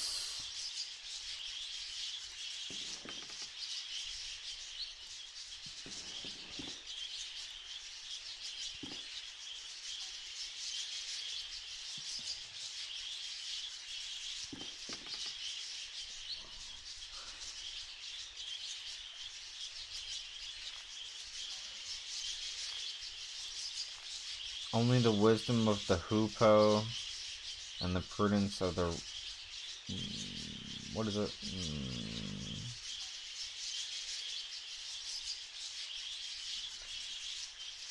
A bird with red feathers on its head and breast. Did it say red feathered or red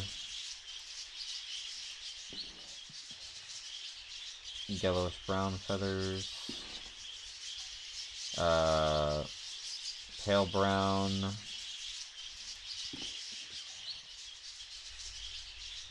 Curious long legs. Black and gray feathers. Black head, orange breast.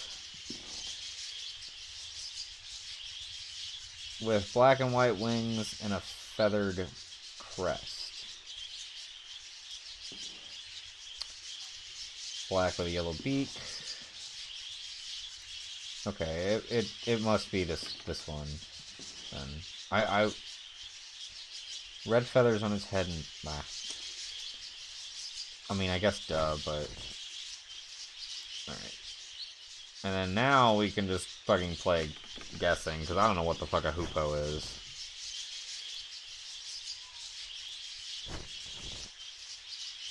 Is it just the one on the opposite side of the room?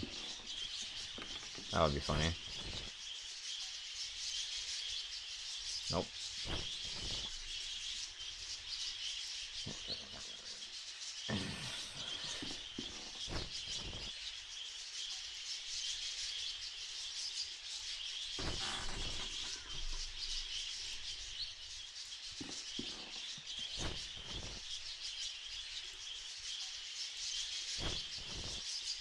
Is there something I may be missing?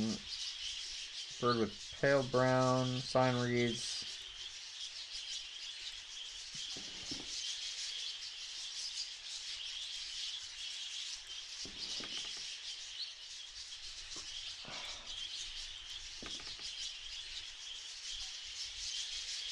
You.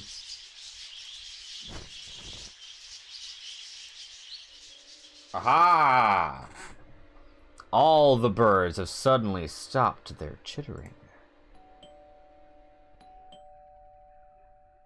Uh-oh. It sounds as if someone is at the door. Well. The door has been opened. I don't like that. Not a particularly huge fan of home invasion. That's scary stuff, man.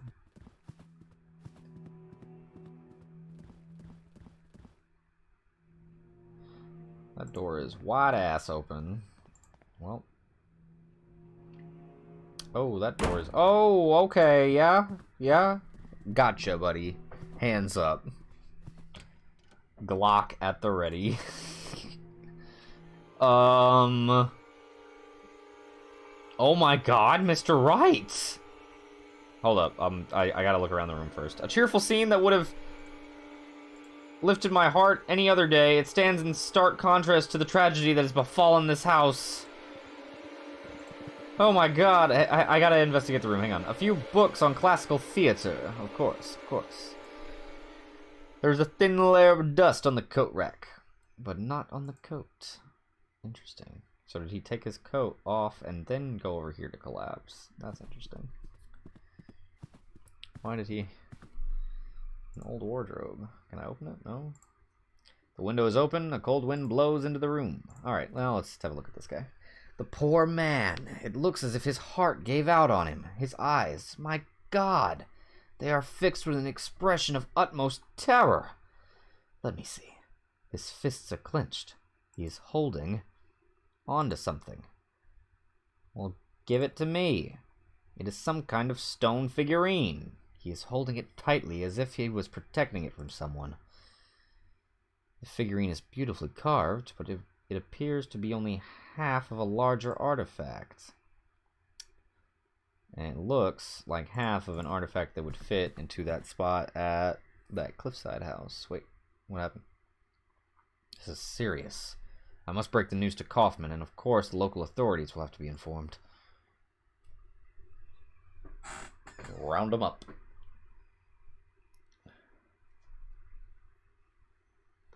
Kaufman. What is the matter? Kaufman! Do not worry. I have given him a mild sedative. Oh no. Kaufman has fallen ill. Allow me to introduce myself. I am Dr. Armitage. The innkeeper called me because he was worried about your friend. Pleased to meet you. I am Dr. Wakefield. Everybody's a doctor. I wish I was a doctor. That's a lot of work. Never mind. What are Kaufman's symptoms? Strong coughing, general feebleness, dizziness. It is too soon yet for a diagnosis, but it could be a simple cold, but the sudden onset and severity of his symptoms is certainly a concern. He must be monitored for the next few hours at least. Do not worry, Dr. Wakefield. I will remain here and take care of your friend. Well, that's good. I should respect Kaufman's privacy. Kaufman is asleep. He breathes heavily and looks very pale. Still snowing. Well,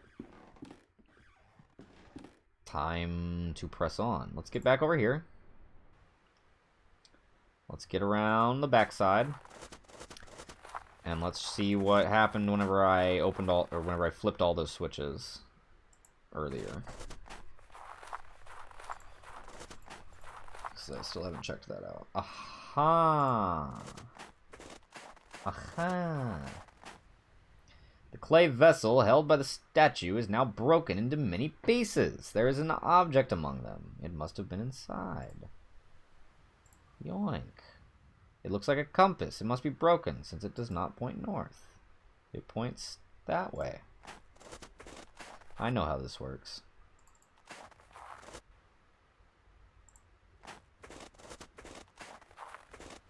Oh yeah, baby.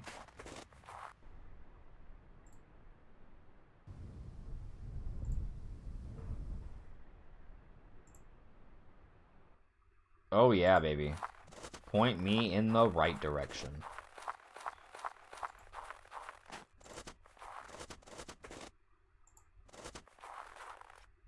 Excuse me? The compass points to this grave? Curious. The unmarked grave. Aha! There is something buried here. It is the other half of the thingy. Of course. An engraved stone. It seems to be only one half of a larger statuette. Perhaps. Joined together, the two pieces form an intricately carved figurine or idol. It is ancient, without a doubt. Well, let's get back to that cliffside, broken down shithouse. As the music kicks back in. Ooh, spooky. Cliff. And let's hop in here. And hop over. Yeah. Schwank. Not a perfect fit, but close enough. It has triggered some secret mechanism. There's a passage behind the fireplace. It seems to lead into the cliff. Booyah, baby. We're in! Bazinga! This must be the entrance to the underground tunnel. I must go on. There's a note on the floor. Read it. And weep. Whatever you find down here, do not stop. Oh my.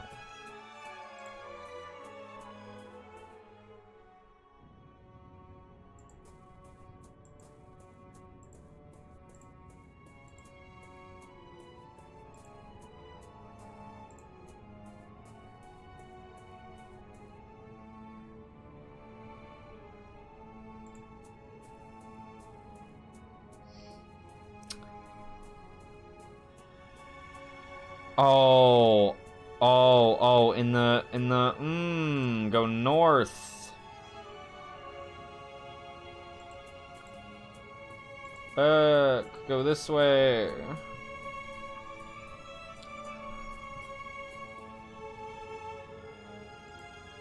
Fuck.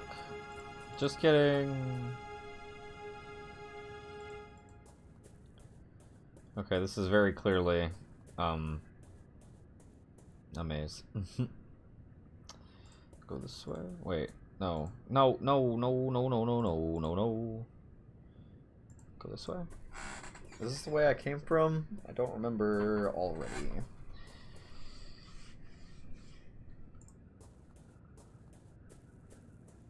Oh, yes, it is. Okay. So let's go to the far side. Let's go here.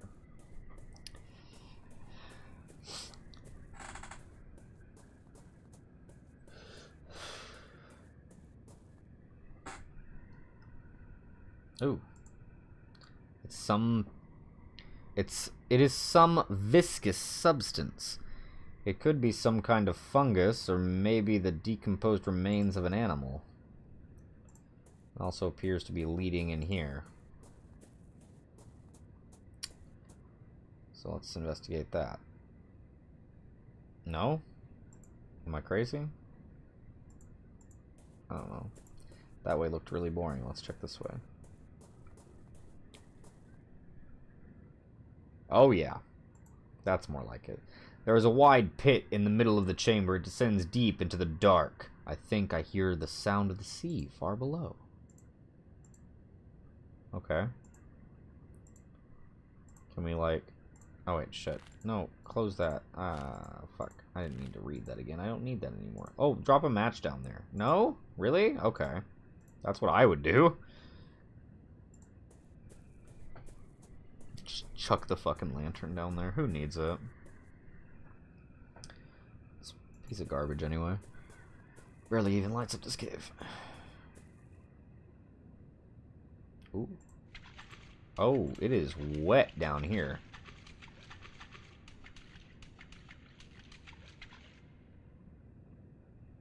Okay. This part of the cave is blocked by a cave-in. Well, shucks. Let's go back this way.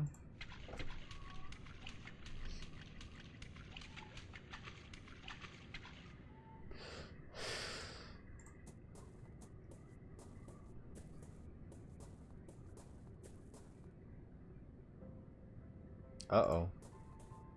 That looks like a skeleton. Are you a skelly man? These are human remains. The flesh is gone, but the bones look undisturbed. How long have they lain here? Why on earth did Professor Wright not alert the authorities? I must press on. What possible research could have led to this? Also, who's playing that damn piano?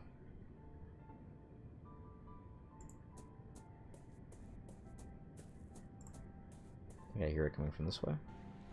Oh, hell yeah. Yeah, yeah, yeah, yeah, yeah. Yeah? Oh. Oh, yeah? There's a strange metal device hanging from the ceiling. It looks like some kind of megaphone. There's a grand piano placed in the middle of the room. Okay. Aha. Someone must have escaped, slipped out the back so I wouldn't know they were there. But I am very aware.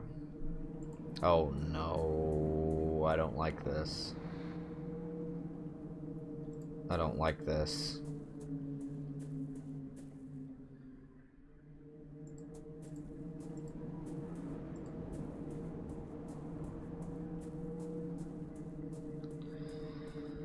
Slip out the maximum knows you were there. Another one. Go this way.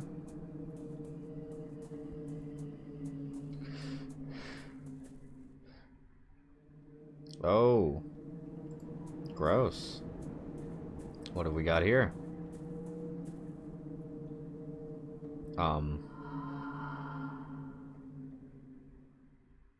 A small passage goes into the brick wall. It is too thin to pass through.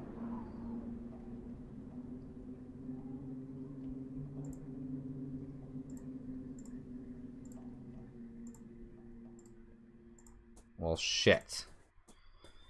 Fuck. Oh my god. I don't like backtracking through a spooky area. I mean, this is a fucking adventure game, so it's not like there's any enemies, but it's still spooky. A little bit. Oh, good. New noises. Oh, good. What is this place? What is this place? What's that?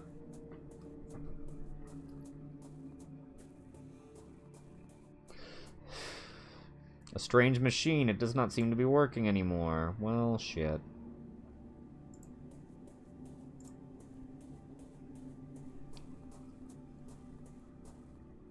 There's a note on the floor. Who was gone will be back not the same, but somehow changed, because that which lurks behind the door waits, and no one that is crossed through can hope to escape its blessing. Blessing. I must tell Kaufman about all of this. Well, we'll tell Kaufman about stuff in a second. We're investigating right now. These clothes are torn down to unrecognizable shreds. There's a tag in here with two initials. H.A. H.A. Oh, my leg. My leg! There's a large archway carved on the stone wall of the cave. Okay. Is that all? I think that's all that we can, investigation. Let's go tell Kaufman about all this. Even though he's passed the fuck out. What was that? I hear a fucking monster. Part of the wall's stone seemed to have dislodged from it, leaving behind a large dark hole.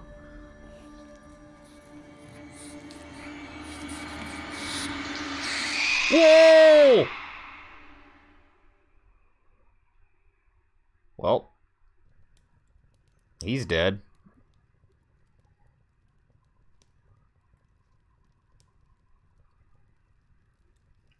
The adventure continues in Episode 3. My dearest visitor, thanks to crowdfunding campaign. Da-da-da. Bath description by that guy.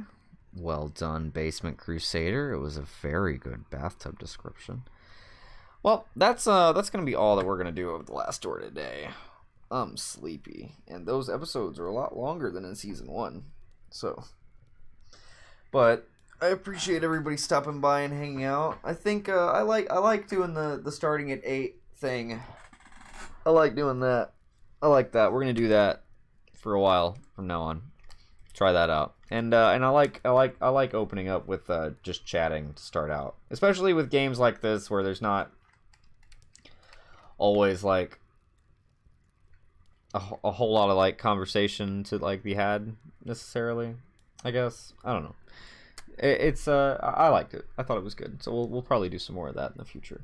But I'm gonna go make myself a really late dinner and go to bed. Have a good night, everybody, and I'll see you on Friday. God, Carnage, dude, that was so sick. Ugh.